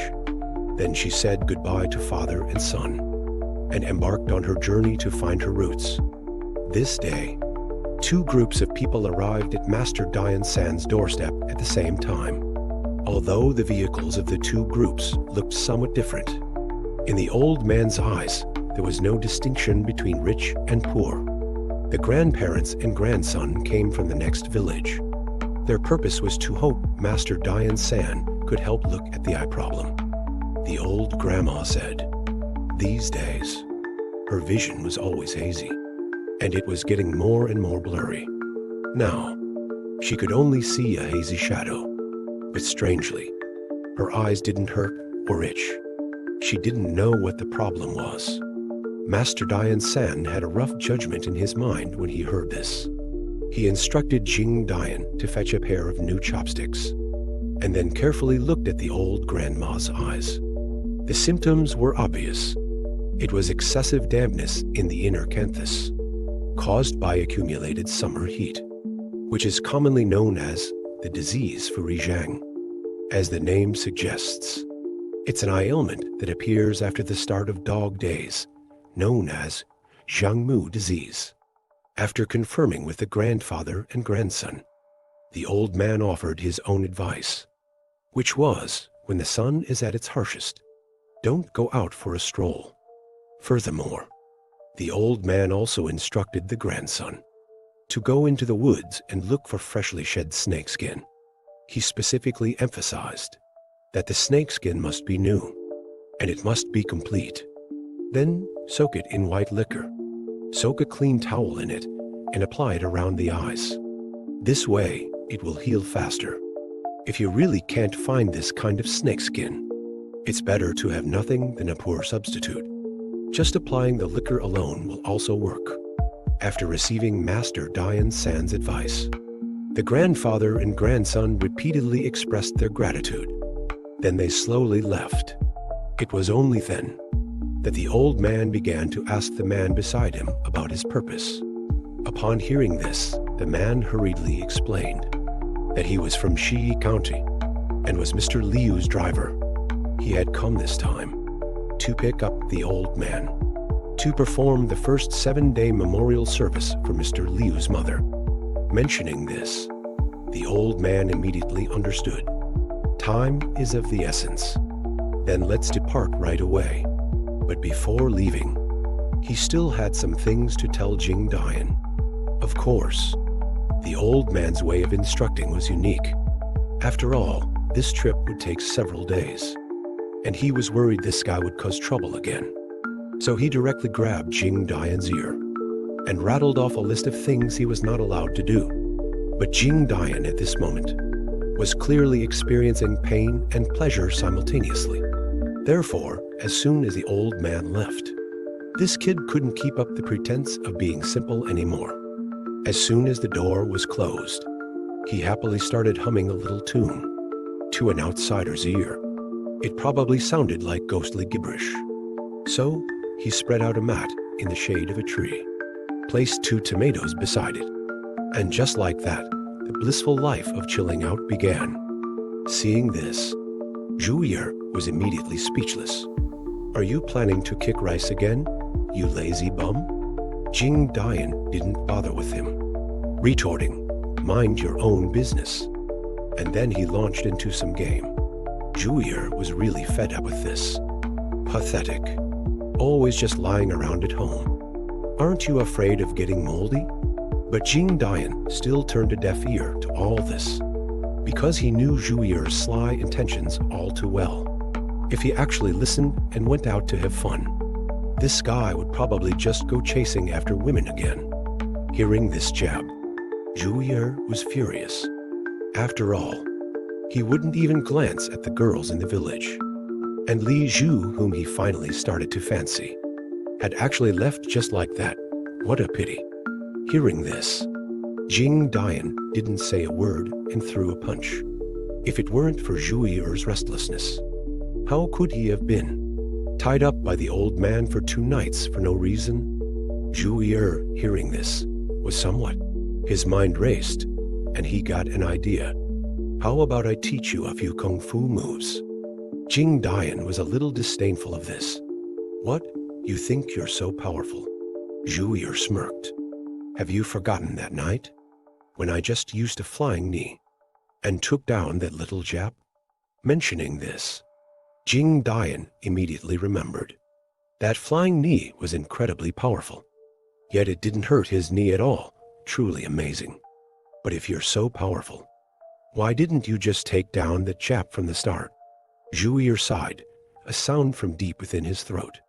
Because at that time, I was just a being of the underworld, unable to attack a human's living body. So I could only scare him a little, and maybe touch a bit of hair, which is already dead matter anyway. My later display of great power, wasn't it only achieved by borrowing Jing Dian's physical body? After this explanation, Jing Dian finally understood. However, he was still a bit confused. Clearly, those 2 bad guys were swallowed by Whitestone Beach that night. But why later? Did Sister Li Zhu float up on Yan Lake? Unfortunately, Zhuyi didn't know. Of course, even if he did know, he wouldn't dare to reveal it. After all, he only has a few 100 years of cultivation. And most of the time he just sleeps for a few years and then wakes up for a few years. He's nowhere near as magically powerful as outsiders make him out to be. Hearing this, Jing Dian immediately became dispirited. He flopped down onto the mat and started his journey to rank up in the game. However, not long after, a girl arrived at the door. Coincidentally, it was Zhang Miling, who was betrothed to Jing Dian in a ghost marriage. After knocking on the door a few times and getting no response, Zhang Miling got angry and directly added the word broken before Jing Dian's name. Of course, Jing Dian had already recognized the voice of his nemesis, so he was too lazy to even acknowledge her. But when Zhang Miling pushed the door open and walked in, he realized he was in trouble. He quickly pulled down his shirt to cover his belly, afraid that Zhuye would get a look at this girl. But in reality, no matter how much he tried to hide, it was futile, and Zhuye was already sighing in admiration. "This little girl is really something," Jing Dian exclaimed in alarm. Quickly clutching his shirt, he asked Miling, "What are you doing here?" His tone clearly conveyed a desire to keep her at arm's length. Miling, however, had come only to deliver a basket of buns. These were freshly steamed by her mother, so she was asked to bring some over. However, before Jing Dian could get up and take them, he was shocked to discover that his hands had changed color. Summer arrived with cicadas buzzing everywhere, and it was once again the season for Zhuye's amorous desires. Because of Miss Li Zhu's departure, with no outlet for his urges, he was heartbroken. Plus, he completely looked down on the village girls, so he had to urge Jing Dian to go out and wander around to ease the restlessness in his heart. But coincidentally, just a few minutes later, a very lively girl delivered herself right to their doorstep. The visitor was none other than Zhang Miling. Due to a health issue, she had once been engaged to Jing Dian in a ghost marriage. However, even so, it didn't lessen their mutual dislike for each other. And this time, she had come, only at her mother's request, to deliver a basket of freshly steamed beef buns. But little did she know, if she lingered for even a moment longer, she might be in for some serious trouble. Because at this moment, Zhuye had already taken control of Jing Dian's hands, preparing to do something bad. Jing Dian was terrified. He quickly warned Miling not to come closer. As soon as he said this, neither of them was happy. Miling scolded him for being ungrateful, coming with good intentions to deliver buns, only to be treated like this. "Go to hell." Zhuye even threatened in a low voice.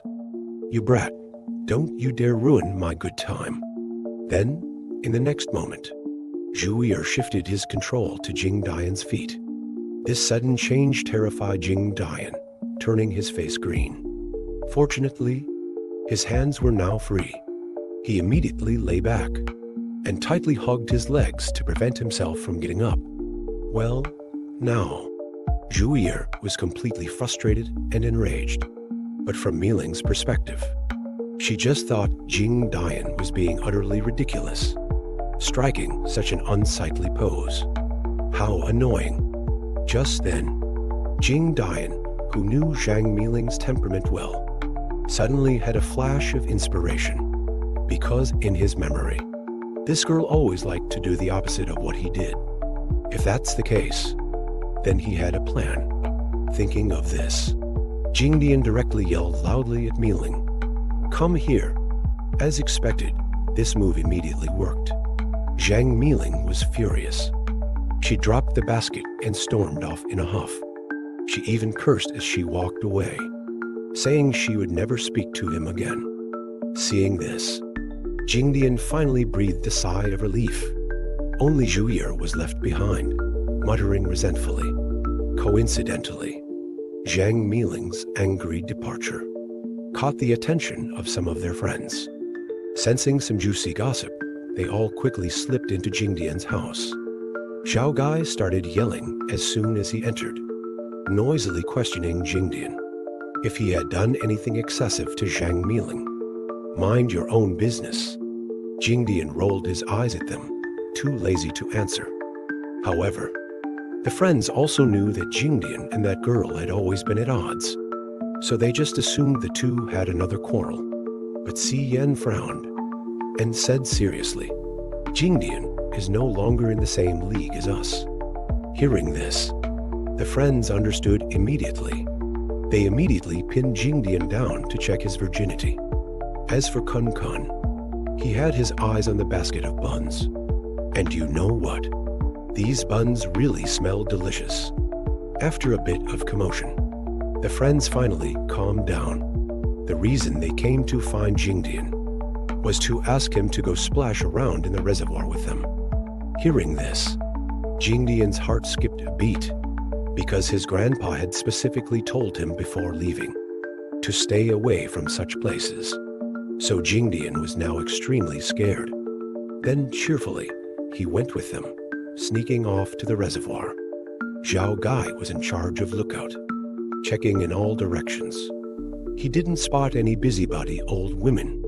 So, he stood on high ground, imitating the posture of an old general, and commanded everyone to disarm immediately. Of course, disarm was just a figure of speech. After some whooping and hollering, the friends all stripped naked. Moreover, Zhao Gai suggested they start with a Danshin warm-up ritual. This made Jingdian worried, because he had just released water before coming, and his reserves were quite low. This so-called Danshin warm-up ritual was to rinse their navels with 37-degree golden tea water urine from their bellies, supposedly to prevent stomachaches after swimming. Watching his friends perform the strange ritual and already dart into the reservoir, Jingdian became extremely anxious. Fortunately, after a long struggle, the stuff finally came. That's right. Jingdian's aim was excellent, hitting the bullseye. But before Jingdian could even feel happy, Zhuir suddenly exclaimed in alarm.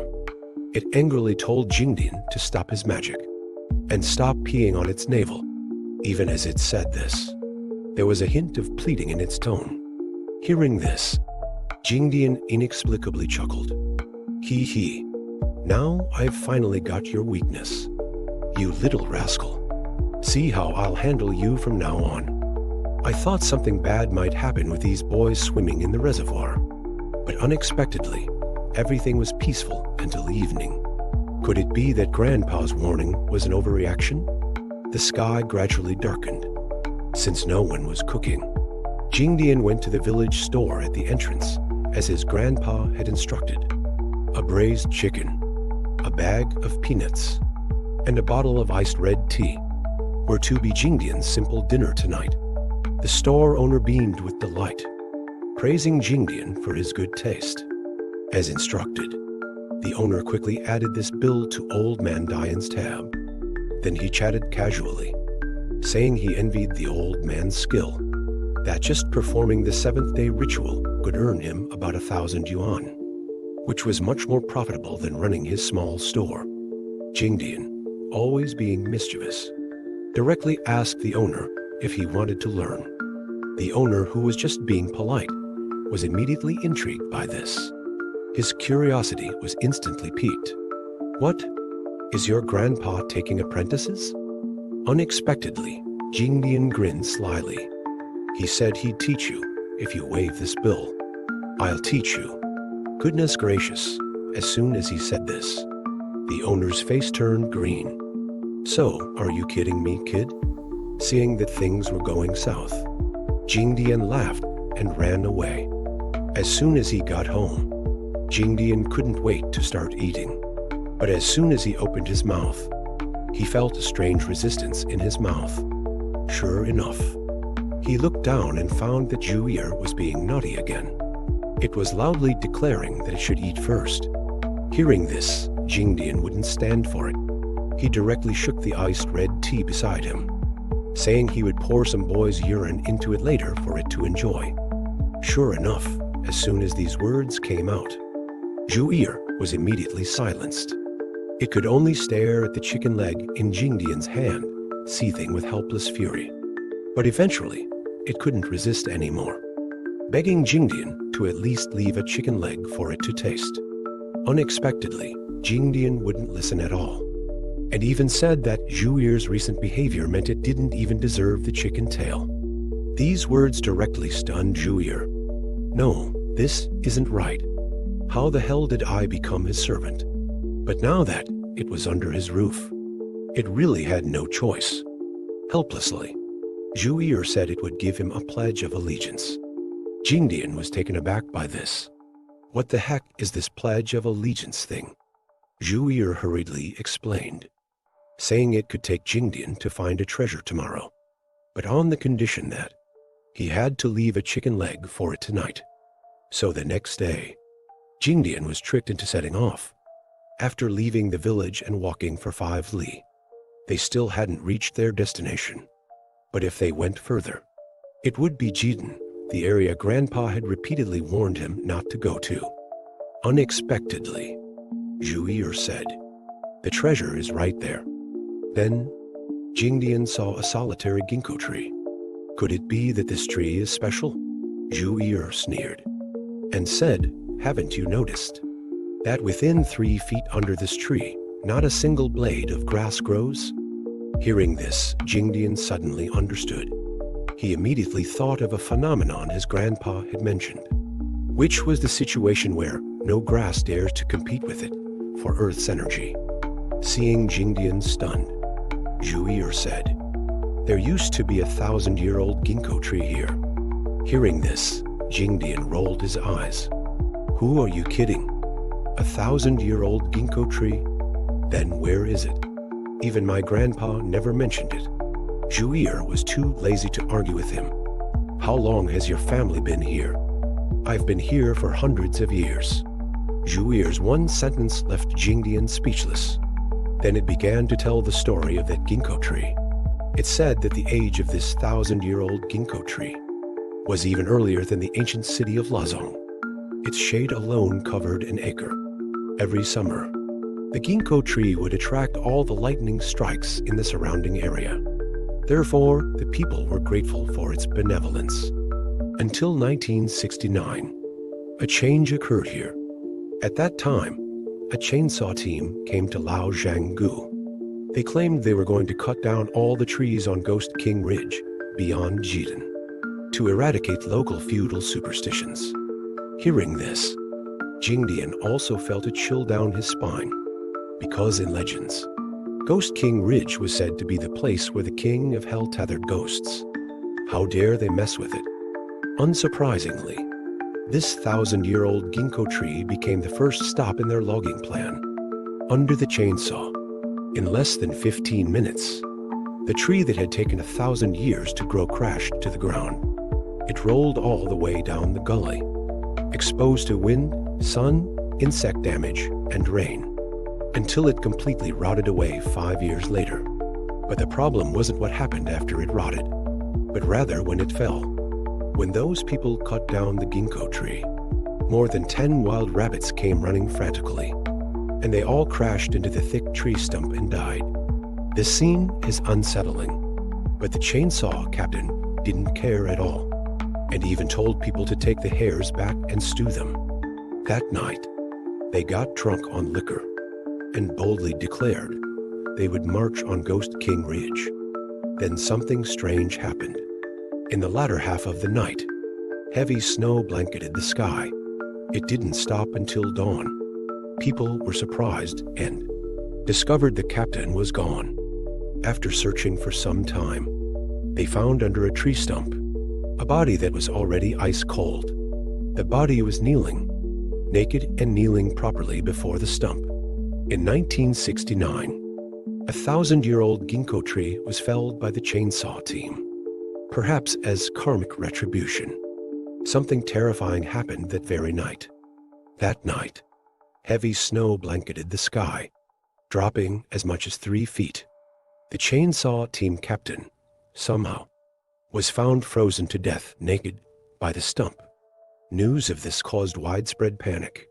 They no longer dared to shout slogans like "Clear-cut Ghost King Ridge," and especially the following night. They didn't dare close their eyes to sleep. But even so, some men were still drawn to the stump as if possessed. Had their teammates not tied them up, more than just the captain might have died there. So, the chainsaw team never dared to stay there again. As soon as dawn broke, they fled in terror, scared out of their wits. The following spring, Villagers, grateful for the old tree, came on their own and covered the stump with soil. After a few spring rains, a new sprout emerged from the old stump. Now, over 50 years have passed. Jing Dian, hearing this story, was deeply shocked. But looking at the ginkgo tree before him, he couldn't help but frown. Because no matter what, a tree over 50 years old shouldn't look like this. Looking at it now, it looks like a sapling of only 2 or 3 years. Seeing that Jing Dian had discovered this key issue, Zhu Yi was greatly relieved. He told Jing Dian to look down at the ground, saying that the large patch under the ginkgo tree where nothing grows was where the original stump was. Just dig down in the middle of the clearing, and you'll find something. Fortunately, after decades of rain and erosion, the stump had become quite rotten. After a few scoops, Jing Dian dug a small pit, and inside, something golden gleamed. When he took it out to look, Jing Dian realized it was a gold 3-edged arrowhead. Seeing this, Zhu Yi exclaimed, "That's it. This is the treasure we're after." It's a long story. This arrowhead was left by that chainsaw team.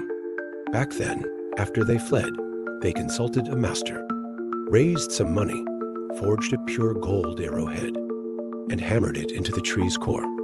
In the 5 elements theory, wood is overcome by metal. So this ginkgo tree's new sprout grew very slowly. Hearing this, Jing Dian was indignant. "In that case," he said, "I'll act on behalf of heaven and confiscate this arrowhead." Zhu Yi was overjoyed, of course. He was already fantasizing about selling the arrowhead and buying hundreds of roast chickens to feast on. Then, Jing Dian bowed deeply to the ginkgo tree to say goodbye and leave. Zhu Yi, on the other hand, was extremely smug, showing off the whole way. He even told Jing Dian to cooperate well in the future, and there would be plenty of benefits. Jing Dian vaguely agreed, but the next moment, he was almost brushed on the nose by a dark shadow. He stared and realized the person looked familiar. It looked like the fellow who brought his grandma for treatment the day before. If he remembered correctly, Grandpa had told him to go to the back mountain to find fresh, whole snake skins to wipe his grandma's eyes. Thinking of this, Jing Dian called out a greeting from afar, but he didn't expect. The young man just glanced at him in terror and kept running. What an impolite fellow. Jing Dian was a bit annoyed. He curiously looked in the direction the young man had come from and was shocked to see that direction was the entrance to the dense forest of Ghost King Ridge. Good heavens! Could this young man have gotten mixed up with something sinister? Zhu Yi glanced over and told Jing Dian, saying the young man was already plagued by resentment. As soon as he said this, Jing Dian was stunned, because in all his life, he'd never heard of resentment as such a thing. Seeing this, Zhu Yi knew it was complicated to explain, so he let Jing Dian his eyes. As soon as he said this, Jing Dian's eye sockets turned purplish black. Then, he saw 2 bright red lines of blood in the air, and this was the so-called resentment. These 2 threads of resentful energy stretched out from Ghost King Ridge, firmly wrapped around the body of the young man who fled. By the time Jing Dian looked back, the young man had vanished. What should we do? Seeing Jing Dian's expression, Zhu Yi immediately understood. Do you want to help him? But it looks like we can't catch up with him now. In that case, we can only go against the direction and explore the dense forest of Ghost King Ridge. Hearing this, Jing Dian was startled. He wouldn't dare to barge into Ghost King Ridge. After all, there are too many stories and superstitions about that place. The Deep Mountain Forest had another name, called Ghost King Ridge. When he ran out in a panic, he was already plagued by resentment. Coincidentally, he bumped into Jing Dian on the road. With the help of Zhuir's power, Jing Dian immediately saw the bloody aura floating in the air. According to Zhuir, this was a life-locking curse. The cursed and the cursor are linked by fate. If something happens to one, the other will also suffer. Hearing this, Jing Dian was startled. He wanted to help, but that kid ran away so fast. He disappeared in a flash. Moreover, Grandpa wasn't home. He had no choice but to pluck up his courage and walk into the dense forest. Fortunately, after a long trek, he finally followed the resentment aura and found the source of the curse. Because Ghost King Ridge has too many strange legends, Jing Dian didn't dare to rush in. So he hid behind a tree and asked Zhuir if it could sense the identity of the cursor. But in reality, hidden by the grass, Zhuir couldn't see clearly either. It could only judge by the aura that this thing's direct lethality wasn't strong. In other words, its Taoist practice was insufficient, forcing it to use this resentful aura to curse enemies. If that's the case, Jing Dian and that thing had no grudges. It probably wouldn't make things difficult for him. Hearing this, Jing Dian felt a little relieved. He quietly picked up a wooden stick and cautiously moved forward. Seeing his cautious movements, Zhuir advised him not to panic. In case it was really some ominous creature, it would take over Jing Dian's legs, guaranteeing a fast escape. After saying this, it directly focused its power on Jing Dian's eyes. As the grass was pushed aside, a plastic bottle-like object could be vaguely seen. Seeing this object, Zhuir breathed a sigh of relief. It withdrew its supernatural power, letting Jing Dian see for himself. It turned out, the source of the curse was actually a snake. Oh no, not one, but two. One was trapped in the bottle, and another was crawling outside. Although Jing Dian was startled, he also guessed the ins and outs of the matter. The kid must have come to find snake sheds earlier. When he couldn't find any, he resorted to this inferior method. But looking at it now, this kid's actions were a bit too mean. Jing Dian was a little angry at this moment. After all, Grandpa had warned that guy not to force it. He complained like this, but unexpectedly, the stick he was waving angered the snake outside. The snake hissed and bit at him. If Jing Dian hadn't reacted quickly, he might have had 4 bloody holes left in his leg. Seeing this scene, Zhuir quickly reminded him to drop the wooden stick in his hand. Only then did Jing Dian remember many folk tales about sticks and snakes. He followed the advice and threw the stick far away. The snake indeed calmed down. Seeing this scene, Jing Dian's courage grew. In a moment of impulsiveness, he told the snake that he was there to help them. Then, the man and the snake stared at each other, frozen. After a moment, the snake seemed to understand and slowly moved its body away. Jing Dian took the opportunity to unscrew the bottle cap and release the little snake inside. Only then did Jing Dian realize that the plastic bottle had 6 small holes punched in it. There was even some water in the bottle.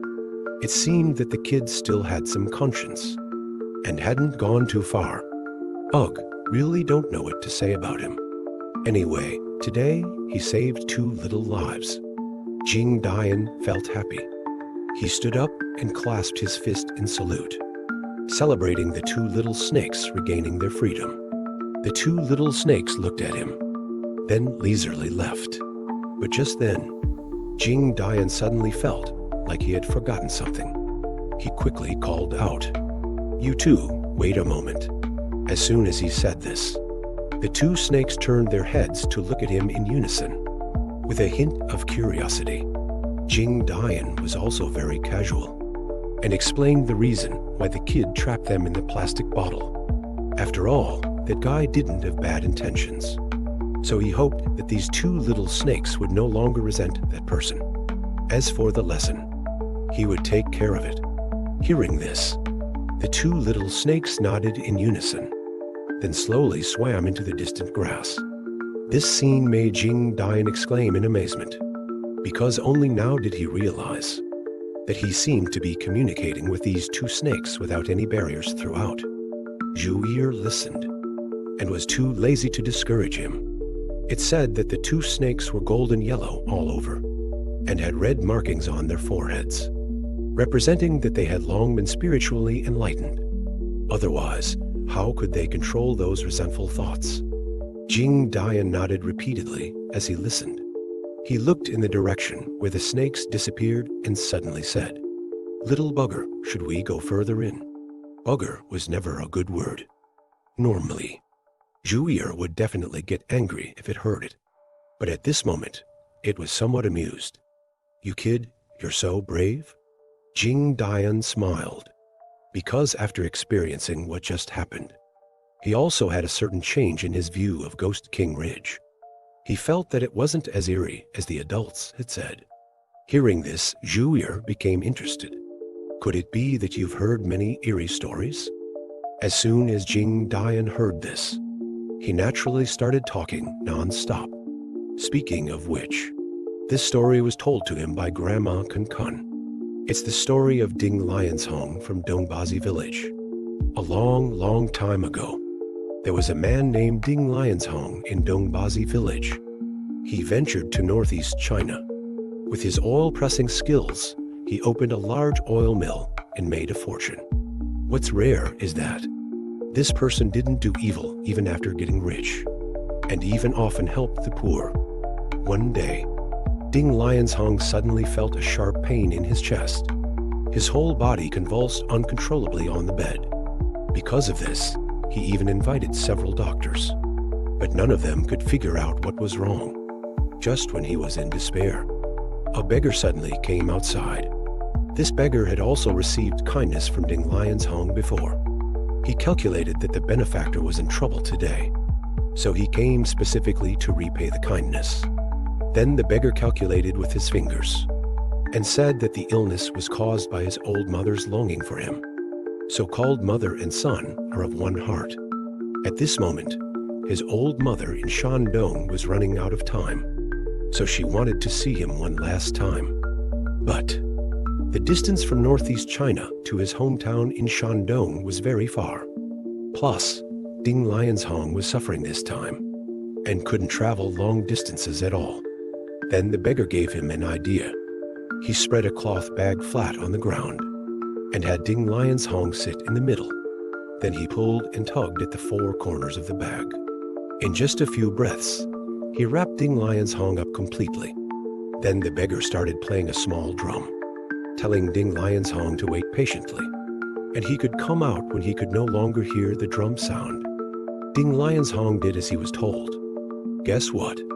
When he crawled out of the bag, he had crossed thousands of miles and arrived in this Ghost King Ridge. Hearing this, Zhu Yi exclaimed in amazement. That beggar could fold a person up with just a cloth bag. It sounds like a unique skill of shamanism. But if the ability to travel thousands of miles in an instant is real, then this beggar must be a top-notch master. Seeing that Zhu Yi was stunned, Jing Dian smiled and asked it, "Can you do this?" Zhu Yi was a little unconvinced and said maybe it really could. Hearing this, Jing Dian's eyes lit up, because he had been craving pot stickers from northeast China for a long time. If Zhu Yi could take him for a ride, wouldn't it be wonderful? Unexpectedly, upon hearing this, Zhu Yi quickly interrupted. It said it was tied down in Shandong and simply couldn't go beyond the border. Jing Dian, upon hearing this, instantly understood. He mocked Zhu Yi for just bragging. As soon as these words came out, Zhu Yi got agitated again. "Hey, how are you talking to me?" Jing Dian was too lazy to pay him any attention, and instead looked up to observe the surrounding environment. But this one look immediately stunned him. He saw on the open grassland ahead a huge rock standing prominently. Looking at it from a distance, it seemed to resemble an animal. It was truly unbelievable. In Ghost King Ridge, a place people feared to talk about. There unexpectedly appeared an ugly, massive rock. Moreover, from afar, it even looked like a four-legged beast on the ground. If it weren't for the fact that no one dared to come to this place, it would probably have become a popular tourist attraction long ago. And at this moment, Jing Dian, who had ventured into this place, naturally saw this rock. He even sensed something was off at first glance. Upon hearing this, Zhu Yi found it very interesting and asked him what made him say that. It turned out Jing Dian noticed that the huge rock was ridiculously clean. Not even a tiny bit of moss could be seen. It was as if it had just been washed clean and placed there. Hearing this explanation, Zhu Yi repeatedly exclaimed it was interesting, praising Jing Dian for being somewhat clever. It told Jing Dian not to approach any closer, but instead to walk around the huge rock. Jing Dian didn't understand why, but subconsciously obeyed and did as told. When he walked around to the side of the huge rock, Zhu Yi suddenly shouted to stop. It told Jing Dian to take another careful look at this moment and asked what the huge rock looked like. This question made Jing Dian frown deeply. To be honest, he had already seen that the huge rock resembled a beast. But if you insist on asking me what it looks like, it's really hard to describe. After all, there are too many four-legged beasts. And this thing is oddly shaped, making it impossible to tell. Seeing Jing Dian remain silent for a long time, Zhu Yi couldn't hold back anymore. It said, "Can't you tell? This is a stone horse." Hearing this, Jing Dian immediately became unhappy. Can this stubby figure look like a horse? It clearly looks more like a dog. As soon as these words were spoken, Zhu Yi quickly interrupted. It said this stone horse is an extraordinary auspicious omen. That you, kid, being able to encounter it today, is considered extremely lucky. These words left Jing Dian in a fog of confusion. Before he could even ask for clarification, Zhu Yi clamorously urged him, telling him to quickly find a red rope to tie up the stone horse. Unsurprisingly, Jing Dian was speechless. In this wilderness, where are you asking me to find a red rope? Hearing this, Zhu Yi complained with disdain. What color is the vest you're wearing? Quickly tear it off, don't dawdle. Jing Dian suddenly realized upon hearing this. He didn't think too much, and directly used his teeth to bite. With a rip sound, a strip of cloth about a finger's width was torn off by him. Although the color of this vest wasn't exactly pure red, in this situation, it could only be used as a makeshift substitute. Jing Dian tore off a whole 2 rounds, and the length was about right. Zhu Yi told him to walk over gently to prepare for action. When Jing Dian walked to the front of the stone horse, Zhu Yi reminded him, "Stop first and recite a passage with me." After speaking, it started chanting on its own. Originally a heavenly dragon soaring in the clouds, now demoted to a stone horse wandering in the earth. Wild winds blow, but no hair stirs. Fine rain falls, and sweat flows. Mountains full of green grass, yet mouth cannot open. Iron whip strikes as it pleases, but head does not turn back. Passing gentleman cannot lead it away. It only carries its true master to tread 1,000 states. Jing Dian followed and recited it word by word. Then, under Zhu Yi's instructions, he tied the cloth strip in his hand to it. However, after this ritual, no change occurred. Just as Jing Dian was about to ask, Zhu Yi urged him to quickly turn around and return the way he came, and the faster the better. So Jing Dian, without thinking, took off and ran. But Zhu Yi was exceptionally serious at this moment. It warned Jing Dian just to run back, and absolutely not to look back. Hearing this, Jing Dian was bewildered. What kind of crazy wind are you blowing now? Zhu Yi got a bit anxious upon hearing this. Shut up.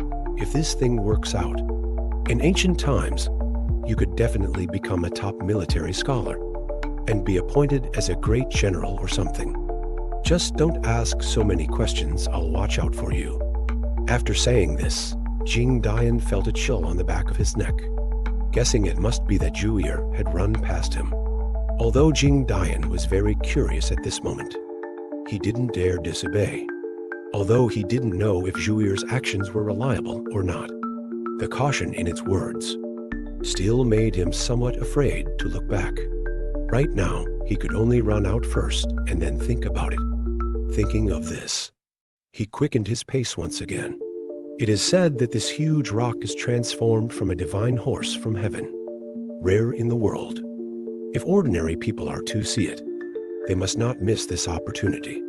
If there is a way to make the divine horse recognize its master, then they will surely be promoted and ennobled, and become a king, lord, or general of a generation. Now, Jing Dian is in the depths of the forest known as Ghost King Ridge, and has discovered this strange rock. Moreover, under Zhuyi's guidance, he tore his clothes into a red rope and tied it to the stone horse's head. Afterwards, Zhuyi told Jing Dian to immediately return the way he came, and absolutely not to look back on the way. Jing Dian was obedient, and half believing, half doubting, he took off and ran. Finally, he ran out without any real danger. He asked, panting for breath, if he could stop and rest for a while. After all, he had already run out of that area. Zhuyi heard this and laughed loudly, saying it was fortunate that no dirty things caused trouble on the way. Jing Dian was relieved upon hearing this. He looked back at the dark, dense forest of Ghost King Ridge, feeling somewhat puzzled in his heart. When he was just inside the forest, it was clearly very bright. But why did it look so dark from the outside? Zhuyi heard this and explained. It was just because the timing was right when he went in. These words left Jing Dian speechless. You're always being mystical and weird. What timing and no timing? Also, why could you look back just now? But I couldn't? Zhuyi sneered dismissively, saying when divine objects manifest, if seen by ordinary people, it will definitely diminish their spiritual power, unless the person is an infant who remembers nothing. As for why it could look, is it even necessary to say? Jing Dian was a bit unconvinced. Keep bragging. Then what exactly did you see? Zhuyi did not conceal anything, and directly said this trip was extremely lucky, because it saw that the red cloth had become part of the stone statue. In other words, the stone horse should have already recognized Jing Dian as its master. Wow, is it really that magical? Jing Dian was somewhat incredulous upon hearing this. Zhuyi saw this and added, if the phenomenon just now was truly the stone horse successfully recognizing its master, then at the right time, it will come to assist you. Jing Dian was overjoyed upon hearing this, regardless of whether this matter is true or not. Anyway, there's no loss today. At most, just sacrificing a vest. However, Zhuyi advised him not to be so frivolous and disrespectful. In case he offends the divine object, it might bring misfortune instead of fortune. Jing Dian felt it made sense after hearing this. He turned back towards the forest and bid farewell from afar, and then embarked on the road home. Just as he arrived at the village, an older sister passing by was amused by Jing Dian's attire. She joked that Jing Dian was wearing a crop top today. Jing Dian wasn't embarrassed at all, saying it was cooler to wear it like this. But that fellow Zhuyi was secretly making comments, praising that this young lady was really good-looking. Hearing these words, Jing Dian grumbled and opened the door, and quickly slipped inside. He was really afraid that this fellow Zhuyi wouldn't know his place, and do something outrageous in broad daylight. At this moment, several pieces of clothing belonging to the father and son were drying in the yard. Same style and same color. Faced with Zhuyi's question, Jing Dian, pretending to like them, said he would buy a few more. Anyway, it can't be said that the author is being lazy, right? But as soon as he finished speaking, A young man ran to the door. As soon as he entered, he pointed at Jingdian and shouted.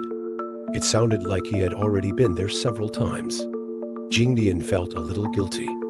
He quickly made up a lie, saying he had just been wandering around the village for a while. The person who came was Zhuzi from the village. He was too lazy to listen to Jingdian's explanation. Because he had a task at hand at this moment, it turned out that Master Dian was returning from Shidi today. So he called him, asking him to pick him up at Shili Slope, and specifically told him to bring a jacket from home. Hearing this, Jingdian immediately breathed a sigh of relief. Just take a jacket. Why are you yelling at me? However, even though he complained like this, he was still a little worried. He repeatedly urged Brother Zhuzi not to say bad things about him in front of Grandpa. Unexpectedly, Zhuzi just blurted out and said, "It depends on my mood." As soon as these words came out, Jingdian also became impolite. He cursed and prepared to get in the car, planning to go together. Fortunately, Zhuzi thought he was wasting electricity and joked, "Taking you. A car that could originally run to Israel will only make it to Afghanistan." Although this sounded a bit out of place, Jingdian already understood the meaning. He shouted, "Good brother," and watched Zhuzi laughingly drive away. At this moment, Master Dian was already at the intersection of Shili Slope, enjoying a bag of dry tobacco. Fortunately, Zhuzi finally arrived late. How could the old man mind these things? He said directly that it was okay, but Zhuzi was a little puzzled. Big bosses drive luxury cars to pick you up, but why when returning? Don't they directly send you back to the village? Master Dian laughed loudly upon hearing this. He said there was a reason for this. Because when going out to perform the first 7 days ritual, it is important to leave in the morning, return in the afternoon, be picked up by the host, and return on your own. So, it's perfectly reasonable for them to drop me off here. This was the first time Zhuzi had heard of this saying. He scratched the back of his head somewhat awkwardly, seeing the jacket in the car. Master Dian was overjoyed. He immediately took off the one he was wearing and set it on fire on the spot. This scene shocked Zhuzi again. "Master, what's the meaning of this?" The old man sighed upon hearing this, saying that his job was not easy. The action just now was only a symbol of completely breaking ties with the previous 7 days self, so that karma would not cling to him. Zhuzi listened, understanding but not fully understanding. He could only nod and help the old man into the car. Master Dian was very polite. He took out a pack of Taishan cigarettes from his bag and handed it over. Seeing this favorite item, Zhuzi grinned from ear to ear and enthusiastically called him Third Grandpa repeatedly. Master Dian was also beaming and warmly invited Zhuzi to be a guest at his home in the evening. "I've brought roast chicken and pork knuckle in this package. You must come and have a couple of drinks." Afterwards, the two of them leisurely embarked on the road home. However, a strange thing happened at the same time, because until night fell, the two of them were still on the road. It was estimated that they had driven more than 10 miles. Zhuzi muttered to himself in his heart, "It's still summer now. It shouldn't be this foggy, right? And no matter what, driving for so long, they should have been home long ago. It's really strange." Looking at the vast fog, the old man also frowned. When passing an intersection, Master Dian asked Zhuzi to stop the car. He came to a stone and asked suspiciously, "This hollow stone has appeared by the roadside several times already, right?" On their way home, the two encountered a strange thick fog, a scene that obscured the sky and the sun. It seemed to trap them to death on this road home. But how could the guy who was secretly causing trouble have thought that the old man he trapped was no ordinary person? So the result is predictable. Realizing that they had encountered a ghost wall, Master Dian asked Zhuzi to stop the car, because he had already noticed this one by the roadside. the hollow stone that had appeared several times. Juzi was a young man. He didn't understand these things. But the old man saw at a glance that this thing was the legendary stretching earth stone. As the saying goes, fearing a foot is 1,000 miles away, and raising your eyes is another mountain. Coming from the east, but not going to the west, a chain lock linking chains. Its sudden appearance here was probably because it was blind and wanted to cause trouble. That's why it set up this ghost wall maze. Hearing this, Juzi was startled. He didn't know what to do for a moment. Unexpectedly, Master Dian looked calm and composed. He asked him if he still had any stock in his belly. Juzi nodded vigorously upon hearing this, because such a thing suddenly happened. Even if he didn't need to pee, he was almost scared into peeing. Hearing this, Master Dian smiled.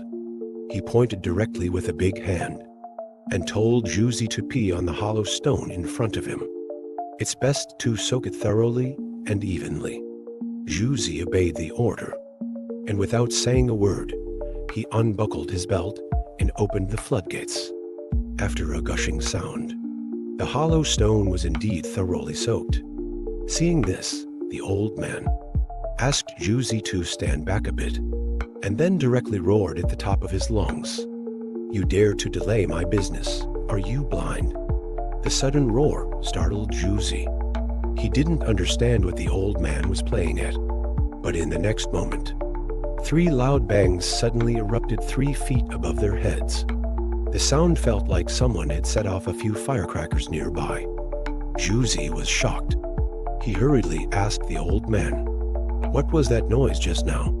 But Master Dian advised him not to panic. Just wait and see for a moment. Sure enough, as soon as the old man finished speaking, a strange wind suddenly blew up. Instantly, it blew away the surrounding fog completely. In an instant, the field of vision widened.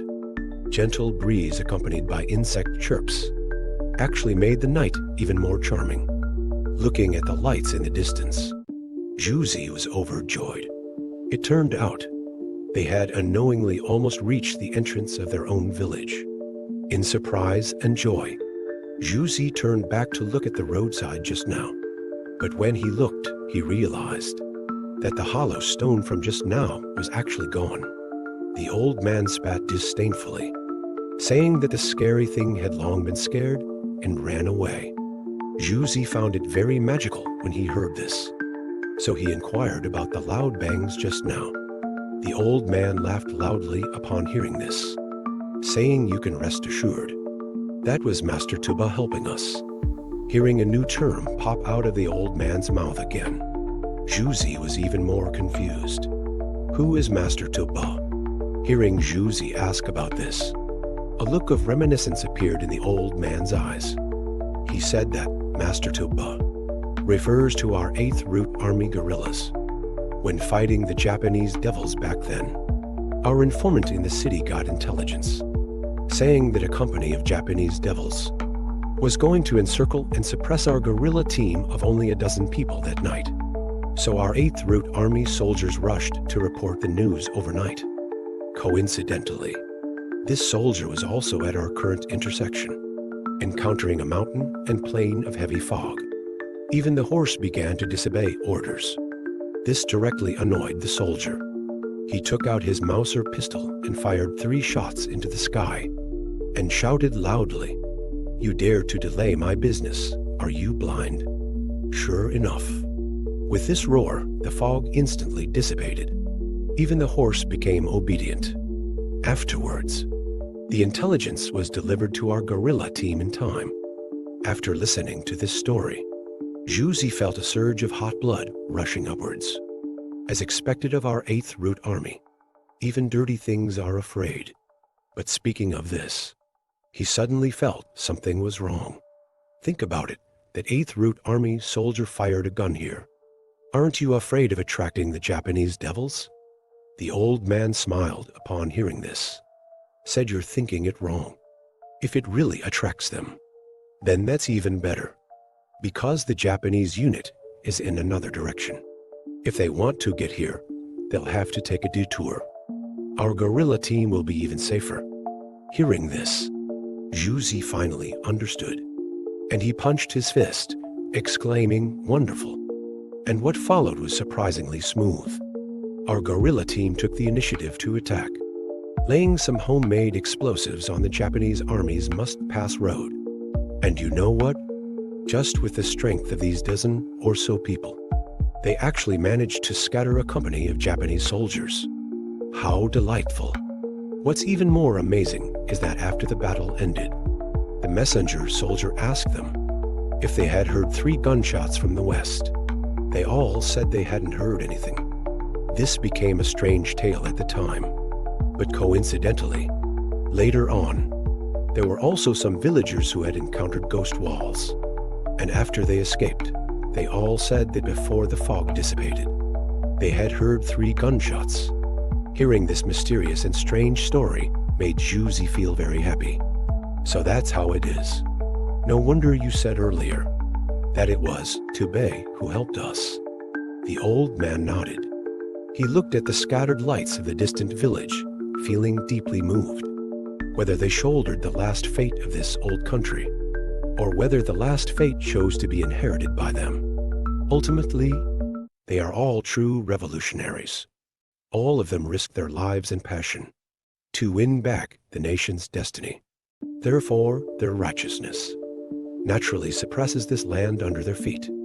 Walking at night on a dark road inevitably makes people feel a chill down their spine, not to mention on these remote country paths. After dealing with the sudden ghost wall incident, Master Dian and Juzi finally leisurely set foot on the road back to the village. Not long after, the electric tricycle had already driven across the small stone bridge at the village entrance. But just then, a dark shadow suddenly appeared on the roadside not far away. Looking at the outline, it seemed to be a carriage. Juzi suddenly tensed up and quickly stepped on the brake. After all, with Master Dian by his side, he had become much bolder. When the tricycle glided closer, the two of them realized that the dark shadow was not a carriage at all, but a rather familiar donkey cart. In their memory, only Jia Laoquan in the village was still raising donkeys. But strangely, the donkey was motionless, like a piece of wood. Master Dian felt something was amiss and planned to get off the tricycle to take a look. When they got closer, they found that a big man was lying in the cart. That's right, this person was Jia Laoquan. Master Dian couldn't bear to watch, saying this guy was probably drunk again. Juzi looked puzzled. He patted Lao Jia's arm, trying to wake him up, but no matter how he shook him, the guy still looked fast asleep. Seeing this, the old man frowned, feeling that something was not quite right with this guy.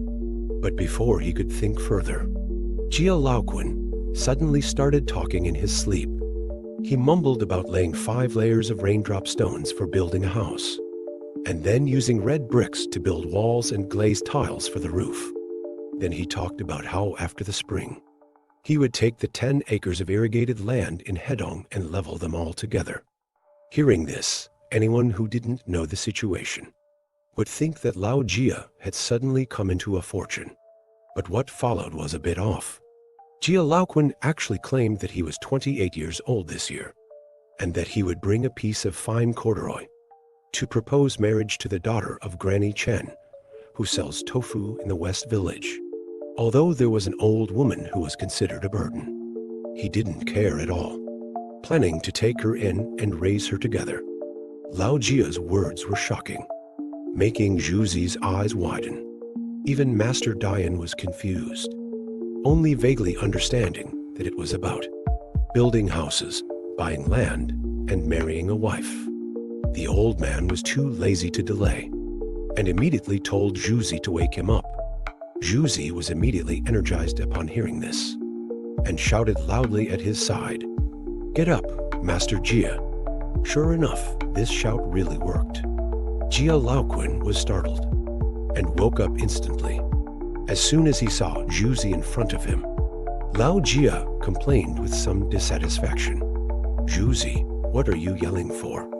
But when he turned his head and saw, he found Master Dian standing beside him. He was immediately a little surprised in his heart. "Third brother, why are you here too?" Master Dian scolded him in an annoyed tone. "I haven't asked you yet. What are you doing running here in the middle of the night?" Jia Laoquan looked around at the surroundings in a daze, and was immediately startled. "Right, how did I get here?" It seemed that this guy was truly awake now, but Master Dian never expected that Jia Laoquan would start complaining again, saying that the two of them had ruined his sweet dream, and now it was completely interrupted. Hearing these words, Master Dian turned around and left without saying a word, and told Juzi to ignore him. Seeing this scene, Jia Laoquan chuckled and quickly admitted his mistake, calling third brother warmly again and again, because he felt that his dream just now was a bit strange, and wanted third brother to help him interpret it. Master Dian looked disgusted. "What is it? Do you remember now how you got here?"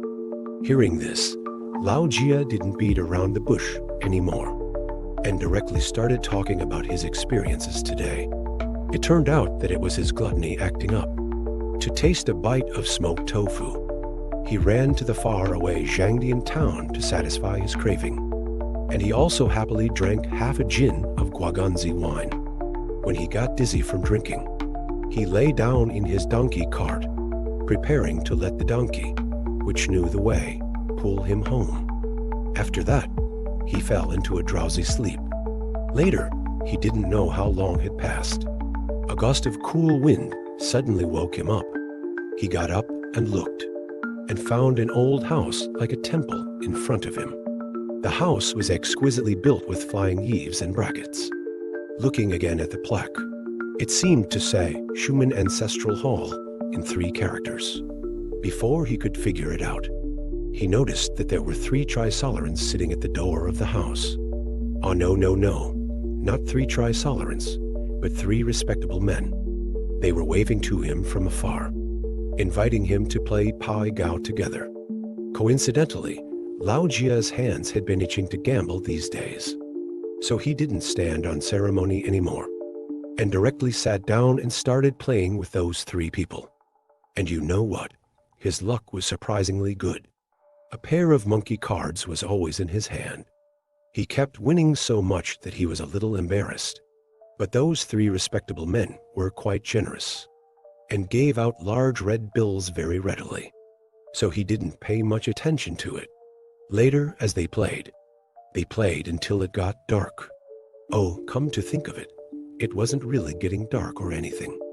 It should just be that the candle and the lantern on the roadside, and let his old donkey, which knows the way, pull him home. But unexpectedly, when he woke up halfway, he found himself in a misty ancient temple. He even confusedly played Pai Gao with 3 people for a while, although he later left safely. For some unknown reason, the old donkey just stood there dumbfounded and wouldn't move. If it hadn't been for Crazy Senyi and the others returning to the village and bumping into him, who knows what kind of trouble might have occurred tonight. So now, after Crazy Senyi's reminder, old Jia Quan reached into his pocket and realized that the money he had just won was actually all ashes from burned joss paper. This is too eerie. Old Jia Quan was so scared that he broke into a cold sweat and kept saying high-key exclamations of surprise or fear. He hurriedly shook off the ashes in his hand and asked third brother how to avoid disaster. Crazy Sanyi looked displeased. What else can we do?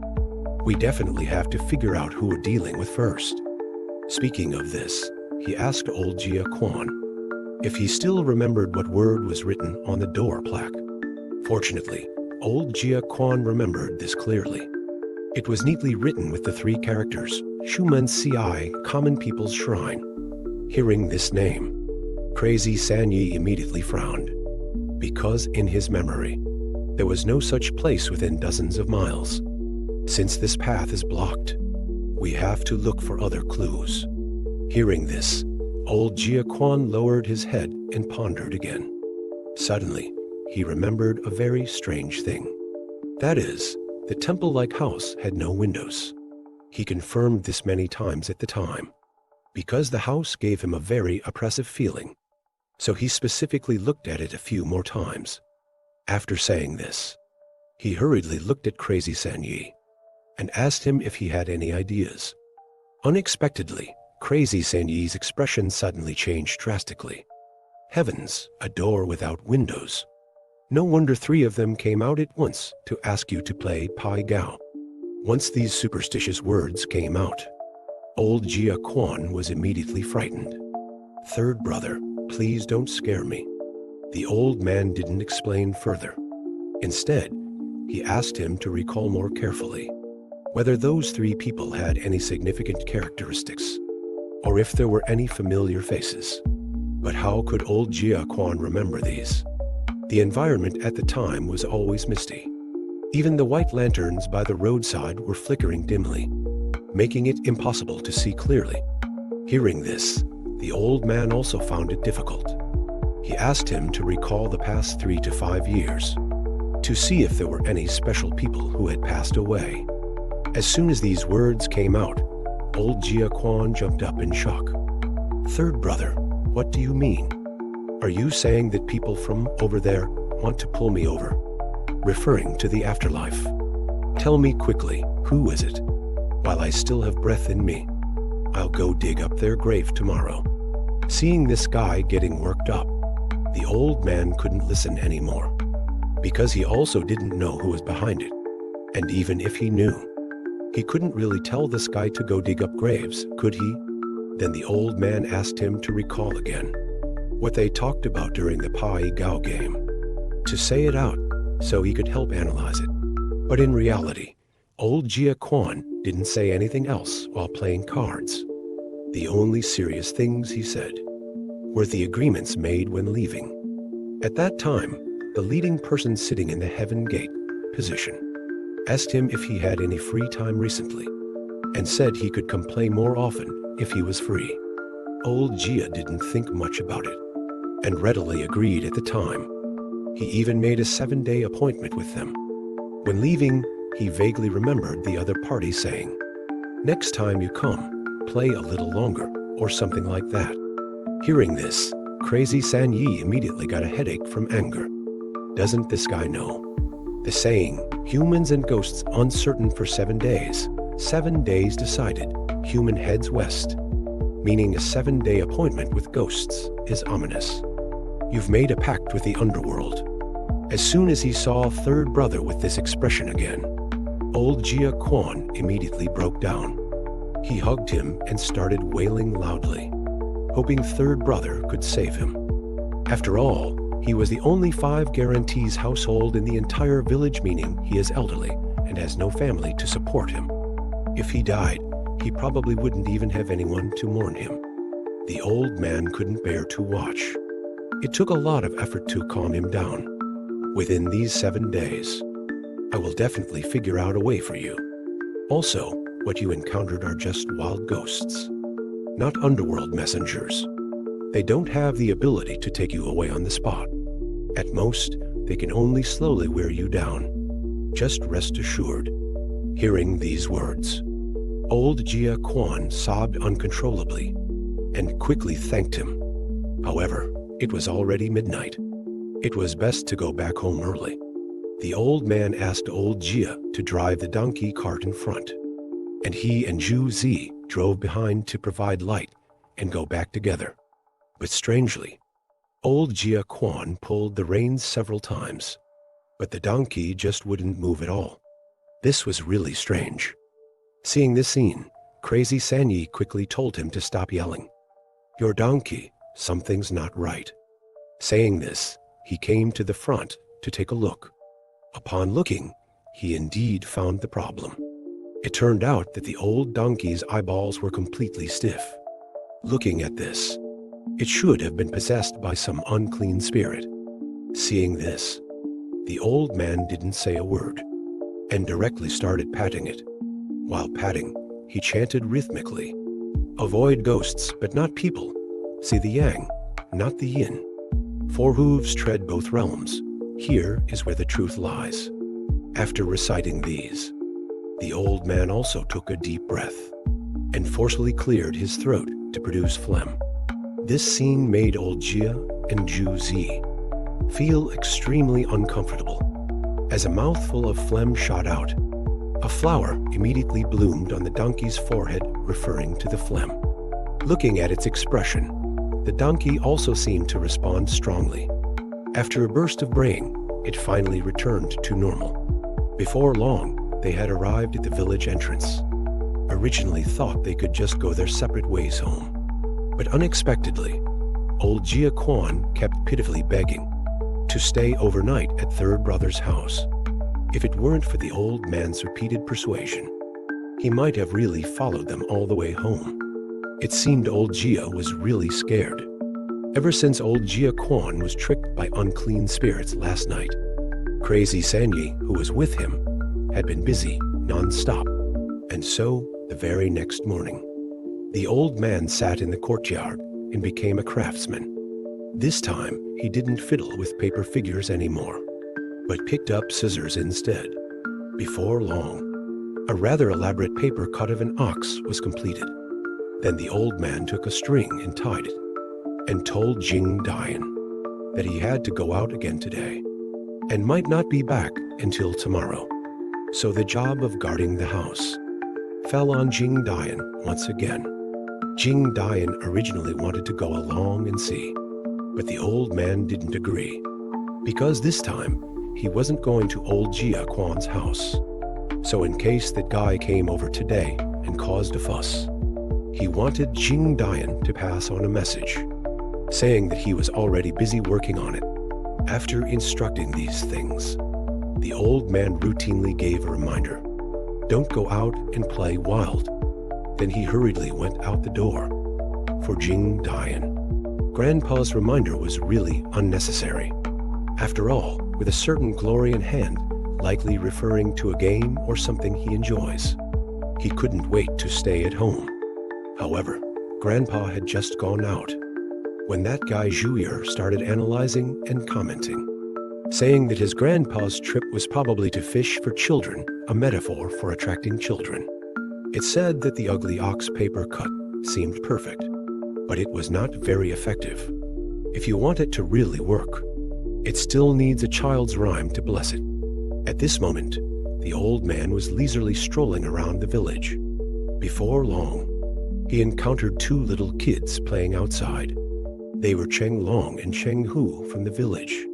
The two kids were very polite. From afar, they greeted Third Master. The old man smiled broadly, praising them for being so well behaved. But although they seemed to just pass by, the paper cut that the old man was waving in his hand was hard not to attract attention. And so, in the next moment, these two kids stopped in their tracks. Seeing this, the old man smiled knowingly. He even more ostentatiously held the paper cut to his chest, saying he would test the two brothers. What was it in his hand? Was there even a need to ask? Cheng Long and Cheng Hu answered in unison, "It's an ox." The old man was overjoyed upon hearing this and praised them for being clever. That's right, it is an ox. But just at this moment, Cheng Long suddenly hesitated. It seemed he had found something else. This scene scared the old man. He quickly stopped them, saying, "You've already hit the point. Don't say any more." However, as soon as he finished speaking, Cheng Hu next to him also noticed something was wrong. So, in the next moment, the two kids shouted in unison, "It's clearly." But as soon as these words came out, the old man impatiently interrupted again. He sighed repeatedly, like he was performing a crosstalk show. "Wow, amazing, amazing. I didn't expect you to even guess the name. That's right, it's called Mingming." Seeing the old man acting so shamelessly, the two kids immediately became unwilling. They insisted on saying the sentence today. Seeing this, the old man immediately felt something was wrong. He quickly put on a fierce and menacing look, saying he was going crazy. "If you don't leave, I'm going to snatch the popsicles in your hands." As soon as these words came out, it worked. The two kids instantly shut their mouths. They turned around and ran. It seems they were really afraid of losing their beloved popsicles, being snatched and eaten by the old man. The old man watched and laughed heartily. Then, content, he strolled towards the outside of the village. Before long, Crazy Third Master arrived at a small slope in the south of the village. This place had no crops, so the villagers rarely came here. However, even so, but here stood a solitary house. The old man approached it intentionally or unintentionally, and pretended to be an old cow herder talking to himself. "Ming Ming, don't be polite. Eat as much as you want. This grassland is all yours." After saying these words, the old man also glanced at that house inadvertently. Actually, this house was not unfamiliar to Crazy Third Master. It was built in the 1990s. It was said to be in response to policy requirements, emphasizing what they called changing customs and habits. To put it bluntly, it was mainly considering that burial occupied arable land, and there were also some unspeakable ghost stories. So, they built such a laboring people's memorial hall, used to centrally store the urns of the deceased. Over time, this house was also called ossuary by people. It was locked all year round. Even the windows were sealed with thick wooden boards. And above the window frame, a Liang hexagram was built with bricks, as a barrier between yin and yang. The old man glanced at it briefly and didn't look again. Instead, he went straight to the front of the house. After he stood still, he tied the cow rope around his waist, and then started to load tobacco into his pipe. After lighting the pipe, the old man took a deep puff, then gently exhaled towards the front. Then a strange scene happened. The smoke ring instantly dispersed into a cloud and drifted downwards, directly sinking to the ground. Seeing this scene, the old man immediately understood, because at this moment, his position was exactly at the lee position of the house. With the smoke sinking like this, then the previous guess must be correct. The front and back inversion of this place in the nature of the hexagram precisely means two can overlapping, yang trapped in yin. Thinking of this, Crazy Third Master no longer hesitated, directly untied the cow rope from his waist. Just like before, he said to himself, "Ming Ming, start grazing. I'll let go of the rope. Don't run around." After saying these, the old man threw the rope away and prepared to find a shady place to take a good nap. Strangely enough, that paper cut of the ugly cow, although it was just a thin piece, just stood there upright in its place. As for Crazy Third Master, he really did find a big tree and sat down. A plate of peanuts, a salted duck egg, plus a pot of Laubagan liquor. This little life was really quite enjoyable.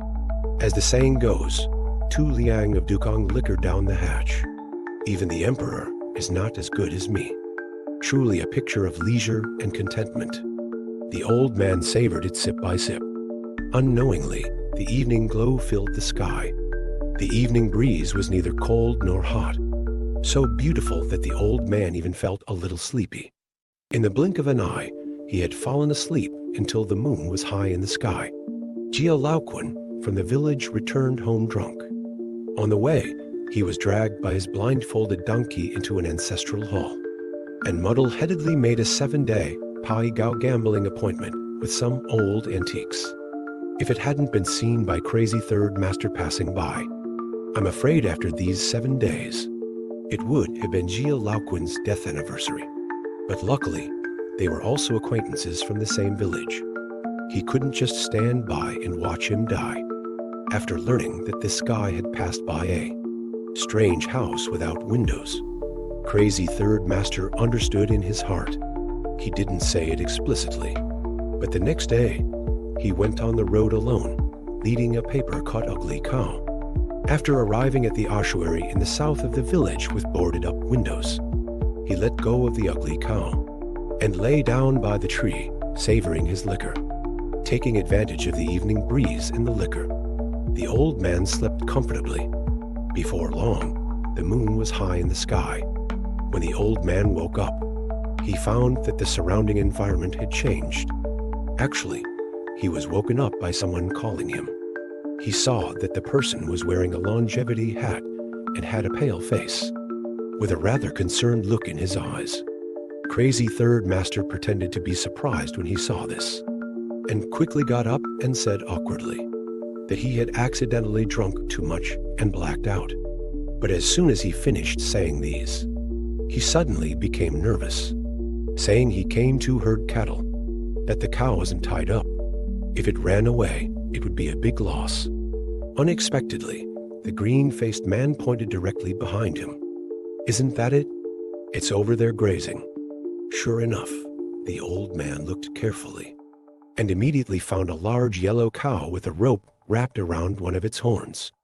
Crazy Third Master was overjoyed and exclaimed luckily. Only then did he feel relieved, and began to exchange greetings with the man beside him. The man pointed behind him again, saying that he and two friends were idle, holding a night banquet here to enjoy the moon. The old man looked back, and sure enough, he found two people sitting in front of a windowless old house. And those two people also got up and bowed to him. Seeing this, the old man also quickly returned the bow, and the green-faced man took the opportunity to invite, hoping that the old man could come over and have a couple of drinks together. Under the warm invitation, the old man reluctantly joined the table. He remembered Jia Laoquin's encounter. Back then, that guy was invited to play Pai Gao together. But today, what he encountered was a night banquet to enjoy the moon. It seems these little devils are quite good at catering to people's preferences. There were 4 dishes on the table: black, white, red, yellow, purple, green, blue, gray. Various colors, very sumptuous. The old man pretended to be pleasantly surprised and praised repeatedly. But as soon as he sat down, the green-faced man got up to propose a toast. Did he need to think more? Of course, he had to have a drink first. The old man looked embarrassed, seemingly hesitant. But in the next moment, he suddenly perked up, directly raised his wine cup, ready to cheers. Even his beard bristled excitedly. This change naturally fell into the eyes of several people. They paused for a moment, saying frankly that the old man was a little different from just now, but they couldn't say exactly where he had changed. Crazy Third Master laughed and said he was a drunkard. Surely he perked up when he saw good wine. This explanation was quite reasonable. Those people no longer suspected anything, and they cheered and clinked glasses together, watching several people all gulping down wine. Crazy Third Master's little thoughts began to stir.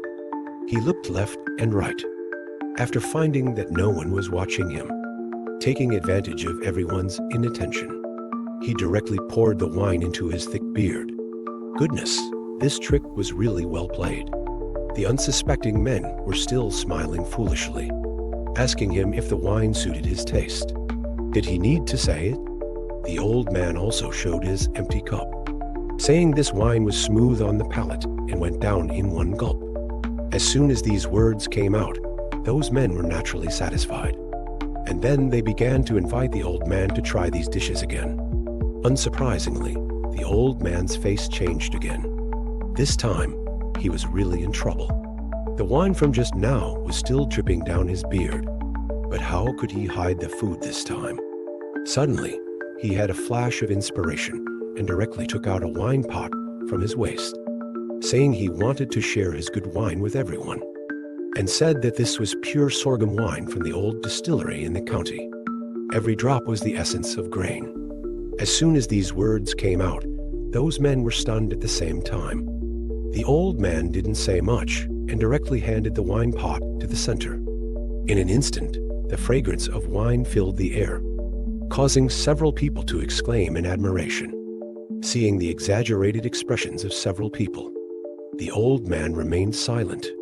He directly filled the cups to the brim. urging them to taste it quickly.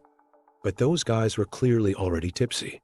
Each of them held their glasses, overjoyed, saying this liquor aroma was much more authentic than what they just drank. And to be honest, they hadn't smelled this kind of aroma for many years.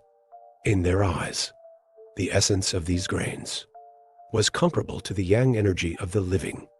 It seemed they were truly drunk, unaware they had inadvertently let slip their secret. But even though Crazy Sanyi heard it, he still pretended not to notice, wearing a cheerful expression, and even raised his glass, inviting them to drink together. However, these guys seemed to have forgotten even to return the gesture. Instead, they buried their heads and sniffed intensely, as if they wanted to inhale all the liquor aroma into their bellies. In folk legends, ghostly spirits don't need to eat food by mouth, but by smelling. As the saying goes, humans eat food, ghosts smell the fragrance. This is one of the distinct differences between the yin and yang worlds. And now, right in front of a misty old house, a bizarre scene unfolded. Crazy Sanyi gave the three people at the table a full cup of pure Gaoliang liquor, but those three only smelled it and didn't drink. They were even intoxicated and couldn't pull themselves away. Faced with this bizarre scene, the old man pretended not to see it, repeatedly urged everyone to raise their glasses and drink together. Then, he pretended to accidentally knock off a chopstick. Seeing that they still had no reaction, the old man naturally bent down to pick it up, saying he was going to pick up the chopstick. As a precaution, he took another glance at them as he lowered his head.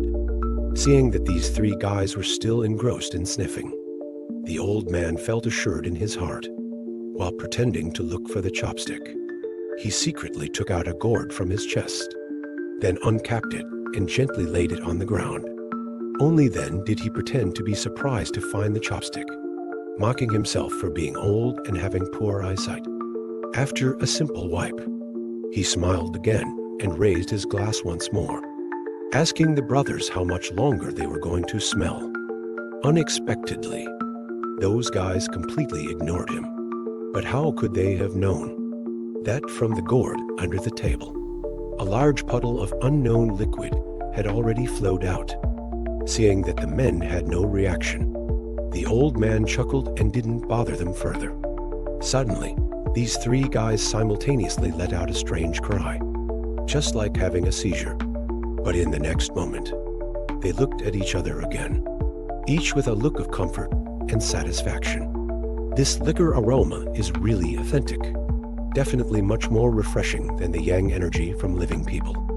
This kind of comparison sounded a bit off, no matter how you heard it. But although the old man knew perfectly well, he still cheerfully pretended not to understand, and even asked them the meaning of their words. The brown-shirted old man, upon hearing this, immediately said smugly, "I've already sucked all the liquor aroma from the cup. Now there's only water left inside." Crazy Sanyi exclaimed in amazement upon hearing this. But those three men were completely unaware that they seemed to have let something slip. Instead, they simultaneously poured out the water in their cups, wanting the old man to refill their cups again. Seeing them like this, the old man was naturally delighted to see it. He happily and generously filled them up. Thus, these three guys once again started sniffing without a care in the world. Crazy Sanyi watched and laughed heartily, saying such amusing stories. He would definitely find someone to talk about it with another day, perhaps out of gratitude for Crazy Sanyi's offering of wine. These three guys finally deigned to speak. They stared intently at the glasses in their hands, telling Crazy Sanyi that there were many opportunities. As long as they maintained this cooperative relationship, it would definitely be considered a blessing in disguise. These words immediately amused the old man. He laughed and said they were already drunk. Just like before, the three guys buried their heads and sniffed intensely, completely unaware of the unknown liquid under the table, which had already reached their feet. Before long, the three of them simultaneously raised their glasses again, calling for the old man to refill them. But this time, the old man didn't grant their wish again, only to see Crazy Sanyi calmly reaching into his satchel, saying he was going to add a dish for them. Then he placed 3 eggs on the table. The old man in black was immediately displeased upon seeing this. Just eggs? How can that be considered a dish? After speaking, the 3 of them impatiently urged for more wine again. But Crazy Sanyi still pretended not to hear, saying that these 3 eggs were specially prepared for them. However, these eggs are all raw, so the taste might be a bit lacking. As soon as these words were spoken, the atmosphere in the scene changed drastically. The 3 guys showed unhappy expressions. What are you playing at? Are you being cheeky? However, Crazy Sanyi also narrowed his eyes. He told them meaningfully, "This drinking session is almost over." Before Crazy Sanyi finished speaking, the leading brown-clothed old man slammed the table and stood up abruptly. Clearly, he was enraged. However, as soon as he stood up, he couldn't help but fall backward. In shock, he quickly looked down. Only then did he realize that his feet had been eroded and dissolved. Ah, my feet! Where did this Realgar water on the ground come from? This exclamation also startled the other 2 awake. They all discovered that their feet had disappeared into thin air, and there was even a terrifying flame burning upwards along their legs. Amidst their hysterical screams, the brown-shirted old man's eyes were about to burst. He angrily asked the old man who he actually was. Crazy Sanyi smiled upon hearing this. He said he was just an ordinary cow-herding old man. You were the ones who provoked me first, and you're asking me what I want to do instead. Upon hearing these words, the 3 little ghosts were speechless. They could only scramble to float upwards, hoping to escape and survive. But how could Crazy Sanyi let them succeed? He just put his hands together and formed a hand seal for the evil purging array. In an instant, golden light burst forth from the ground. In that moment, those 3 little ghosts were completely enveloped within it. Where the golden light reached, mournful cries echoed everywhere. However, the kind-hearted old man also gave them a way out, saying that the 3 eggs on the table were the only gate of life in this array. Upon hearing these words, the 3 little ghosts immediately turned around, scrambling to squeeze into those eggs, just wondering, how would Crazy Sanyi punish them after catching them? This house without windows is located in the southern wilderness far from the village. It is a charnel house that is locked year-round. Even the windows are tightly sealed with wooden boards. But tonight, Crazy Sanyi broke into this place alone, relying only on 2 jugs of wine. He suppressed and trapped 3 mischievous little ghosts on the spot with the array. With the blessing of the evil purging array, the old man struck his palm with his fist, instantly destroying the surrounding illusion in one fell swoop. The crescent moon hung high. That windowless, gloomy old ancestral hall also returned to its original state. Afterward, Crazy Sanyi even cursed bastards angrily. But to be fair, the previous illusions were quite convincing. Then he looked at the ground again. Immediately, he got goosebumps all over his body. Luckily, he didn't eat those things just now. This was not some good dish at all. It was purely pig and cow dung. Seeing the filth on the tiles, Crazy Sanyi retched repeatedly. He didn't even dare to imagine what the wine he just poured into his gourd actually was. After recovering, Crazy Sanyi looked at the 3 eggs on the ground. This look immediately startled him. He saw that the eggs were covered with twisted and distorted marks, just like several large worms crawling on them. Seeing this scene, Crazy Sanyi became even angrier. He had clearly pointed out a clear path for them, to wash away their sins through the animal path reincarnation as animals. This was also their only way to continue reincarnation. But unexpectedly, these 3 bastards didn't appreciate his kindness and played tricks on him, hiding on the eggshells. Fine, fine, fine, since you want to do it this way, then don't blame me for being impolite. Crazy Sanyi put the 3 eggs one by one into an iron box. Then he sealed it with a talisman on top. He had made up his mind. He would definitely completely resolve these 3 little ghosts today. Afterwards, the old man directly sat down cross-legged, planning to wait until the rooster crows at dawn. However, at this moment, something unexpected happened at Third Master's house. The entire village was silent.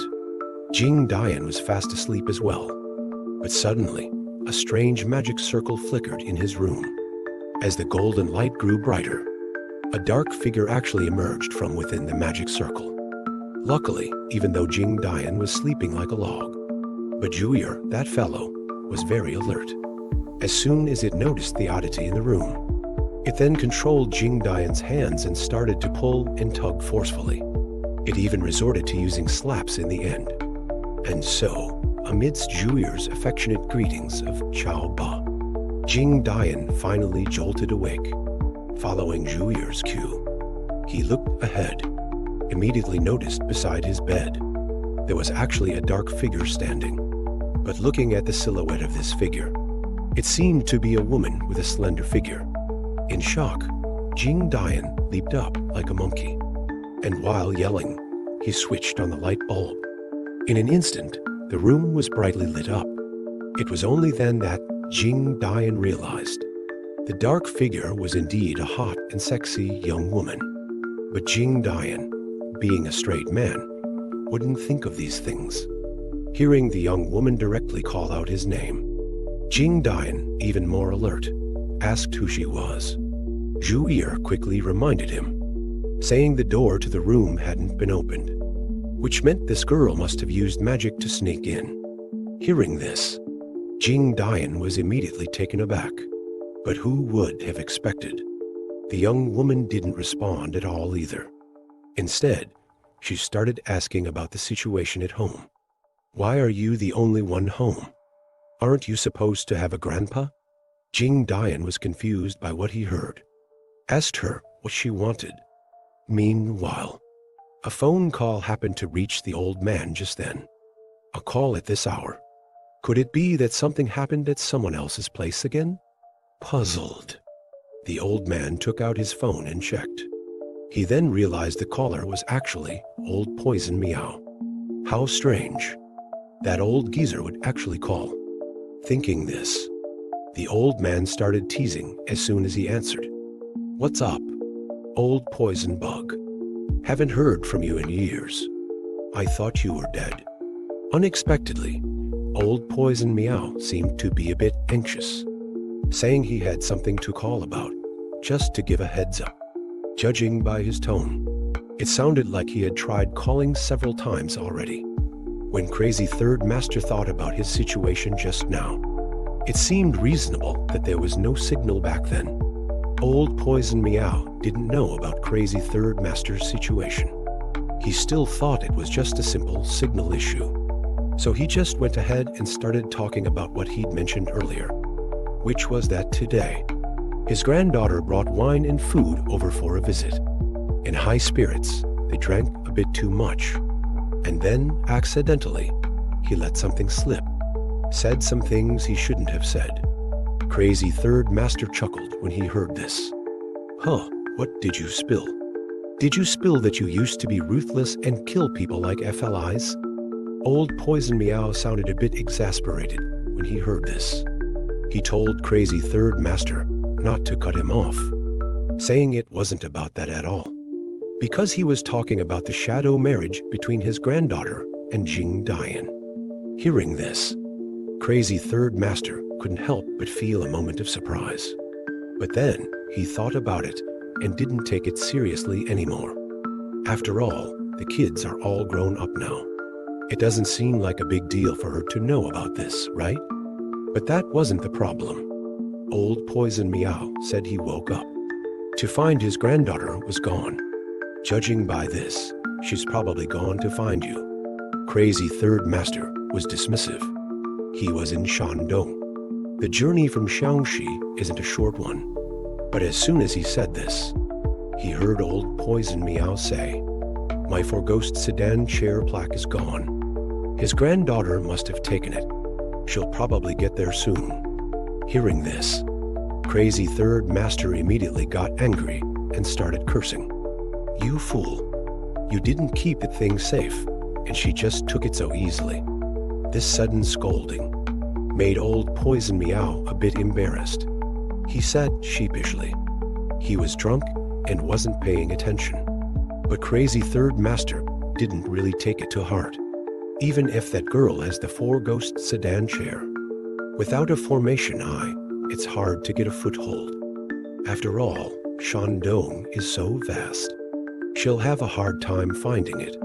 But old Poison Meow delivered another blow after hearing this. He said when he came here 8 years ago, he left a sensing formation eye at the old man's house. With his granddaughter's abilities, finding it would be a piece of cake. Mentioning this, only then did Crazy Third Master suddenly realize, but what should I do if I'm not home right now? As soon as old Poison Meow heard Crazy Third Master say he wasn't home in the middle of the night, old Poison Meow chuckled. You old codger, what are you up to? It happen. But that's not even the main point. The real issue is that inside this boy named Jing Dian lives an old pervert who's been alive for centuries, Juyer. So, when the girl confidently declared she was there to kill Jing Dian, Juyer immediately perked up. This guy grinned lewdly, and even offered to personally teach Jing Dian a thing or two. This is getting bad. Isn't this throwing a lamb to the wolves? Meanwhile, old man Dian, completely unaware of this, was still sitting outside a columbarium, listening to a late-night call from another old man. After all, the girl from before was his granddaughter. In his opinion, with that girl's temper, if she can't find someone, estimate he'd tear down the house on the spot. Master Dian San curled his lip when he heard this. He didn't care about it, because Jing Dian is still at home. It's impossible for no one to receive them. Unexpectedly, as soon as he finished speaking, the other end of the phone suddenly became quiet. But in the next moment, old Poison's anxious voice came over. He hurriedly asked the old man, "Does your Jing Dian have the habit of sleeping?" These words left Master Dian San speechless for a while. He immediately retorted, "You old poison bug. What nonsense is in your head?" Old Poison laughed twice, suddenly became serious. He asked Master Dian San, "Have you taught Jing Dian any skills?" Hearing these words, a complex look suddenly appeared in Master Dian San's eyes. He looked into the distance and said, "He hasn't taught him any proper spells. Even the simple paper figurine making. Jing Dian hasn't learned it yet." As soon as these words came out, old Poison confirmed it several times in disbelief. Master Dian San sighed and said his persistence. That is, he has guarded these few people for so long, just to continue this bloodline for Chen Gong. So, to make Jing Dian a normal person is his only wish. Hearing these words, old Poison was silent for a moment. He didn't say anything more, but told Master Dian San, "Then your grandson might suffer." At this moment, right in Jing Dian's room, a man and a woman are confronting each other like this. Obviously, they are in a posture of fighting if they disagree. But what was unexpected was, the girl who previously threatened to kill Jing Dian actually stood there motionless, seemed to be a little hesitant. It turns out, she felt that fighting on a boy's bed was a bit strange. Hearing this, Juyer directly called out, "Exciting." But Jing Dian, this steel-straight man, did not understand the deeper meaning in her words. Instead, provocatively hooked his fingers. The girl frowned tightly, telling him not to shout randomly. After all, fighting is not about who has the louder voice. Before Jing Dian could retort, the girl suddenly asked the key point, "Do you have it on you?" Hearing this, Jing Dian was immediately stunned. This girl is quite powerful. She could even see that. Juyer didn't hide it anymore when he heard this. and just popped out from Jing Dian's belly so grandly. But what was unexpected was, when the girl saw Zhu in this appearance, she actually said with some disdain, "Looks very weak."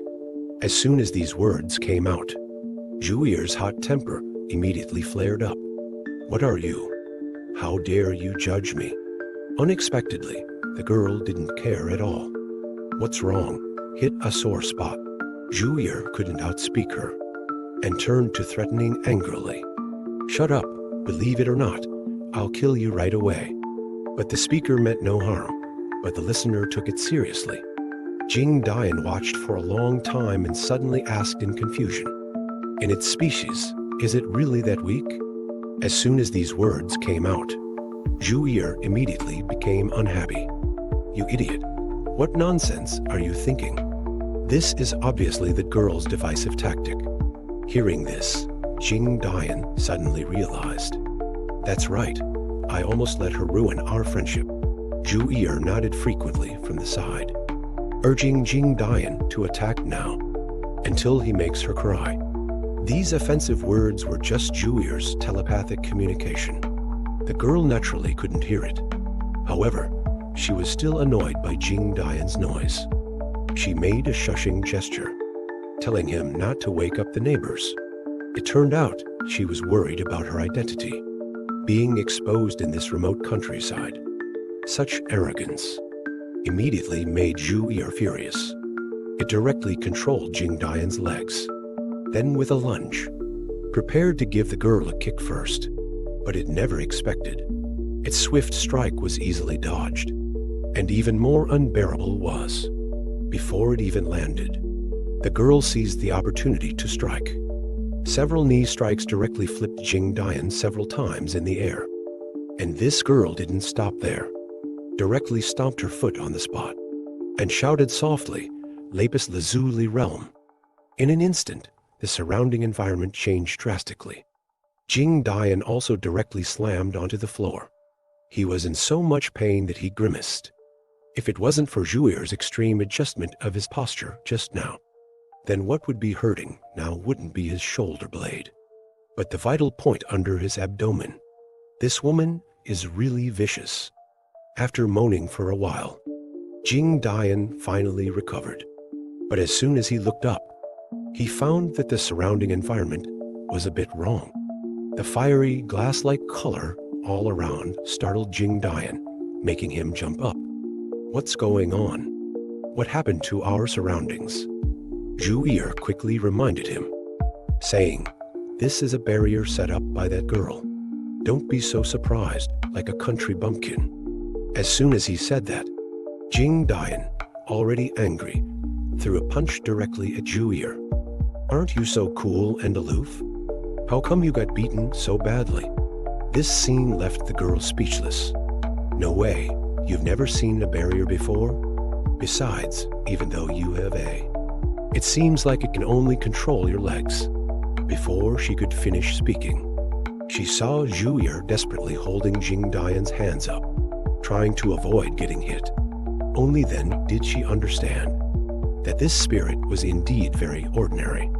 It couldn't even control both hands and feet at the same time. She turned her head to look at Jing Dian. A hint of disdain crept into her eyes. "I really don't get what Grandpa was thinking back then." Her voice wasn't loud, but Jing Dian still heard it. But even though he heard it clearly, he couldn't understand what she meant from these few words. The girl snorted coldly and asked Jing Dian whether he was going to kneel down and beg for mercy, or stand and face death. Such humiliating words instantly made Jing Dian's blood boil. He cursed her as a bitch and stopped waving his fists. But the girl was still relentless, and said with a smile that even if Jing Dian knelt down to beg for mercy, she would never really let him go. Upon hearing this, Zhu couldn't take it anymore. It angrily said that the reason it could only share parts of its body with Jing Dian was because they hadn't signed a contract, because it only intended to be Jing Dian's playmate, to experience the beauty of the human world together, to live a part of life, and not to occupy Jing Dian's body. Hearing this, Jing Dian and the girl were both surprised. But the meaning behind their surprise was different. However, the girl didn't take it seriously at all, and instead intensified her mockery, saying, "Then show me some teamwork." The repeated mockery made it impossible for Zhuye to endure any longer. It immediately solemnly asked Jing Dian if he was willing to completely entrust his body to it, and then use that power to defeat this ignorant and arrogant little girl in front of them. At this moment, Jing Dian was also feeling humiliated and losing his cool. He didn't hesitate, and immediately agreed. Subsequently, under Zhuye's direction, he bit his finger. He smeared a streak of blood on both their foreheads. Thus, the soul vessel contract was formed between them. Then, under the girl's astonished gaze, Jing Dian suddenly emitted a golden light all over his body. A faint force of thunder rolled and surged within. This boy is named Jing Dian. He was born without a heartbeat. His white hair is quite striking. And this girl is his shadow marriage fiancée. The reason she's called half is because a shadow marriage isn't a childhood betrothal. Marriage is only mandatory after 18 if their horoscopes align. Both parties must marry. If their horoscopes don't match, they remain free and innocent individuals. This shadow marriage is actually specifically for children with unfavorable destinies, using one's luck to alter another's destiny, to avoid premature disasters. If they are lucky, after destiny is changed, they will achieve great success and talent. However, because the children were still young, they may never know they were once engaged in such a marriage. But as luck would have it, this little girl's grandfather, drunk and on a whim, inadvertently revealed the shadow marriage. Then, the little girl quietly remembered it. In the middle of the night, she secretly took her grandfather's talisman and teleported directly from Xiangxi to Jing Dian's bedroom in Shandong. Of course, she didn't come to see if her fiancé was ugly or handsome, but to kill him, although it's unknown if she's truly reckless. At least what she said was that she intended to kill Jing Dian. So, Jing Dian, unaware of her origins, passively fought back, but he was easily defeated. Forced into desperation, Zhuye went all out. After getting Jing Dian's consent, they signed the soul vessel contract. Instantly, lightning flashed and thunder roared. For a moment, even this naive little girl was silenced and stunned. The dark color representing Zhuye's control covered Jing Dian's entire face. Even his hair instantly grew to waist length. This transformation was full of wild power, making the girl look somewhat horrified. But she never expected. As soon as Jing Dian's head turned black, he screamed and then comically fell to the ground. It turned out that after being controlled by Zhuye, he suddenly felt his head incredibly heavy. His whole body lost control and he fell flat on his back. It was a pitiful sight. The little girl rolled her eyes. A hint of habitual anger arose in her heart. Embarrassed, Zhuye quickly explained, saying it was his first time fusing. Maybe some step was overlooked. But the little girl wasn't going to waste any more time with them. She walked up with a disgusted look, seeming to want to press her advantage. Zhuye sensed danger and urged Jing Dian to get up quickly. But Jing Dian was also encountering this situation for the first time. His whole body was stiff and he couldn't exert any strength. So, they watched in disbelief as this girl walked up to them and then, without a word, raised her foot and stomped. What a ruthless little girl. Her groin kick was a combination of stomping and twisting. The pain almost made Jing Dian faint. And this girl clearly didn't intend to let it go.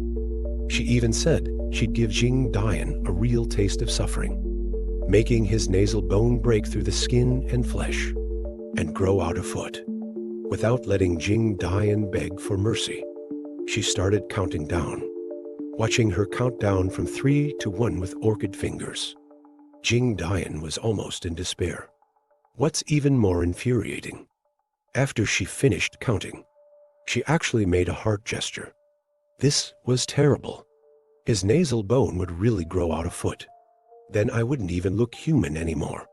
However, at this moment, old Master Dian, completely unaware of his grandson's plight, was casually chatting with an old friend on the phone. He had important matters at hand and couldn't go home for the night. So as they chatted, they drifted to the topic of Old Poison's granddaughter.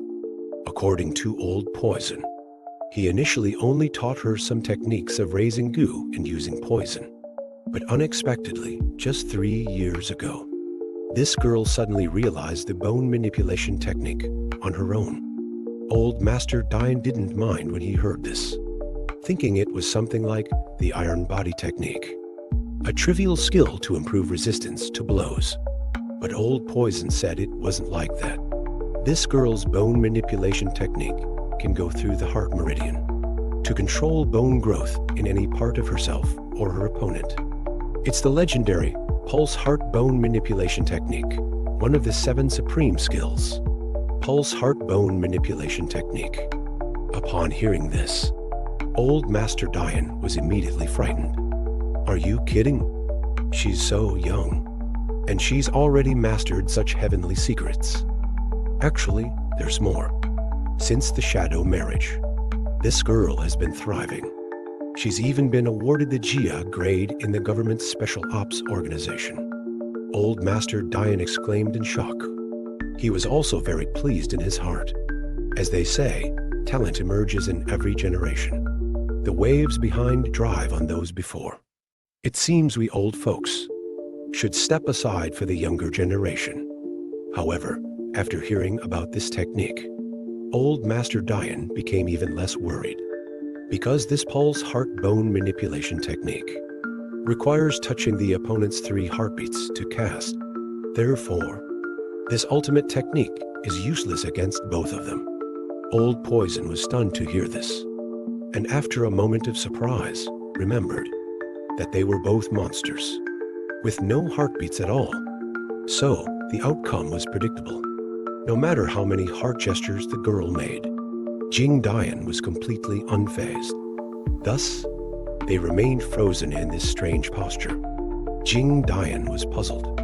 The expected severe pain didn't come. Instead, he watched the girl constantly making heart gestures. Is she just messing around? It was only then that the girl realized the white-haired boy in front of her had no heartbeat. Zhuir, realizing this, inexplicably felt a sense of satisfaction. It seemed to forget the pain and began to laugh heartily.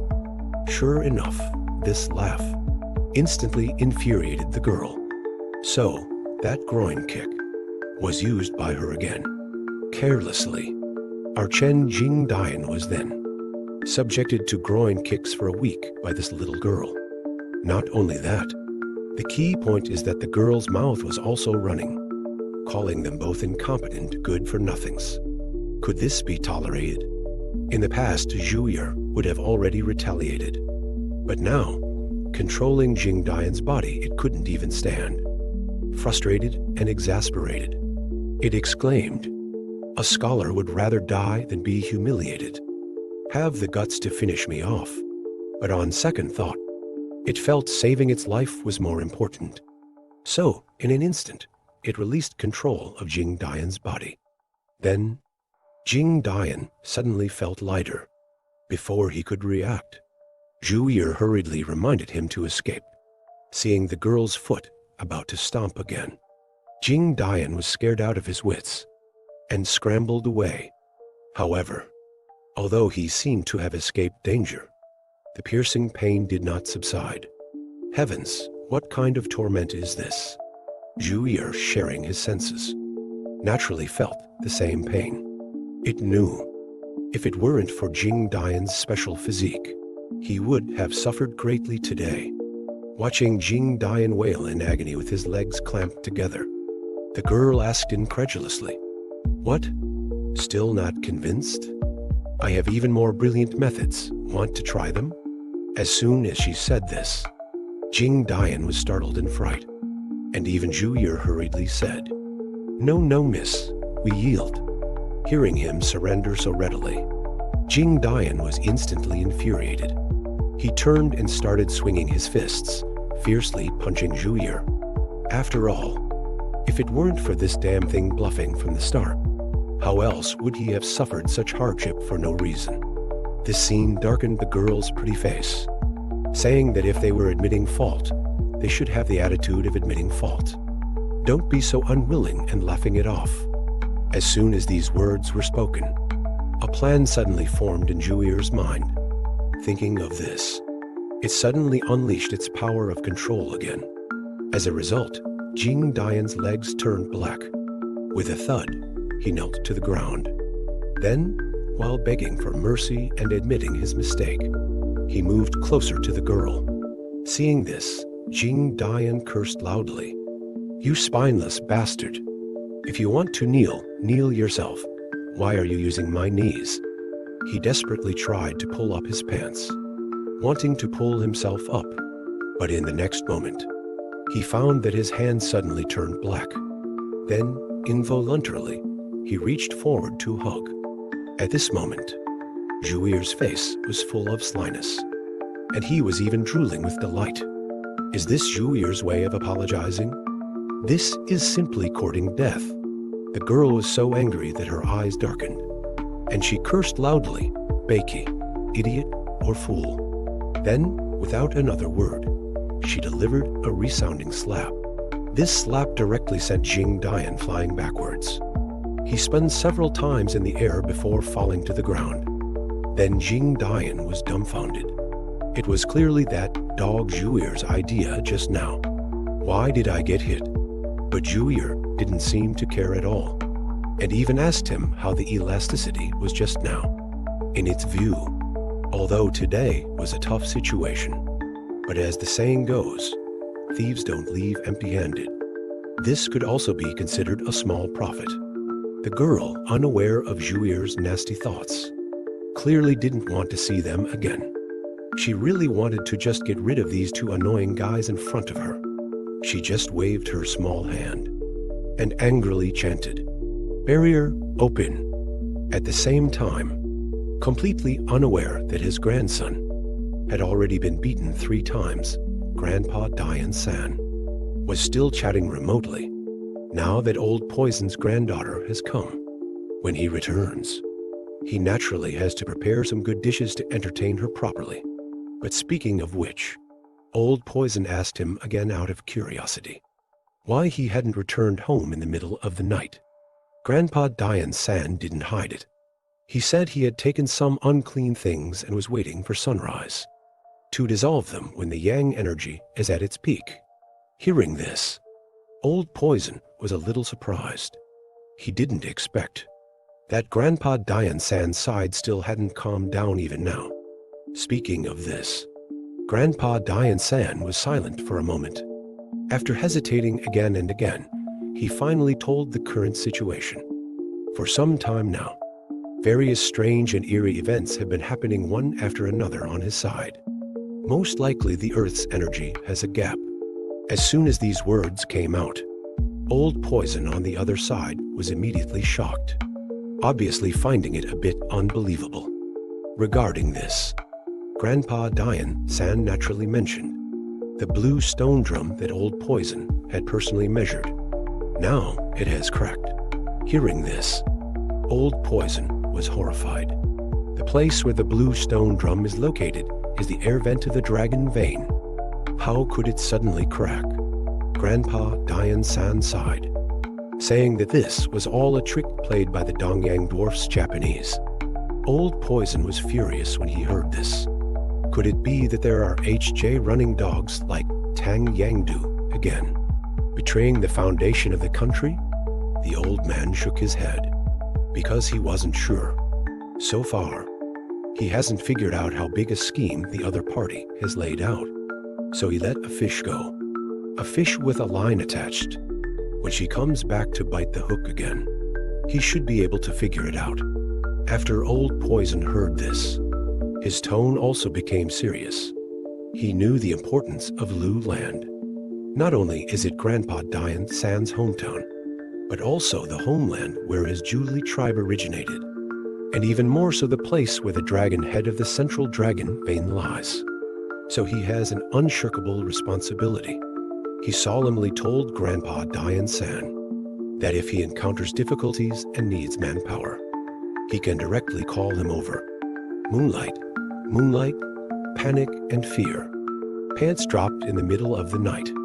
Ever since Jing Dian was kicked and shoved around by this little demon girl, and tormented for quite a while, even Juyer, who was naturally rebellious within him, was subdued and obedient. However, although they were still a little unconvinced in their hearts, but at least they also got to enjoy a good feel. So at this moment, their hearts were also much more balanced.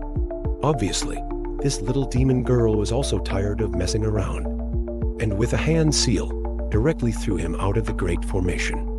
It wasn't until he saw the familiar surroundings in front of him that Jing Dian finally became serious. This demon girl really does have some tricks up her sleeve. Fortunately, the demon girl didn't continue to attack, but instead told him not to stand there naked and be an eyesore. As soon as these words came out, Jing Dian's temper flared up instantly. If it weren't for Zhuir's constant persuasion, the two of them might have really started fighting again. The wall clock ticked away beside them, and unknowingly, it was already late at night. Unexpectedly, the little demon girl suddenly exclaimed, seemingly saying that something was forgotten to be started. Then, she directly took out her laptop and placed it on the table, and started typing away. Of course, before starting work, she didn't forget to order Jing Dian to make tea for her. Jing Dian pouted, looking unwilling. But in the end, he obediently did as he was told. But no matter how loudly he slammed the teacup, the demon girl seemed to be deaf to it. She still stared intently at the screen, and occasionally muttered to herself that a certain part was not easy to continue. What's going on? Out of curiosity, Jing Dian secretly glanced over. He saw dense text on the screen, and a bolded title, a line of large characters written above, and inherited by the second young master. These words made Jing Dian a little confused, not knowing what this girl was up to. Suddenly, the little demon girl grabbed her hair, looking annoyed and fidgeting. Looking at her, it seemed extremely tormenting. It turned out she wanted to write a turning point for the novel, but every time she wrote Zhang Xiaomei, she would get stuck. At this moment, she really wanted to just kill off this character in the book. In her annoyance, she suddenly saw Jing Dian standing behind her, as if she had found a vent for her anger. Seeing this posture, Zhuir hurriedly reminded him, "Don't provoke her. Provoking her now will lead to big trouble." Sure enough, looking at the indifferent Jing Dian, the little demon girl had nowhere to vent her anger, and could only frantically press the delete key on the keyboard. Then, she subconsciously picked up the teacup and gulped down a few mouthfuls. I just don't know in this state whether she can taste the flavor of the tea. But strangely enough, after a cup of tea, the demon girl became unusually quiet. This appearance stunned Jing Dian for a moment. Unexpectedly, her serious look is quite cute, but the good times didn't last long. After a brief moment of contemplation, the little demon girl's eyes suddenly lit up, and she shouted, "It's here." Then she revealed the face of an anti-smile, a pleased, knowing smile, and started typing away furiously again. While she was writing, she was also talking about something like source of trouble and green tea. This time, Jing Dian was confused again.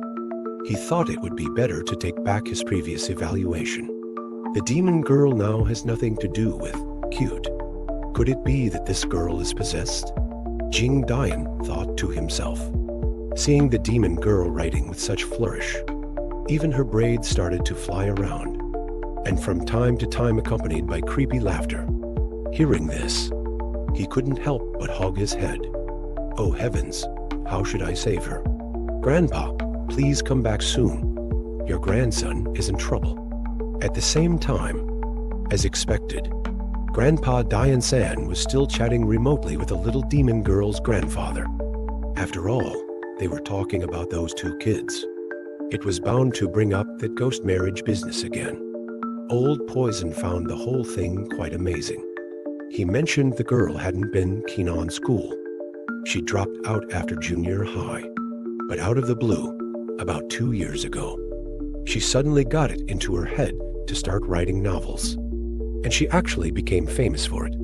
Hearing this, Master Dian-san didn't think much of it. He just said kids these days were a real headache. Just like Jing Dian. He didn't even finish elementary school. Besides, he said, even if your granddaughter writes novels, what could a junior high kid write that anyone would read? Unexpectedly, Old Poison suddenly perked up and revealed a secret that stunned Master Dian-san.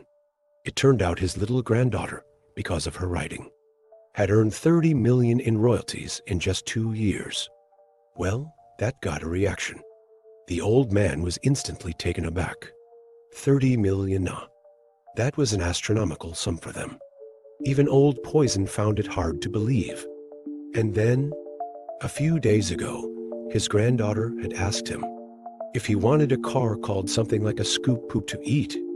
Apparently it was a car, but Old Poison was really put off by the name, so he ignored it. Anyway, this was all a secret. He stressed again and again, hoping Master Dian-san wouldn't let it slip and reach his granddaughter's ears. At this point, Master Dian-san couldn't help but burst out laughing. All right, I believe you. Your granddaughter's a literary prodigy. Of course. While the two old men were having a good chat, the little demon girl was also in high spirits. After a torrent of inspiration, her latest novel was uploaded right on schedule. Not even an hour had passed. Perfect.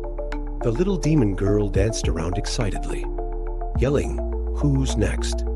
Jing Dian, watching from the side, was dumbfounded. He just thought her condition was definitely getting worse. But after observing her for a bit, even someone as uneducated as him finally understood that this girl was writing web novels. Geez, what a headache. But just then, the little demon girl who had been so cheerful suddenly slumped. She yawned. Sleepiness came on fast. Nope, can't keep my eyes open. She looked at Jing Dian, and without another word, started kicking him out. At this, Jing Dian jumped a mile. What the heck? You want me to leave? This is my room. But no matter how much he protested, he was ultimately defeated by the little demon girl's threat of a kick to the groin. Fine. Discretion is the better part of valor. He'd just have to put up with it. Strange girl barged in, fighting and bossing him around, hard to handle. That night, Jing Dian was truly miserable and foolish. Not only had he been beaten for nothing, but he'd also been kicked out of his own house by this little brat. So, just taking over one room to sleep wasn't enough. She wouldn't even let him into the yard. This little demon girl was totally out of control. She just said she was going to sleep, and told Jing Dian not to even think about trying anything. If he dared step into the yard, he'd get a kick in the nuts. Fuming and feeling like a fool, Jing Dian ended up taking it out on Juyer at the door. Weren't you tough when you were fighting the Japanese? How come you can't even handle a little girl now? In his anger, he let out a yell, which immediately set off the village's woof-woof brigade, the dogs barking like crazy. Meanwhile, on Master Dian-san's side, they'd been chatting late into the night, and now it was finally wrapping up. Old Poison, concerned about his granddaughter, asked the old man to keep an eye on her while she was there. Also, he asked Master Dian-san for a favor. When his granddaughter returned home, he wanted him to bring back some rootless water. This rootless water Master Dian-san knew what it was, of course. In the east of the village, there was a rootless spring. He'd used it before, when he subdued the demon catfish in Yon Lake. He'd taken some then. It was no trouble. The old man made a mental note.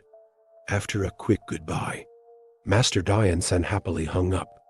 Finally, after enduring who knows how many episodes, day finally broke.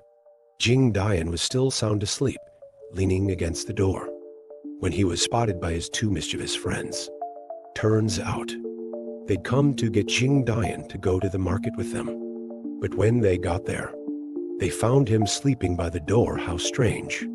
Jing Dian was dead tired, and too lazy to bother with them. So he just opened his eyes a crack as a formality, and then drifted back to sleep. Hey, look at this guy, pretending to be asleep on us. Si Yan and Zhao Gai exchanged a look. Right away, they started taking off their pants. Judging by the looks of it, they were planning to mess with Jing Dian. He wasn't going to stand for that. Jing Dian jumped up in fright, which just made his two prankster friends laugh even harder. Anyway, though, Zhao Gai and the others were curious why Jing Dian was sleeping outside. Had he gotten into trouble again? Jing Dian had intended to tell them the truth, but seeing the curious looks on his friends' faces, a mischievous idea popped into his head. So, he told them a half-truth. He said it wasn't his grandpa who kicked him out, but a stranger, a really weird little girl. Hearing this, his friends instantly got interested. They knew all about Zhang Miling and Jing Dian, of course. So they assumed the girl inside was Zhang Miling. Wow, not bad. Just a few days. And she's already sleeping over. Jing Dian heard this and shook his head like crazy. He said the girl inside was way tougher than Zhang Miling. Sure enough, as soon as he said that, his friends started to hesitate. Seeing them looking so unsure, Jing Dian immediately used reverse psychology. If you don't believe me, fine, just get lost. Whoa, so eager to get rid of us. Definitely something fishy going on. His friends exchanged a glance, and with a silent understanding, headed for the wall. As they went, they mocked Jing Dian for being an idiot. Then, helping each other up, the two quickly climbed over the wall.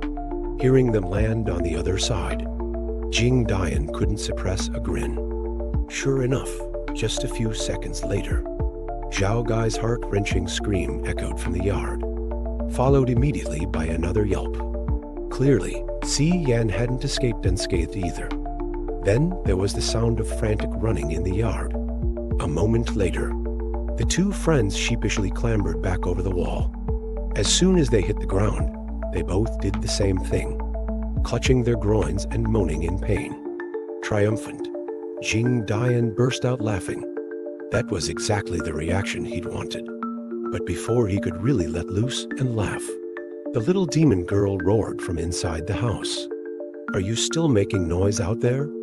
At her words, the two unfortunate friends jumped and shivered in fear, and scrambled away as fast as they could. They made it clear they were going to settle the score with that little rascal Jing Dian later. Jing Dian was overjoyed, almost bursting out laughing. But just then, the yard gate suddenly opened.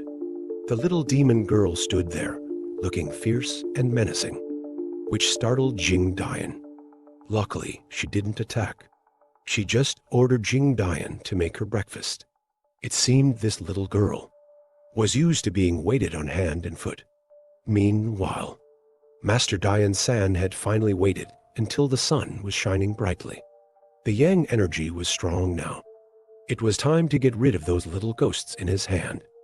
Thinking this, he turned and walked toward the ancestral hall, stopping about 10 for no reason in the middle of the night. But he was also forced to make breakfast for someone the next morning. Jing Dian, filled with resentment, whether intentionally or unintentionally, actually dropped the noodles in before the water boiled, then threw the noodles in. And now, how could anyone possibly eat breakfast cooked into mush? This made the little demon girl furious again, kicking and punching. Meanwhile, Grandpa Dian, unaware of all this, was happily heading home. Last night, he had chatted with old friends all night, and a rare guest had come to his house. So the old man was in a great mood. However, as he reached a fork in the road, he suddenly remembered the task entrusted by Old Poison. Going left would take him straight home, while going right led to the rootless spring. He happened to have his wine gourd with him, so he thought he might as well pick some up while he was there, to avoid forgetting later. Thinking of this, Grandpa Dian turned and headed down the path to the right. It wasn't far, just about the time it takes to smoke a pipe. But what he didn't expect was, early in the morning, there were two little kids standing by the rootless spring. Getting closer, he realized the two kids were Qinglong and Shenghu. How strange. Why are these two here so early in the morning drinking rootless water? Puzzled, Grandpa Dian noticed the two boys each had a mouthful of water. They walked to the side and then spat it out onto a stone. This action completely baffled Grandpa Dian. What are these little rascals up to?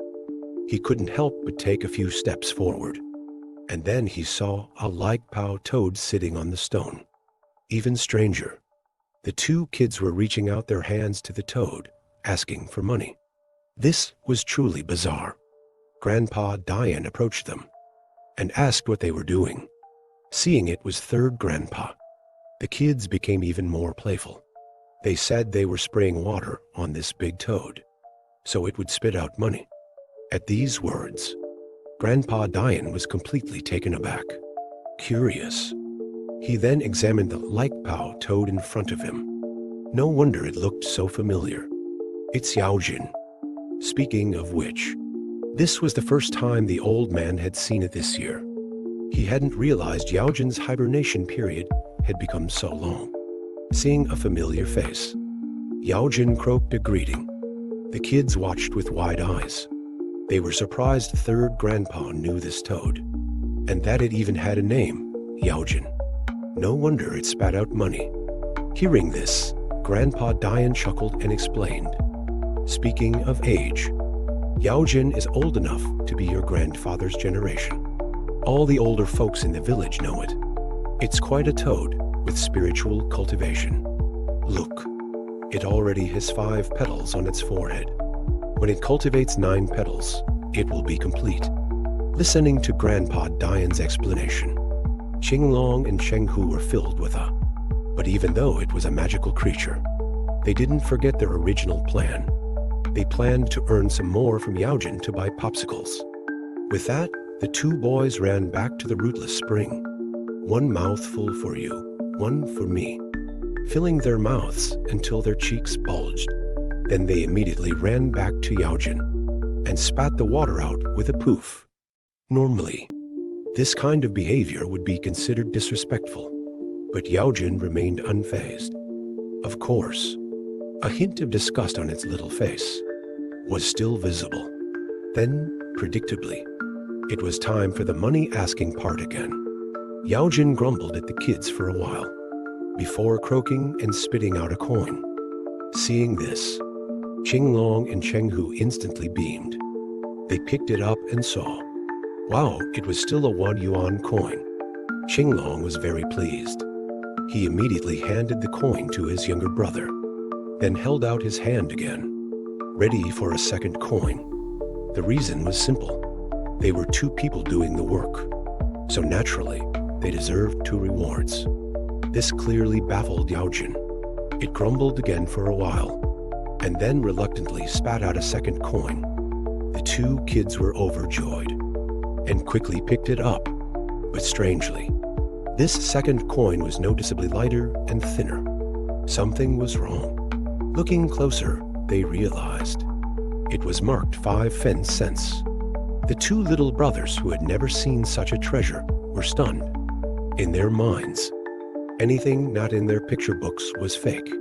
Qinglong got a little angry and accused Yaojin of being unfair. Yaojin was clearly upset by this. Fortunately, Grandpa Dian, seeing things going wrong, quickly intervened. He sensed something was wrong, because he knew. Yaojin used these coins, imbued with human aura, to ward off heavenly tribulations. But he didn't understand why Yaojin would spit out these life-saving treasures. This Likebao toad was over 50 years old and could understand human speech. The older generation in the village had all seen it and named it Yaojin. Yet, unexpectedly, this toad, old enough to be a grandfather, was being bullied by two little kids from the village today. He learned from the kids that as long as they sprayed rootless water at Yaojin, it would spit out coins. So they were trying to get from Yaojin enough money to buy popsicles. Grandpa Dian knew something was amiss. These coins with human aura were what Yaojin used to ward off heavenly tribulations. How could it spit them out so easily? He couldn't bear to watch any longer and decided to subtly intervene to get Qinglong and Shenghu to return the coins. But what he didn't expect was the whole thing had started with Yaojin.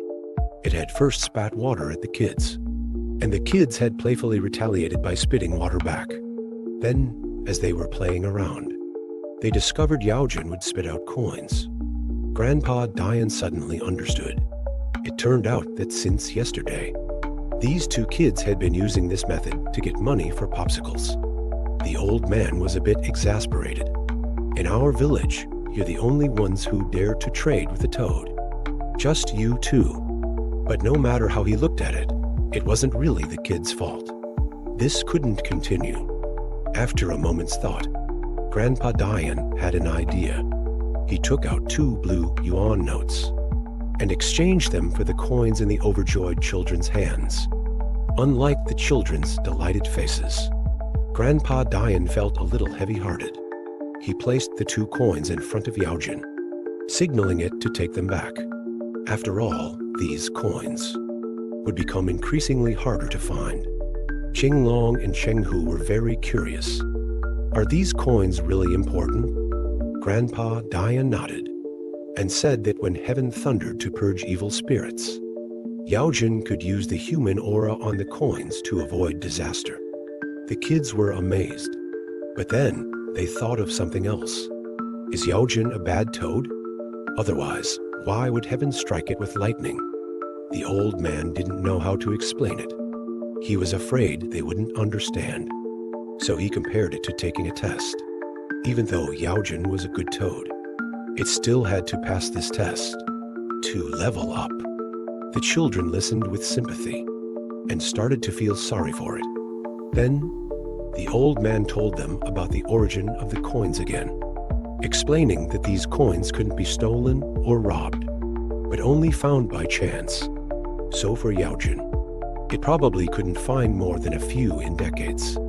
Speaking of this, the old man couldn't understand why Yaojin would suddenly use this method to give away the coins it had painstakingly collected.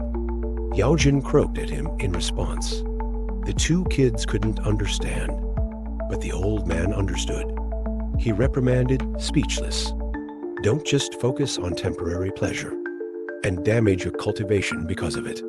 As soon as the old man finished speaking, Yaojin suddenly stretched out a leg. The sudden scene stunned the 2 kids. What's going on? Is Yaojin going to play rock, paper, scissors with us? Is there a problem? Seeing this, the old man was immediately alarmed, because fire marks appeared on Yaojin's paws. Hearing that the old man saw his injury, Yaojin simply stretched out all 4 legs. They were covered in fire marks. The old man frowned deeply. Could it be that you're being scorched by the earth's energy? Yaojin grunted and nodded. Only now did Master Dian finally understand. It turned out Yaojin wanted to use rootless water to cool down. Qinglong was puzzled by this. Why doesn't Yaojin jump into that puddle on the rock itself?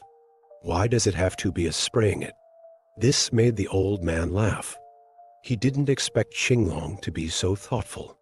However, the location of this rootless spring is a treasure land left by great fortune. Although you 2 can come and go freely, It's a forbidden zone for Yaojin. It doesn't dare to get too close, so it can only ask you to help out. But this is clearly just a stone puddle. Just rainwater collected on rainy days. Why does Grandpa 3 say this is a spring? The old man explained with a smile, saying that this is indeed a spring.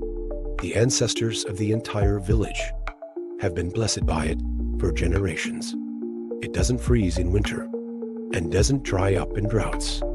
Whether for healing or exorcising demons, it can play a significant role. So, today, your spring water will be very helpful for Yaojin. After hearing these magical stories, the two kids were naturally satisfied. Unfortunately, the 2 bills in their pockets had long been itching them. They clamored to buy more popsicles. The old man laughed heartily, admonishing them to eat less. Watching the 2 boys skip away, the old man's expression gradually became serious. Yaojin's unusual behavior today, wasn't it also coming out to warn people? There's an old saying, when Toad's belly grows rust spots, drought will spread across thousands of miles. This is a very ominous sign. Last time we talked about Jingdian, this kid, used warm water to cook noodles to entertain a millionaire-level young female writer. Not only did he anger her so much she couldn't eat breakfast, but he also got himself beaten up early in the morning. Finally, with no other choice, the 2 had to go to the village store. This meal can be considered very lavish. It's meticulously prepared authentic pickled cabbage noodles. But the little demon girl was extremely unhappy. She directly accused Jingdian of disgracing the reputation of hospitable Shandong with this action. The first meal for a guest is instant noodles. Jingdian, who didn't care at all, was too lazy to pay attention to her. As usual, he charged the cost of this meal to his grandpa's account. Upon hearing the word grandpa, the little demon girl suddenly had an idea. She told Jingdian to quickly call his grandpa and have him come home, and not to treat her like she's not a guest. Hearing this, Jingdian belatedly realized, although when grandpa is away, he doesn't like to bother him with phone calls rashly. But now that a she-devil has come to the house, how could he possibly handle it? Hearing that this guy actually called her a she-devil to her face, the little demon girl's anger instantly flared up. Fortunately, Jing's main strategy was to accept fate and give up, and he prepared to go home after eating, and thus he avoided a disaster. However, if they had left a minute later, they wouldn't have missed the 2-person team buying popsicles. On the way home, the little demon girl kept complaining incessantly, saying the village was backward, not even a restaurant. Then she said the village chief was brainless, not even knowing to develop a tourism project. Jingdian didn't take any of it in at all. He kept muttering, not listening, turtle chanting scriptures, ignoring completely. But just then, that rascal Zhuir suddenly had a crooked idea. It remembered that today was the transition from early to mid-month, and on nearby Ghost King Ridge, Yin and Yang were reversing precisely today. Thinking this way, wouldn't our chance to avenge our previous humiliation come? As soon as this idea came up, Jingdian couldn't help but be lost in thought. He didn't even hear the little demon girl calling for a long time. When he turned around and saw the demon girl's unfriendly face, his heart suddenly settled. He repeatedly confirmed with Zhuir that after taking this she-devil to Ghost King Ridge, could he take advantage of home field advantage to deal with her? To this, Zhuir patted his chest and guaranteed it, saying that he had been around Ghost King Ridge for hundreds of years. He knew what he was doing. With these words, Jingdian finally felt relieved. Coincidentally, he heard the little demon girl asking about fun places nearby. Jingdian instantly had an idea. He opened his mouth and changed Ghost King Ridge to Fairy Maiden Ridge. He also said that lucky people could meet fairies descending to Earth there. Although the demon girl felt it was a bit strange, Jingdian didn't give her time to think at all. He turned his head and said, "That place is very far.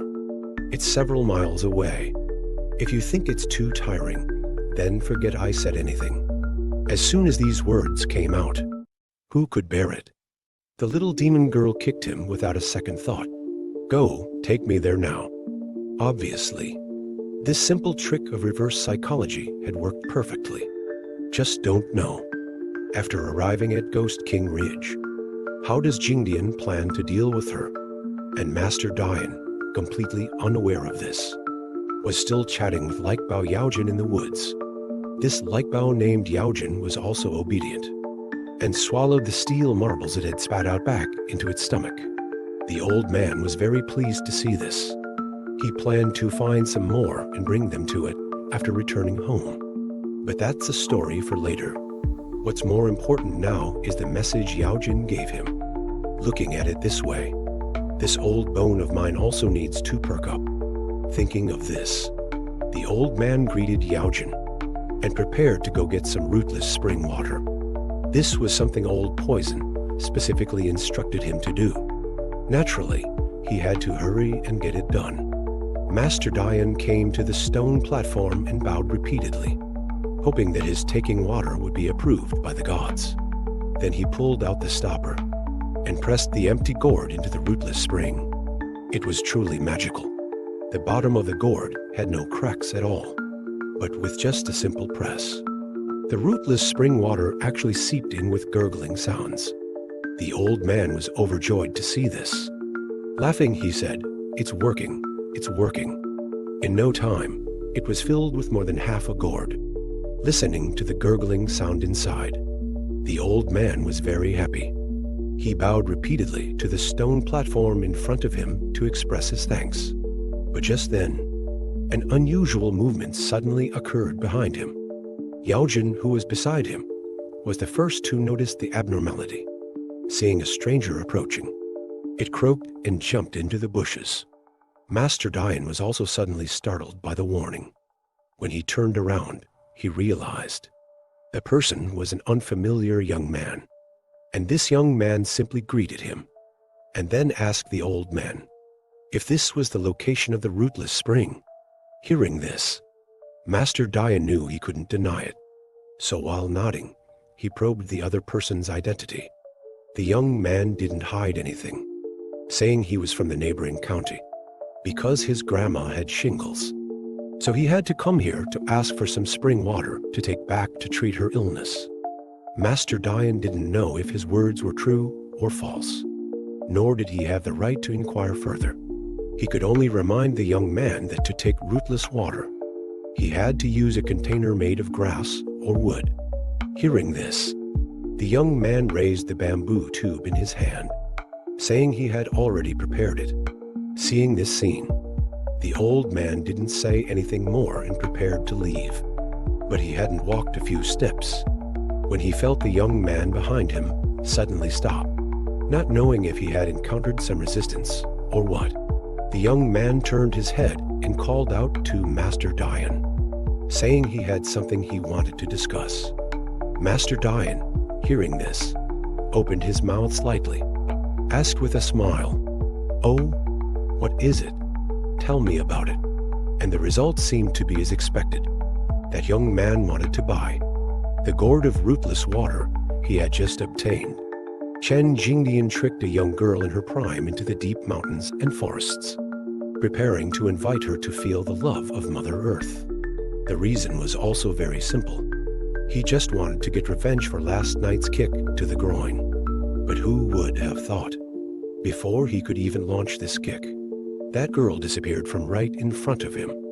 Fortunately, Jingdian, who had seen a lot, did not panic, because from the beginning, he knew that Ghost King Ridge was not a good place. He tricked the little demon girl over here by calling it Fairy Ridge, just intending to simply vent his anger. Moreover, before setting off, Zhuir had already told him, today is the day when Ghost King Ridge reverses Yin and Yang. But he didn't expect this little demon girl was not to be trifled with either. As soon as they arrived at the periphery of Ghost King Ridge, The little demon girl sensed something was wrong. This place was full of yin energy, and the aura was extraordinary. The probability of encountering a fairy was negligible. Conversely, encountering ghosts and evils was very likely. Of course, she could have such intuition entirely because of herself. Having been in the feng shui locations of the dense forests of western Hunan and the northern mountains, had come into contact with this extremely mysterious great wilderness authority realm. However, even though she already knew Chen Jingdian was tricking her, she still excitedly went inside. Therefore, this scene directly confused Chen Jingdian. If he had known it would be like this, he might as well have directly said, "There are ghosts here, come and play," would have been more straightforward.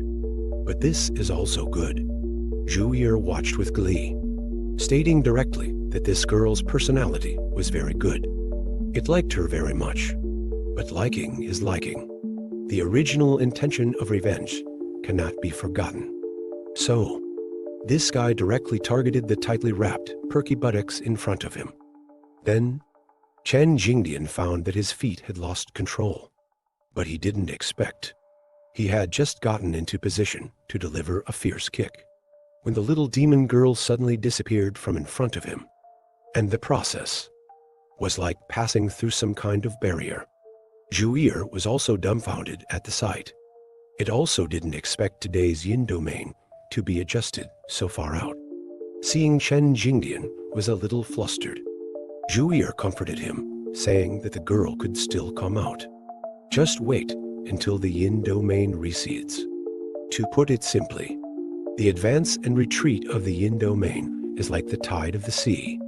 Just wait and it will pass. However, before the yin domain recedes, if this girl encounters any evil spirits inside, it would be hard to say. Good heavens. As soon as these words came out, Chen Jingdian's previously relieved heart instantly jumped up again.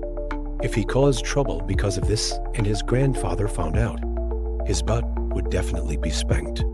Helplessly, he gritted his teeth and took a big step, and also stepped into the yin domain. In an instant, he felt like he was in an ice cellar. All the hairs on his body stood on end. But before he could react, a small hand suddenly slapped over his mouth, then pressed him down again, and he uncontrollably went down. It turned out, after accidentally entering the yin domain, the little demon girl immediately became vigilant to avoid Jingdian's loud and reckless behavior causing trouble. She stayed in place and didn't go far. And now, she covered Jingdian's mouth, telling him not to make a sound, then quietly pointed to not far ahead. Jingdian turned his head to look, and was immediately startled. He saw in the dense forest ahead, there were actually 3 people wrapped in white, kneeling beside a stone slab, seemingly engaged in some kind of shady sacrificial activity. At the same time, Old Man Dian also encountered a little trouble here. He had just finished collecting the rootless water and was preparing to go home, but turned around and ran into a young man who claimed to be from the next county. This young man said he was seeking divine water to cure his grandmother's illness, and had prepared a section of bamboo tube in advance. But strangely, this guy, not knowing if he encountered some resistance, suddenly stopped a few steps away from the rootless water. Then Old Man Dian was stopped. That young man said he wanted to buy the rootless water that the old man had already collected. But how could such a fortuitous thing be likely discussed for sale?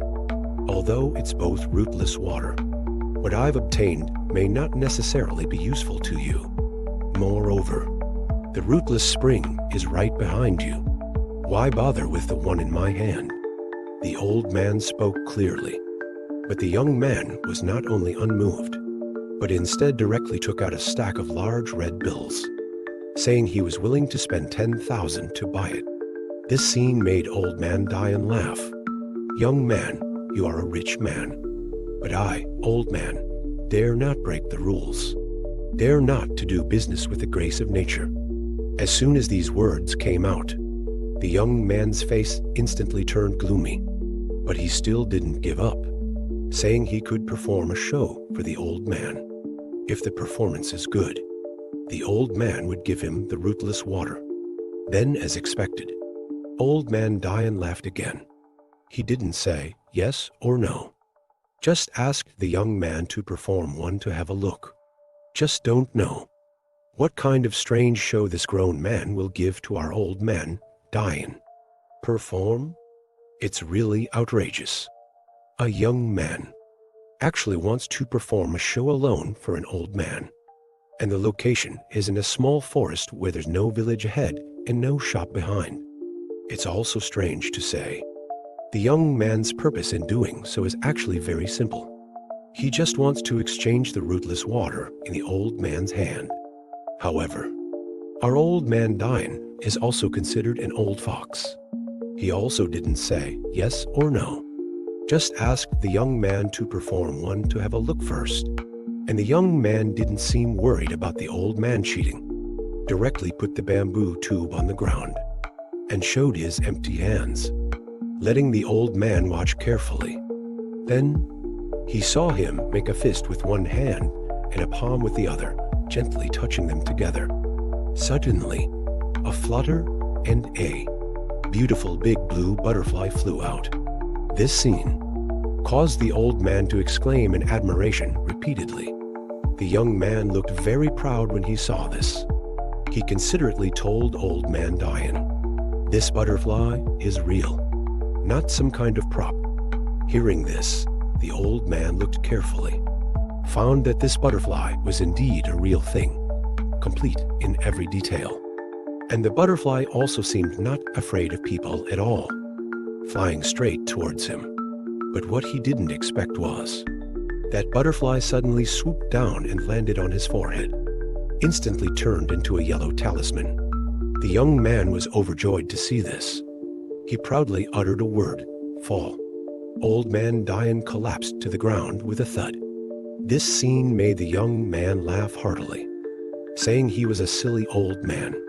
But in the next moment, he couldn't laugh anymore, because old man Dian suddenly appeared from behind him and said with a displeased face, "It's very impolite to scare an old man like this." The sudden change scared the young man into yelling. He instinctively wanted to run away, but found that his whole body was extremely stiff. Looking down, he realized his shadow was actually pinned down by a suddenly appearing Vira pestle. And what's even more terrifying is, the old man in front of him, with a yellow talisman on his forehead, also stood up straight. "What's going on? Am I seeing ghosts?" The old man calmly explained. "The one with the talisman is your bamboo tube transformed."